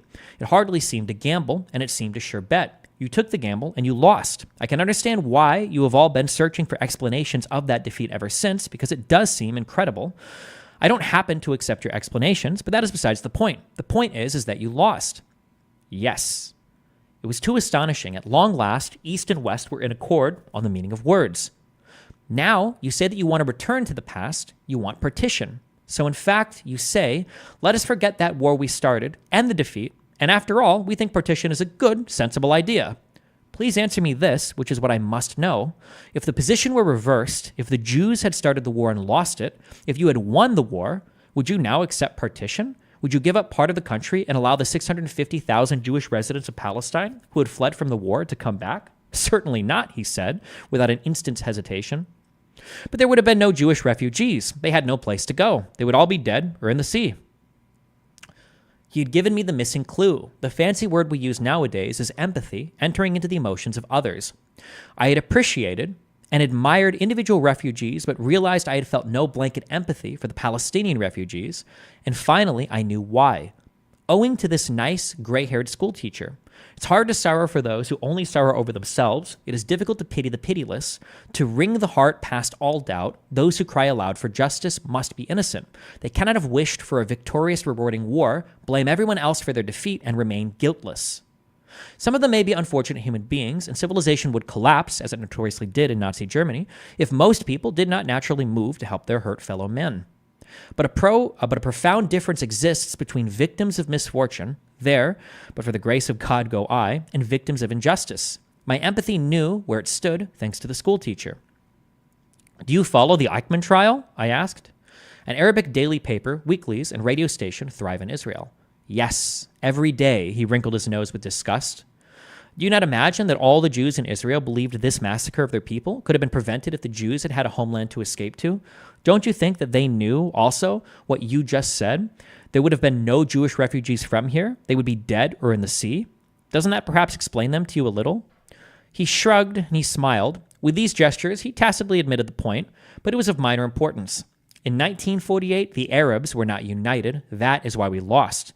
In 1956, the Jews beat Nasser. He will never make war, but when there are 5 million Jews here in Israel, the Jews will make war because they will need more land. Israel is about the size of New Jersey, a state in America. Some 6 million people live quite comfortably in New Jersey. Israel could become an industrial state, a very useful one. No, cannot. The Arab nations will not allow it. They will not trade with Israel. They will not let Israeli ships go through the canal. They do not wish Israel to do these things. They will not accept Israel. It is hopeless, I said. In my lifetime, those who threatened war sooner or later produced it. If Arab-Israel politics keep up like this, my friend, perhaps all of us everywhere, you and your wife and Mary and my child and my husband and I, will have the privilege of dying in the same stupid final war. He thought I was making a rich foreign joke. He has never even seen a corner of a real big war. He cannot imagine it. He thinks war is something that lasts a few weeks, during which you shoot off bad bullets at a remote enemy, no one is killed, you run away for a bit, and then come back home to your undamaged houses and lead a good life. Indeed, a better material life than before. None of these Arabs had suffered anything comparable to what survivors of modern war know. None can imagine such catastrophe. The Christian school teacher sent me on to a friend of his, a Muslim school teacher, in a village called Masra on the plain near Akko. The Muslim school teacher was a young, black-eyed beauty who received me in a bleak, cement-walled room, scantily furnished with an ugly desk, wardrobe, straight chairs, and a daybed. He wore striped pajamas, traces of shaving cream, and a princely ease of manner. We got right down to business. Before 1948, the population of Masra was 350. Now it is 200. They owned little land. They had worked on neighboring kibbutzim and in Akko factories. They always had good relations with the Jews. No one here shot at Jews, and no Jews shot at us. Note the order of the sentence. But now, Masra had grown and swollen. 900 refugees live here. Refugees? Yes, people from those villages. He gestured out the door across the fields. What, from villages nearby? Yes, those villages. They may be 7 kilometers away. And you consider them refugees? Of course, there was no fighting near here. But the people are frightened, so they fled to the Druze villages, where they know they will be safe, because the Druzes were always friendly with the Jews, and after, they came here. The Israeli governments will not let them go back to their villages. The government offered them other land, but they will not take it. Before the war, only my father sent his sons to school from this village. Now we have a school and 240 children in it, 100 girls and 140 boys. We have a water tap at every house and electric light. Never such things before. No one owned a radio. Now there are 100 radios and Frigidaires too. The people earn good wages. Then everyone must be happy? No, the people are not glad. They want to go back to their old houses, even if there is no light or water or money. They knew the refugees were living under good conditions. He had brothers in Lebanon and Syria who were doing well. How did he know? They wrote messages to the Israeli radio, which broadcast them, and the Lebanon radio sent messages back. That way they heard news of their families.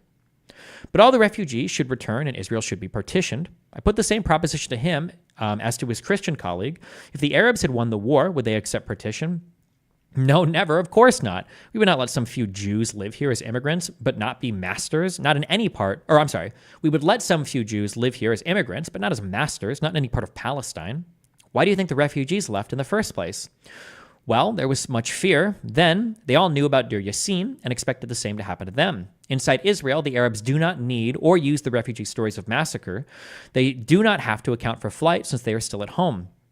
They know what happened around them, and their neighbors know, and such stories would be pointless. But they do speak of Deir Yassin, which was a genuine massacre and took place in the village of that name near Jerusalem on April 9th, 1948. Before the official Arab-Israel war started, on May 15th, 1948, there had been months and months of incidents. From the first week of December 1947, disorder in Palestine had begun to mount. The Arabs repeatedly asserted that they would resist partition by force. They seemed to be determined to drive that point home by assaults upon the Jewish community in Palestine. Quoting a person named Trigiv Lee Leib in The Cause of Peace, Macmillan, I don't know. By February 1948, aside from scattered Arab attacks on scattered Jews and reprisals for the same, the Arab Liberation Army had moved into Palestine from the north, and Jerusalem was bombarded, besieged, and cut off.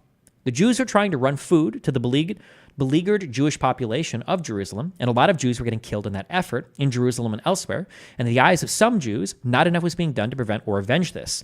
The state of Israel did not exist. No functioning Jewish government could control this anarchic, deadly phase of undeclared war. Two famous illegal groups of militant Jews, the Stern Gang and the Irgun Zvi Luimi, had their own ideas on how to fight fire with fire.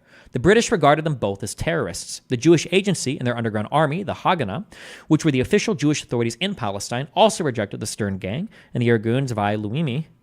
There's no way it's Luimi. Luimi? Because of their ruthlessness.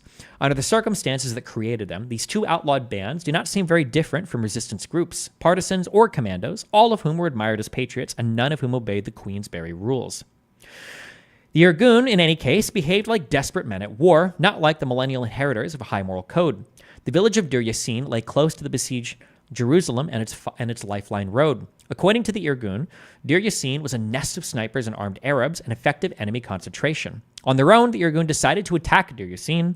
Their leader was killed by Arab fire from the village. The Irgun fighters then went brutally mad and shot everyone in sight. 250 Arabs were killed. To this day, Israelis cannot get over the shame for Deir Yassin while failing to remind themselves, the Arabs, and the world that murder horribly begets murder, and that they could present a longer casualty list of Jews killed by Arabs before and after Deir Yassin during the twilight period of terror that preceded open war. The news of Deir Yassin spread like the tolling of a funeral bell throughout Arab Palestine. According to their own ethical code and practice of war, Deir Yassin must have seemed a natural portent, the future to the Arabs. They intended to massacre the Jews. If the Jews were victorious, obviously they would massacre the Arabs. As the beautiful schoolteacher pointed out, Deir Yassin threw the fear of death into vast numbers of the Arab population. In panic, they fled from Palestine. Since we were talking about war, we came easily to the subject of Nasser. Here, they love Nasser, all love him. He is Arab person. They do not believe what he says on the radio, kill the Jews, kick them into the sea. So long he says it and nothing happens. It will not be war, something else will arrange, but not soon. The Christian Arab schoolteacher had told me of a priest in Akko whom I should see, but I could not find him. Instead, I directed myself toward the nearest church steeple, rang a doorbell beneath, and was admitted by an enormous rotund priest in a brown cassock. He looked like an Arab, but was an Italian. He had lived in the country for nearly 30 years and had learned how to survive by laughter. He laughed at everything, and it was an awesome sight, as if a hippopotamus broke into silent mirth. Buck.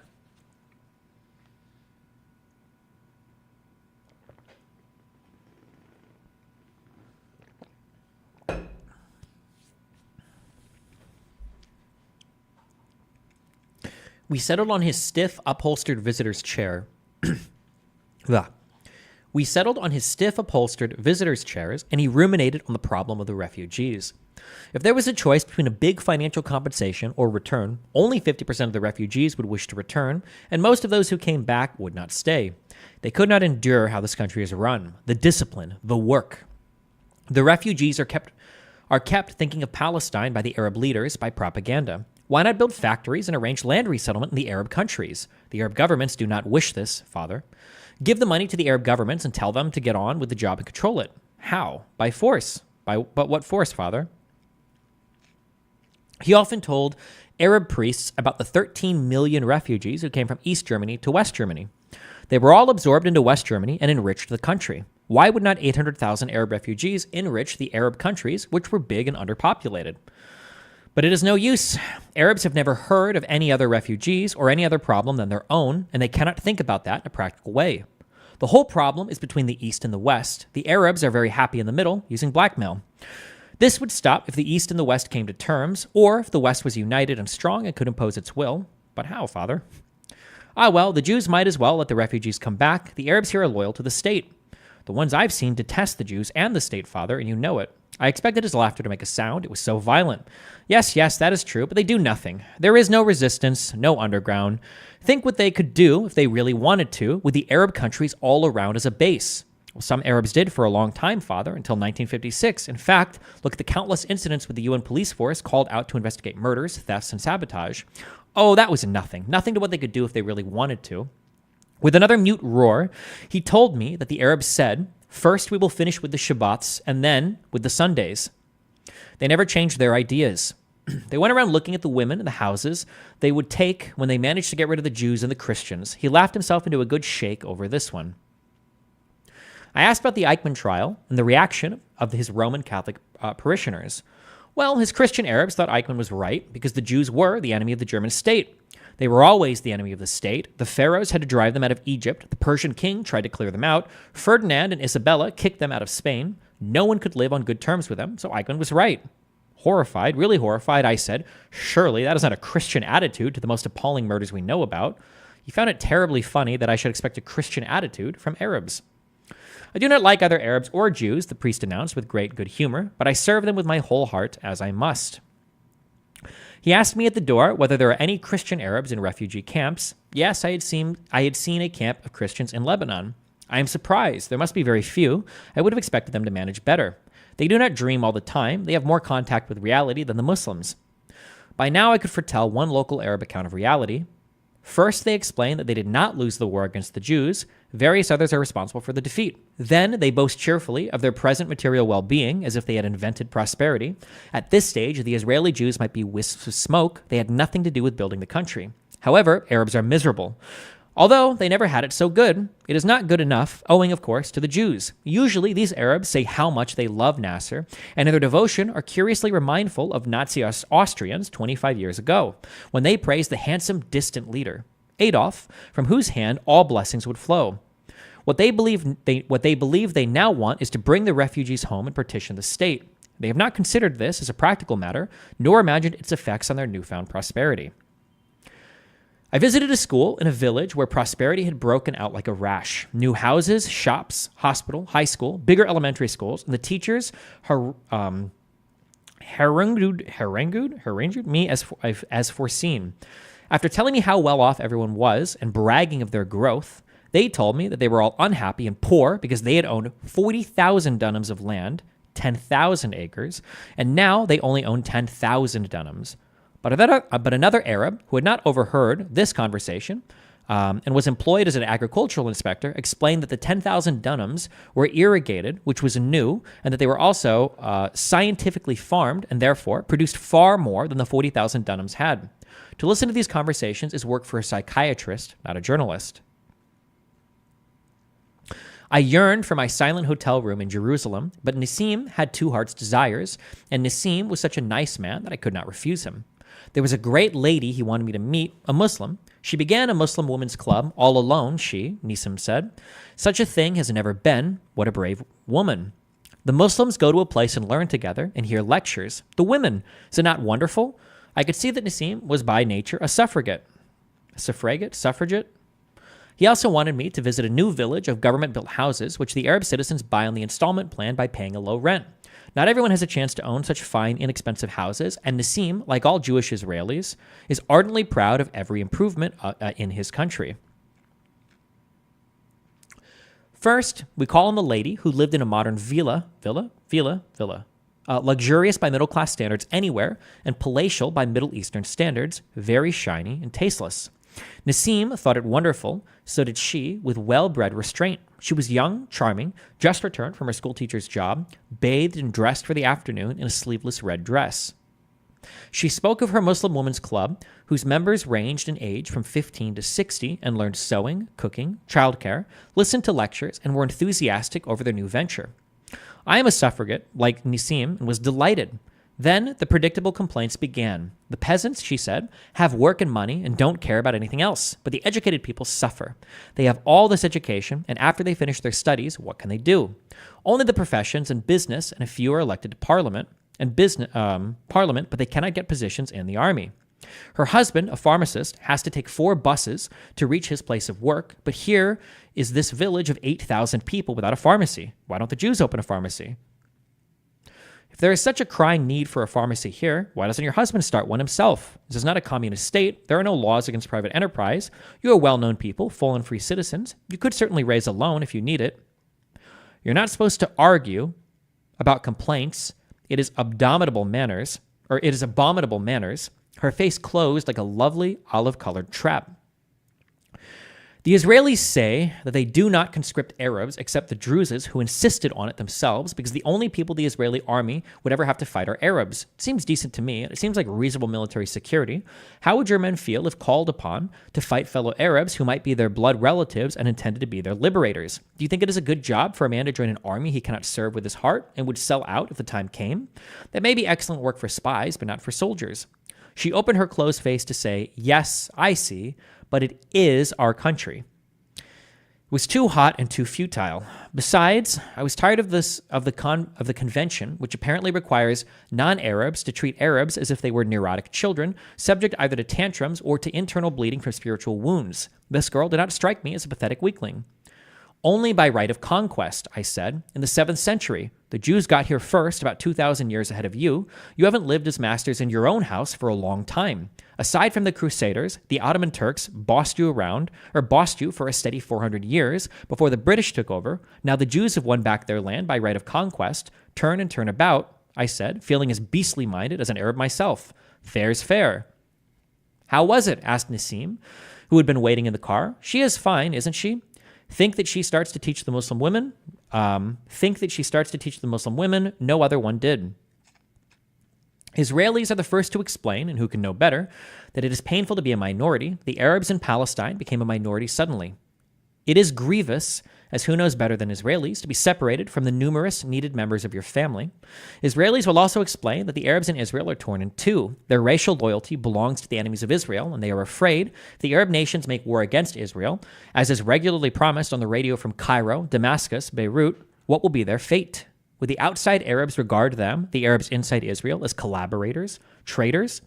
The emotional position of the Israeli Arabs is tormenting and is held in that torment by the Arab radio stations. Though they are materially secure, protected by equal justice under law, and by an almost exaggerated respect for their feelings. At this point in time, just as a matter of fact, I don't believe that they had the same legal treatment yet in Israel. I don't think that started until 66 or 65. I think they still answered to military courts if you were an Arab Israeli even inside Israel proper, I believe. I don't think they were made formal citizens yet, but if the Arab nations made peace with Israel, it is possible that all Israeli Arabs would relax, be happy, and wholehearted supporters of Israel. If not, not. No one, after listening to Israeli Arabs, could believe that Palestinian refugees would be either contented or loyal citizens of Israel. The new village that so pleased Nassim was rows of small plastered houses painted in pastel shades or white with pastel-colored woodwork. They have a porch veranda, 2 fairly large rooms, a kitchen, a shower washroom, and small gardens. No working-class Arabs I saw anywhere in the Middle East possess houses like these, but the owners were not satisfied, as I knew they would not be. One boy of about 14 could speak English. Boys of this age are valuable informants. They parrot their elders without reflection. Is she just lying then? Well, no, I mean, like, technically it's not like they're getting slaughtered or killed or whatever, or maybe she's not aware of this differentiation and treatment, but...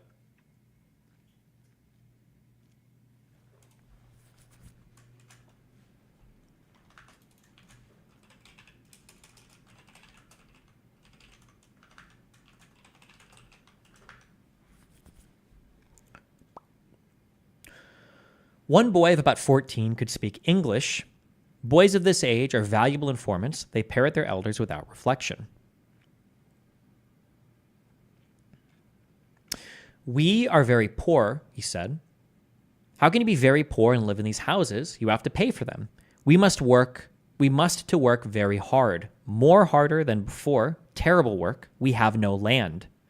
Wasn't farming hard work? No, that was easy. Not like now. How does your family manage? My brother works in Tel Aviv in a gasoline station. That is terrible hard work. When we left, the pretty, healthy children ran beside the car, shouting. I waved. Nassim looked queer. Something was wrong. That chronic optimist seemed sad. What's the matter, Nassim? Nothing. What the children say. You mean just now? Shouting? Yes. They say, where are you going, bastard? I spit on you. What for, I thought. What for, and will it never stop? Do you hate the Arabs, Nassim? No, of course not. Why not? What is the good of hate? What indeed? Arabs gorge on hate, they roll in it, they breathe it.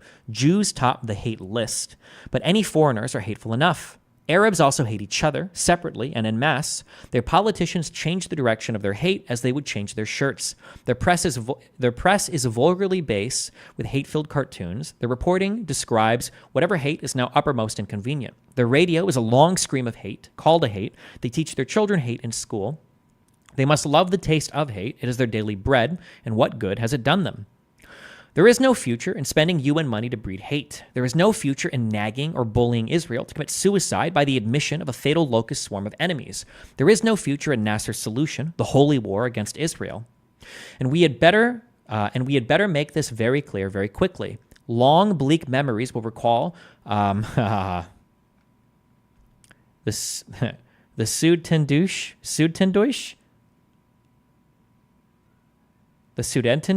I don't know, and Czechoslovakia. In a new setting, Palestinian refugees assumed the role of the Sudes. Israel became Czechoslovakia. Propaganda prepares the war for liberation of our brothers.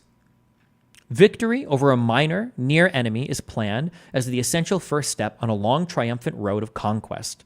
1,000-year Muslim Reich, the African continent ruled by Egypt, may be a mad dream, but we have experience of mad dreams and mad dreamers. We cannot be too careful. The echo of Hitler's voice is heard again in the land now speaking Arabic. Unfortunately for us all, including the Arabs, the Middle Eastern Arab nations have been hit by independence and the 20th century at the same time. It is a lot to handle, and they are not handling it safely or sanely. The Cold War does not help them. It encourages folly. East and West both treat the Arabs with nervous anxiety, placatory, and bribing. East and West keep their eyes fixed on the geographical location of the Arab states and the immense amount of oil under their deserts. No one does or can talk practical facts about Israel to the Arabs. It would be useless. Even the soundest Arab leaders have tied their own hands tight in an official hate policy. At present, any Arab government which urged a quick, peaceful, advantageous settlement of the Palestine refugee problem would be mobbed. The mobs have been indoctrinated for 13 years, as have the Arab refugees. The Palestinian refugees could have been absorbed into the economic life of the Arab countries long ago, despite the remark of UNRWA director in his 1960 report that jobs do not exist for the refugees and the Arab countries. Of course they do not exist. If they did, the Arab standard of life would be a finer and better thing than it is now. The jobs must be made, but the Arab countries need to have the jobs done as much as the refugees need to do them. The director of UNRWA states in the same report that the majority of Palestinian refugees are unskilled peasants, and there are enough or too many of those in the Arab countries already. No doubt, but unskilled peasants all over the world have learned to become skilled factory workers or scientific farmers at very short notice. That ability to learn is what makes our modern industrial civilization tick. The Yemenite Jews who moved in a week from the Middle Ages to Israel, the unskilled Polish peasants operating the Nowa Huta steel mills are obvious examples of this transformation. Neighboring Arabs regard the Palestinian Arabs as outstandingly intelligent. I would think this reputation deserved. There is no reason to believe that they cannot learn as others have.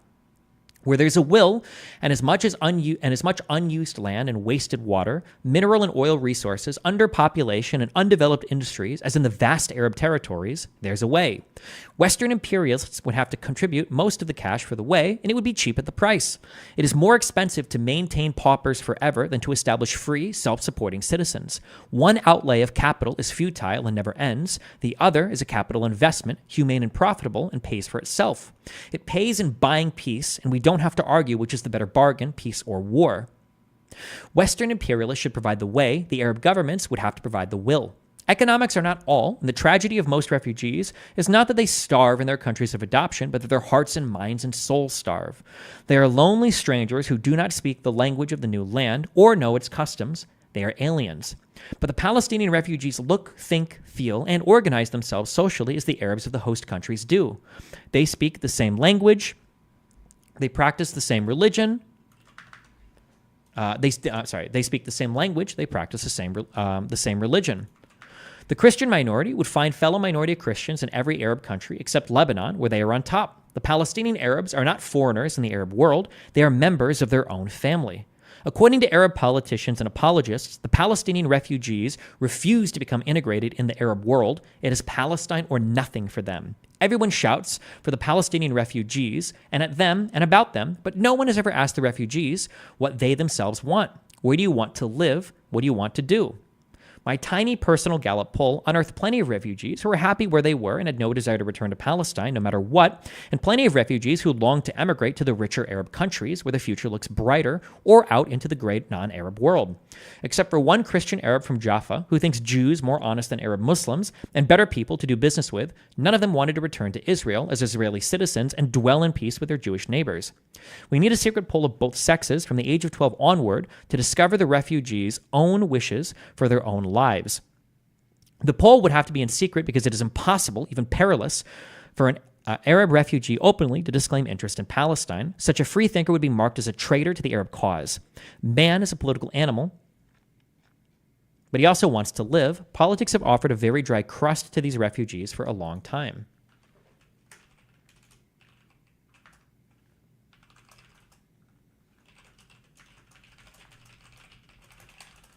Wait, hold on one second.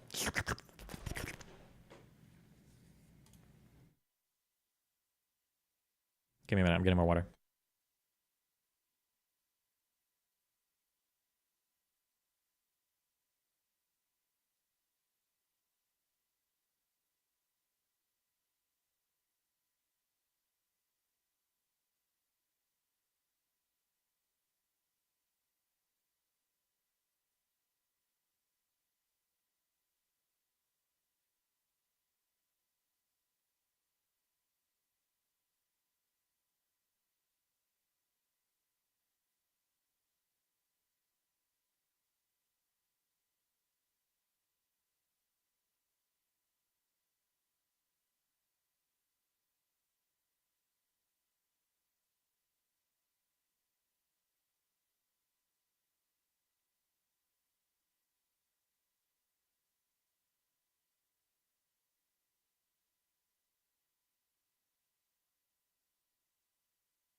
Yet the Arab governments insist that the Palestinian refugees are a political problem. Once a year, formally, they brandish these waiting lives at the UN Assembly. The rest of the year, with different degrees of intensity depending on their domestic politics, they wield these waiting lines to stir up Arab hate at home. The Arab governments say that they will not accept the existence of the State of Israel now or ever. The logical conclusion is that, when ready, they intend to burst from their cold belligerent status into hot armed conflict and terminate Israel's existence. We cannot force the Arab nations to make peace with Israel, but we have to prevent them from making actual war for the sake of all human life, their own included. A vital preventative act would be to remove the Palestinian refugees as a justification of war. Is it fruitless to offer terms to the Arab governments?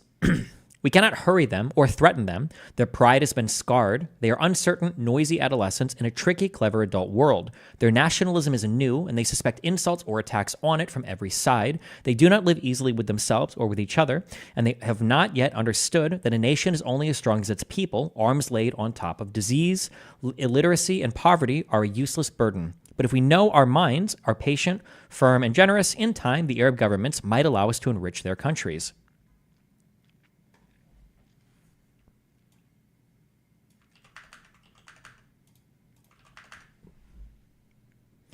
Our Western offer should be clear. UNRWA is to continue as a bridge to the future. We will pay for the bridge and the future. Palestinian refugees are gradually to become Arab citizens, earning their own livelihood on land in industries which our money and technical help will make available. All of this, but not another penny for a political problem. The Palestinian refugees must be taken out of politics forever and given the same chance that millions of refugees have had before them, a chance for work, private peace, and a private life. Would the Arab governments reject such an offer flatly, in pique, and turn UNRWA over to the Russians? The Arab leaders do not care for communism at home. Russia, as parent and teacher of hundreds of thousands of young Arab refugees, would not charm them. In the ugly East-West rivalry for Arab affection and oil and geography, we might for once risk taking a reasonable, compassionate line. We are not likely to be outbid in this field. The Arab governments do not love us, but they fear the proselytizing communists more. UNRWA has been a splendid mother and father and can serve the refugees as a guide to the future. UNRWA's greatest gift to the refugees, to the Arab world, and, indirectly, to us all, is the education and health of its charges. UNRWA should receive more money and be considered primarily an educational institution. In my opinion, UNRWA will be with us for some time as an admirable training school for young Palestinians and a kindly old folks home for aged Palestinians. But UNRWA, too, must be taken out of politics. Its work should not be subject to Arab political supervision. None of its activities should be used for Arab propaganda purposes, and its Western personnel must keep themselves rigorously detached from the Arab-Israel controversy. The Palestinian refugees are a chain reaction. Arab politicians and apologists would have us believe that the explosion began with the Balfour Declaration to view with favor the establishment in Palestine of a home for the Jewish people. More likely, the explosion started in the depths of time when the Romans drove the Jews from their one and only homeland, the soil that grew their history, the Bible. Nearly 2,000 years later, Hitler and his followers committed such barbarous crimes against the Jews as all Christendom and all Islam, barbarous too, had never inflicted in the centuries of the Jewish dispersion. The Nazis in the gas chambers made the state of Israel inevitable. The Palestinian Arabs and the 5 invading Arab armies determined the boundaries of Israel. The Palestinian refugees are unfortunate victims in a brief moment in history. It is forgotten that Jews are also victims in the same manner, the same moment. The Arab-Israel War and its continuous aftermath produced a two-way flight of peoples. Nearly 500,000 Jews, leaving behind everything they owned, escaped from the Arab countries, where they lived to start life again as refugees in Israel. Within one generation, if civilization lasts, Palestinian refugees will merge into the Arab nations because the young will insist on real lives instead of endless waiting. If we can keep the peace, however troubled, the children of Palestinian refugees will make themselves at home among their own kind in their ancestral lands. For the Jews, there is no other ancestral land than Israel. Jeez. I thought it was interesting how a lot of things she says are very prescient. Like things kind of ended up exactly that way, and then it's just interesting. You see the split talking points are essentially unchanged between.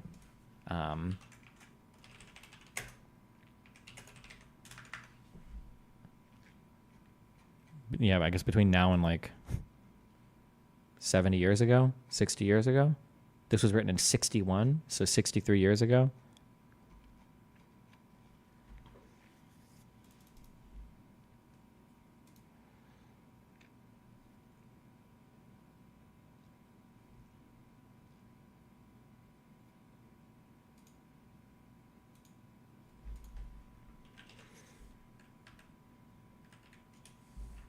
What is this?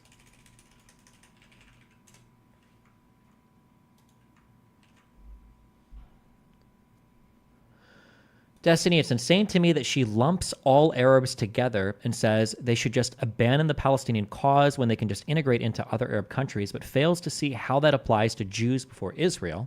They were just another bunch of Europeans and Arabs who lived in European and Arab countries, yet they wanted their own state. Curious how that state was necessary for Jews, but not Palestinians.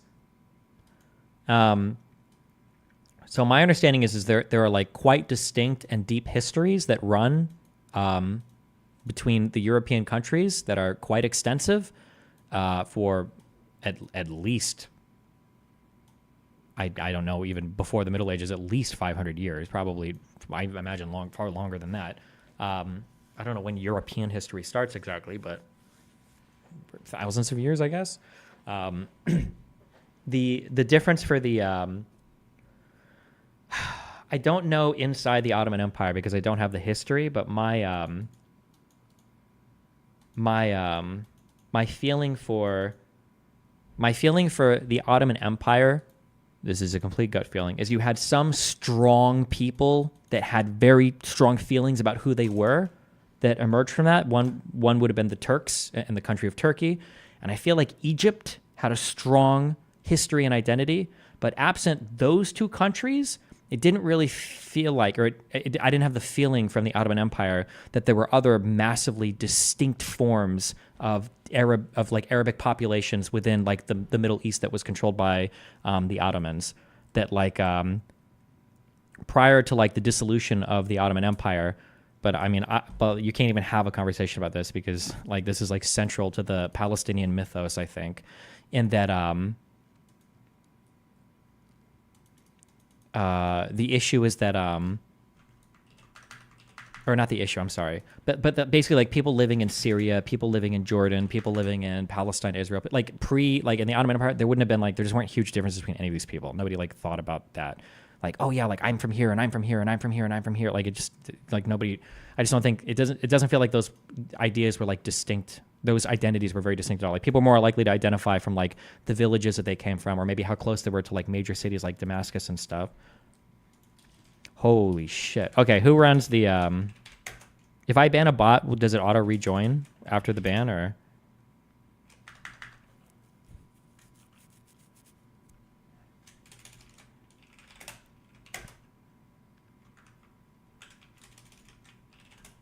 Okay, we're taking a 7-day break from the bot.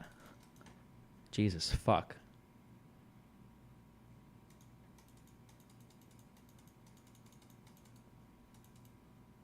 Why are some bytes highlighted? I usually highlight yellow stuff that's interesting. I highlight stuff in red that I think is very interesting or relevant. I'll probably quote it somewhere else in my notes if it's highlighted in red.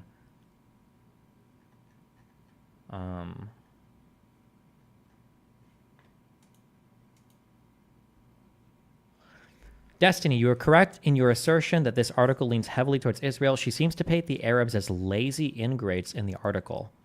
No.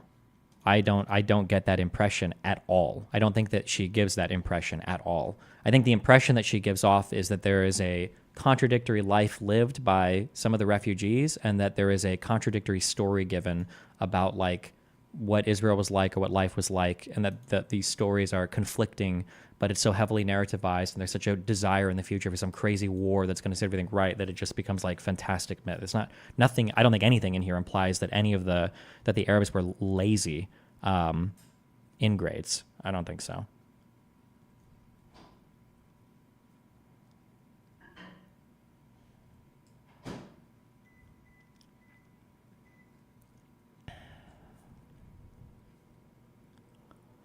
Why do you think UNRWA went from the respected, well-functioning institution in this article to the kind of institution the West sees it as today? I don't know. I don't know what the world looked like right after World War II or any. I just can't speak to a broader. I'll probably understand more about the world after we get through this World War I book. Yeah.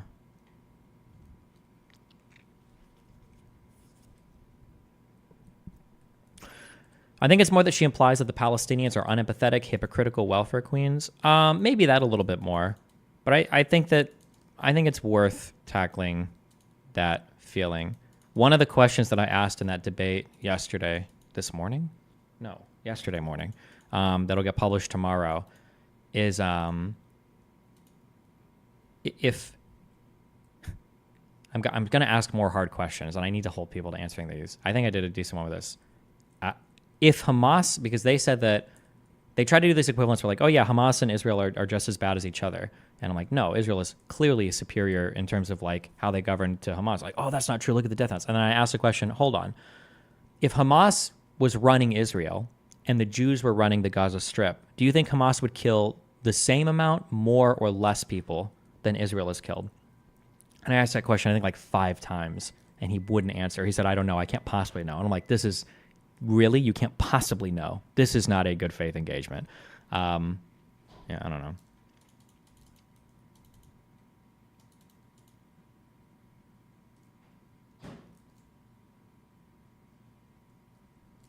I can link you a short open. You can shoot me at in DMs, Zark. I have to leave. I'm already late, but is the idea that they're anti-birth control because it will hurt their numbers for future conflict accurate? Yeah, it's one thing. I don't even bring it up because it's just like a lost cause. But in my opinion, the Palestinian refugee problem is like a almost entirely a man-made one that is propped up to basically do war with Israel, which is why it's even more tragic now when there aren't any Arab states that are ready to go to war with Israel except for Iran, who's Persian. I mean, like, so it's just kind of tragic. I think that but somehow the West, like osmosis, the delusional political realities or the political justification to constantly keep the Palestinian refugees as refugees to some like moral crusade, even though there was nothing moral about how the Palestinian refugees were like artificially inflated over and over and over again. And the way that this was accomplished was basically through, it was Arab resolution like 1537 or something, or 1557, where the Arab the Arab states basically said, if you're a Palestinian refugee, you're never getting citizenship in any of our countries ever. You're never getting citizenship. So if they're refugees in an Arab state, they don't get citizenship ever. That's number one. And then number two was UNRWA saying that we are going to indefinitely grant basically future citizenship to every single child adopted, any country, whatever, and we're not going to resettle any of you. UNRWA's mission statement has nothing to do with the resettlement of Palestinian refugees. So they're refugees that don't get resettled, and then in the states they have camps, those states have made it illegal to give them passports or citizenship. So the problem will only ever grow and grow and grow and grow and grow, and it'll never go away until Israel is destroyed or every single refugee is repatriated back to Israel. Destroying it, right? One state solution, basically. It's just, which is stupid, I think. Well, it's not stupid, it's just political.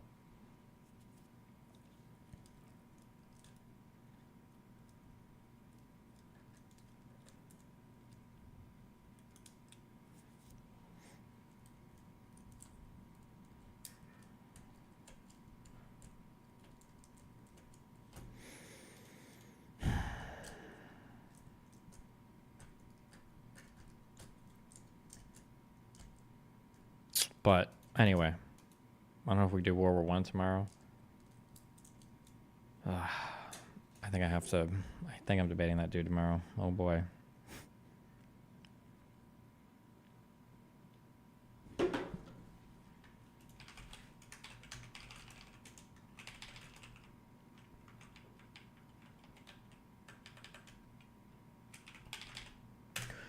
Destiny. Eventually, the myth will overpower reality. Well, I mean, it already has for a lot of people in the West. Young white people, yeah, love this shit. Did you see all the Boeing whistleblower shit? Yes, he absolutely got killed. I think I saw on, I think it was either TikTok or Twitter, pictures of, you could see Hillary Clinton, like the back of her running away from where this guy's body was found. I think the old owners of Twitter were trying to cover the story up or something, but yeah.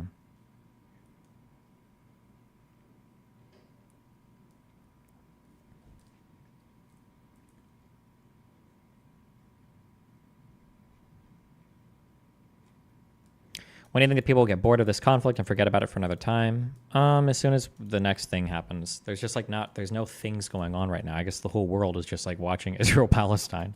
Literally nothing else is happening that seems to capture our news brains. Yeah.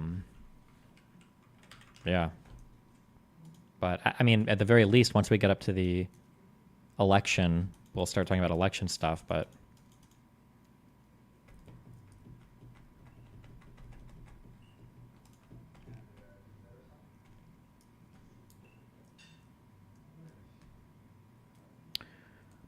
what's the point of battling these discovered myths? I don't know. It's just what we do in every conflict, right? Yeah.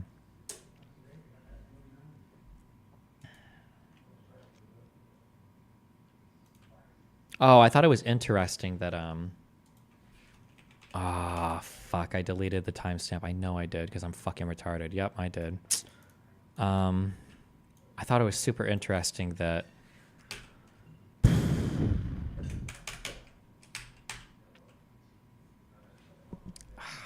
this is only a 22-minute thing. It's worth listening to if you get bored.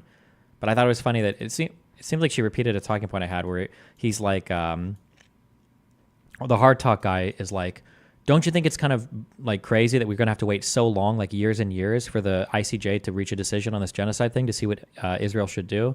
And she made the statement, she's like, well, the ICJ is just one part of the entire process, right? Like, we can't make a country do anything. I think she even reiterates that, like, we don't actually have an enforcement arm at all. Literally, they don't. Nothing happens. The ICJ can say a billion things about you, but you're going to need a UN resolution to do anything about it. And this is going to be probably a Security Council one. A General Assembly can suck dick, and the Security Council has the United States on it, so nothing comes from that, right? But it was interesting that she said, yeah, this is just a part of it, because that is how international law and that is how these bodies work, which is one of the things that I iterated to Norm Finkelstein. I love that I feel like this was such a good thing just to set my mind at ease that I'm not fucking insane. This lady is the president, or she was the president, presiding over the International Court of Justice when they took on that genocide case. Have you been able to find any solid pro-Palestinian books to read? I've been researching but can't find any. I don't know. quite limited. I mean, yeah, that's part of the difficulty for us. What about the more... Oh, wait. Was this it? I usually don't pay very much attention to as a judge. I mean... Doesn't hurt you?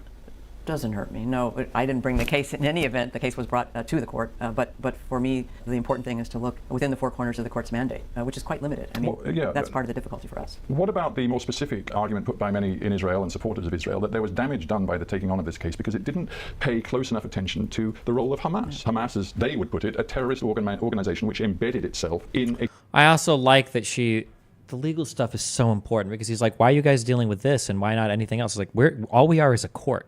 If a person brings a case to us, and in this case the person is a country, then we evaluate the case they brought to us. But that's it. We're just a court. We don't go after people. We can't choose who we want a case to be brought against. That's not our role. That's not the mission of the International Court of Justice. It's just not what they do. A civilian population. To quote one supporter of Israel in the United States, Rabbi Elkanan Pukto, he said, the damage of this decision will last generations because every terrorist group listening to this decision has learned that to hide among civilians whilst killing others and then getting the army, that is the Israeli army, fighting back at you, is going to have them, the Israeli army, labeled as genocidal. It's an outright win for terrorism. I haven't seen that quote before, but it's pretty unconvincing. I don't see anything in the court's order that suggests that the court considered any questions about particular combatants hiding among civilians.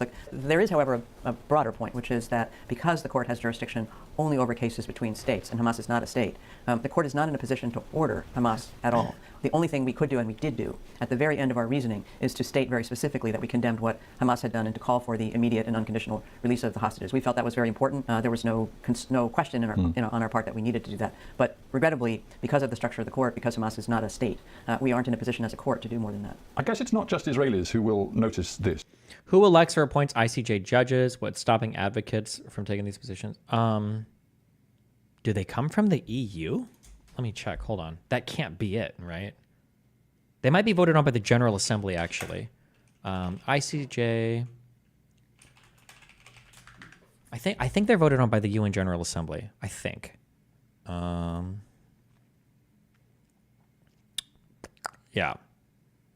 The ICJ is composed of 15 judges elected to 9-year terms by the UN General Assembly and the UN Security Council from a list of people nominated by the national groups and the Permanent Court of Arbitration. There you go. That the court was established in the 1940s, and since the 1940s we've seen terrible incidents of mass killing based on group persecution. You know, we've seen it in Cambodia, we've seen it in Rwanda, we've seen it in the Balkans, we've seen it in Darfur, we've seen it in far too many different places around the world. So is Israel under the jurisdiction of the ICJ? Every country in the world, I believe, is under the jurisdiction of the ICJ. The international, well, hold on. That might have been too broad. I'm sorry. Let me be a little bit more clear, okay? I think the International Court of Justice can resolve disputes between any two UN-recognized states in the world, which is basically all of them. However, they need jurisdiction relating to what they're being asked to regulate. So, for instance, right now, the case that South Africa brought to the International Court of Justice had to do with the Convention on the Prevention of Genocide. And that is a treaty to which everyone on the planet is party to, every UN member is party to, including Israel, which is why there was reason why South Africa could claim that the Palestinian rights were being infringed or potentially could be harmed by this, and why Israel had to respond. Israel is free from ICJ shit. No, absolutely not. Israel is absolutely subject to anything that could happen in the ICJ. It's very serious.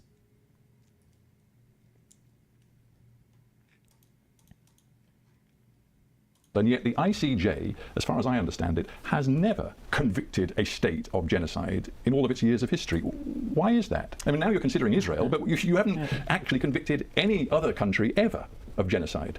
You know, the court doesn't control its inbox. The cases are the cases that are brought to the court. But I think you don't have the facts quite right, because there have been 3 prior cases two cases brought to the court in the context of the former Yugoslavia. I'm aware of Serbia and Croatia being examined before the court in terms of genocide, but as I understand it, the court did not rule that they were guilty as states of genocide. It certainly said that they took actions which allowed genocide to happen, which is obviously a very different thing. But I come back to my point that as states, no state, as far as I'm aware... Hold on, real quick, I'm sorry. ICC is the court that Israel isn't a part of ever recall, neither is the U.S. Doesn't the U.S. reject ICC authority? ICC and ICJ have nothing to do with each other. They're two completely separate things. The International Court of Justice is chartered by, I think, the United Nations, and that's like the big international court that basically decides like between states and treaties that the states are part of and conventions to see like how they would decide a case relating to conflicts between states. The ICC is the International Criminal Court, which is authorized by the Rome Statute, and that not every single country or party or thing in the world, not everybody is a party to the ICC, to the Rome Statute. So the United States withdrew their support from the ICC, and Israel is not a party to the ICC as well. However, if countries are party to the ICC, so for instance, they were worried about an arrest warrant being issued for Netanyahu, that would mean that if Netanyahu were to travel to a country that's a party to the ICC, they could theoretically arrest him there and then ship him over to the International Criminal Court in The Hague. But, yeah. Has actually been, if one can use the term, found guilty by the ICJ of genocide. Well, you just bear in mind that, first of all, the court did decide that Serbia had breached obligations under the Genocide Convention, its obligation to prevent the genocide in Srebrenica. And that goes to a point... wasn't found responsible of it. Right, but it's important to remember that the Genocide Convention does not just impose on a state an obligation, don't commit genocide. In fact, you don't even see that in the text of the convention. The obligations of a state go fundamentally to preventing and punishing genocide, and also there are obligations in respect of the incitement of genocide. So all of those kinds of claims on the merits can be looked at in a case. And a finding that that a state failed to prevent acts of genocide that took place, as those that took place in Srebrenica, is hugely significant internationally. I don't have any doubt about that. You've just retired from the court. Maybe now is time to consider whether you think the court is actually fit for purpose. We've already referred to the slowness of the way in which important cases processed through the court can take many, many years to get a decision. I believe right now there are at least 20 cases grinding through the court. One of them dates back to the 1990s. But there are other questions too about the diversity of the judges on the court. There are 12 men and 3 women at the moment. You've acknowledged that far too many of the judges come from the white developed world, not from the global south. Is it fit for purpose? I think it is. The members of the court are selected in a manner that is representative of the world. There are only 15 of us, so it won't be fully representative ever. But they're elected in simultaneous election by the General Assembly and the Security Council, and they're chosen in order to have diverse views. We disagree with each other privately, and then when we disagree, we do that in writing in separate opinions. And that's part of our job, to try to come to a solution. By the way, the slowness point, I think, could mislead your audience. Is global south of such a retarded as Australia part of the global south? Probably not. It just means people just want to find other ways of saying not white, and they find like any possible fucking phrase that they can do to say like not white. But that's what they mean. Because imagine if I was like, we got a whole assembly of 200 people from the global south, and it's like, oh shit, well, who do you have? Well, we brought people from Argentina, we brought people from South Africa, we brought people from Australia, and we brought people from New Zealand, and like they're all white. And it's like, huh. These are there are global south people? Yep. Cool.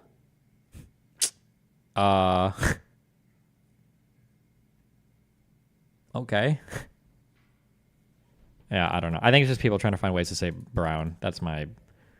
But hey, I could be wrong. Maybe. Audience, because the court actually works quite quickly. But if it is deliberate at times, it's because we work in an incredibly collaborative manner. This court, group of 15 people, reviews each... The term seems to be pretty common in academic discussion, to be fair. Is it? What is global... Does global south just basically mean South America and Africa? Or... Because I have a hard time believing that global south would include like Australia and New Zealand. Does it? Maybe it does. I could just be wrong. Each paragraph of every order, every judgment, jointly, several times. Right, but you have said quite openly that the resources available to the court have stagnated, its workload has increased dramatically, and it's difficult to cope. But more than that, surely there's a bigger point. I'll end with this, that it was created, the ICJ, after World War II as an expression of hope and idealism, that human beings could collaborate, nations could collaborate to stop the worst elements of humanity coming to the fore, of course genocide being one example.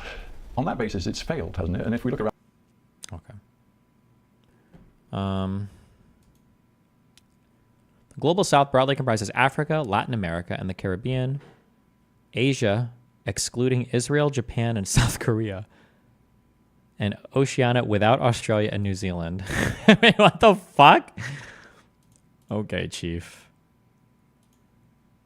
This is fucking retarded. Just say you want like non-white people, okay? Just say that, okay? Just say that. Just say non-white people, all right? Just do that. It's fine. All right. I love you guys. I'll be back tomorrow. Be careful. Ripperino, cappuccino, poppuccino, hoppuccino, moppuccino, dappuccino, cappuccino, appuccino, alpuccino, my dude Reno. So I will catch you guys next stream Reno. Be careful. No, stay. XQC wants to talk. He didn't message me. We can talk tomorrow. Bye.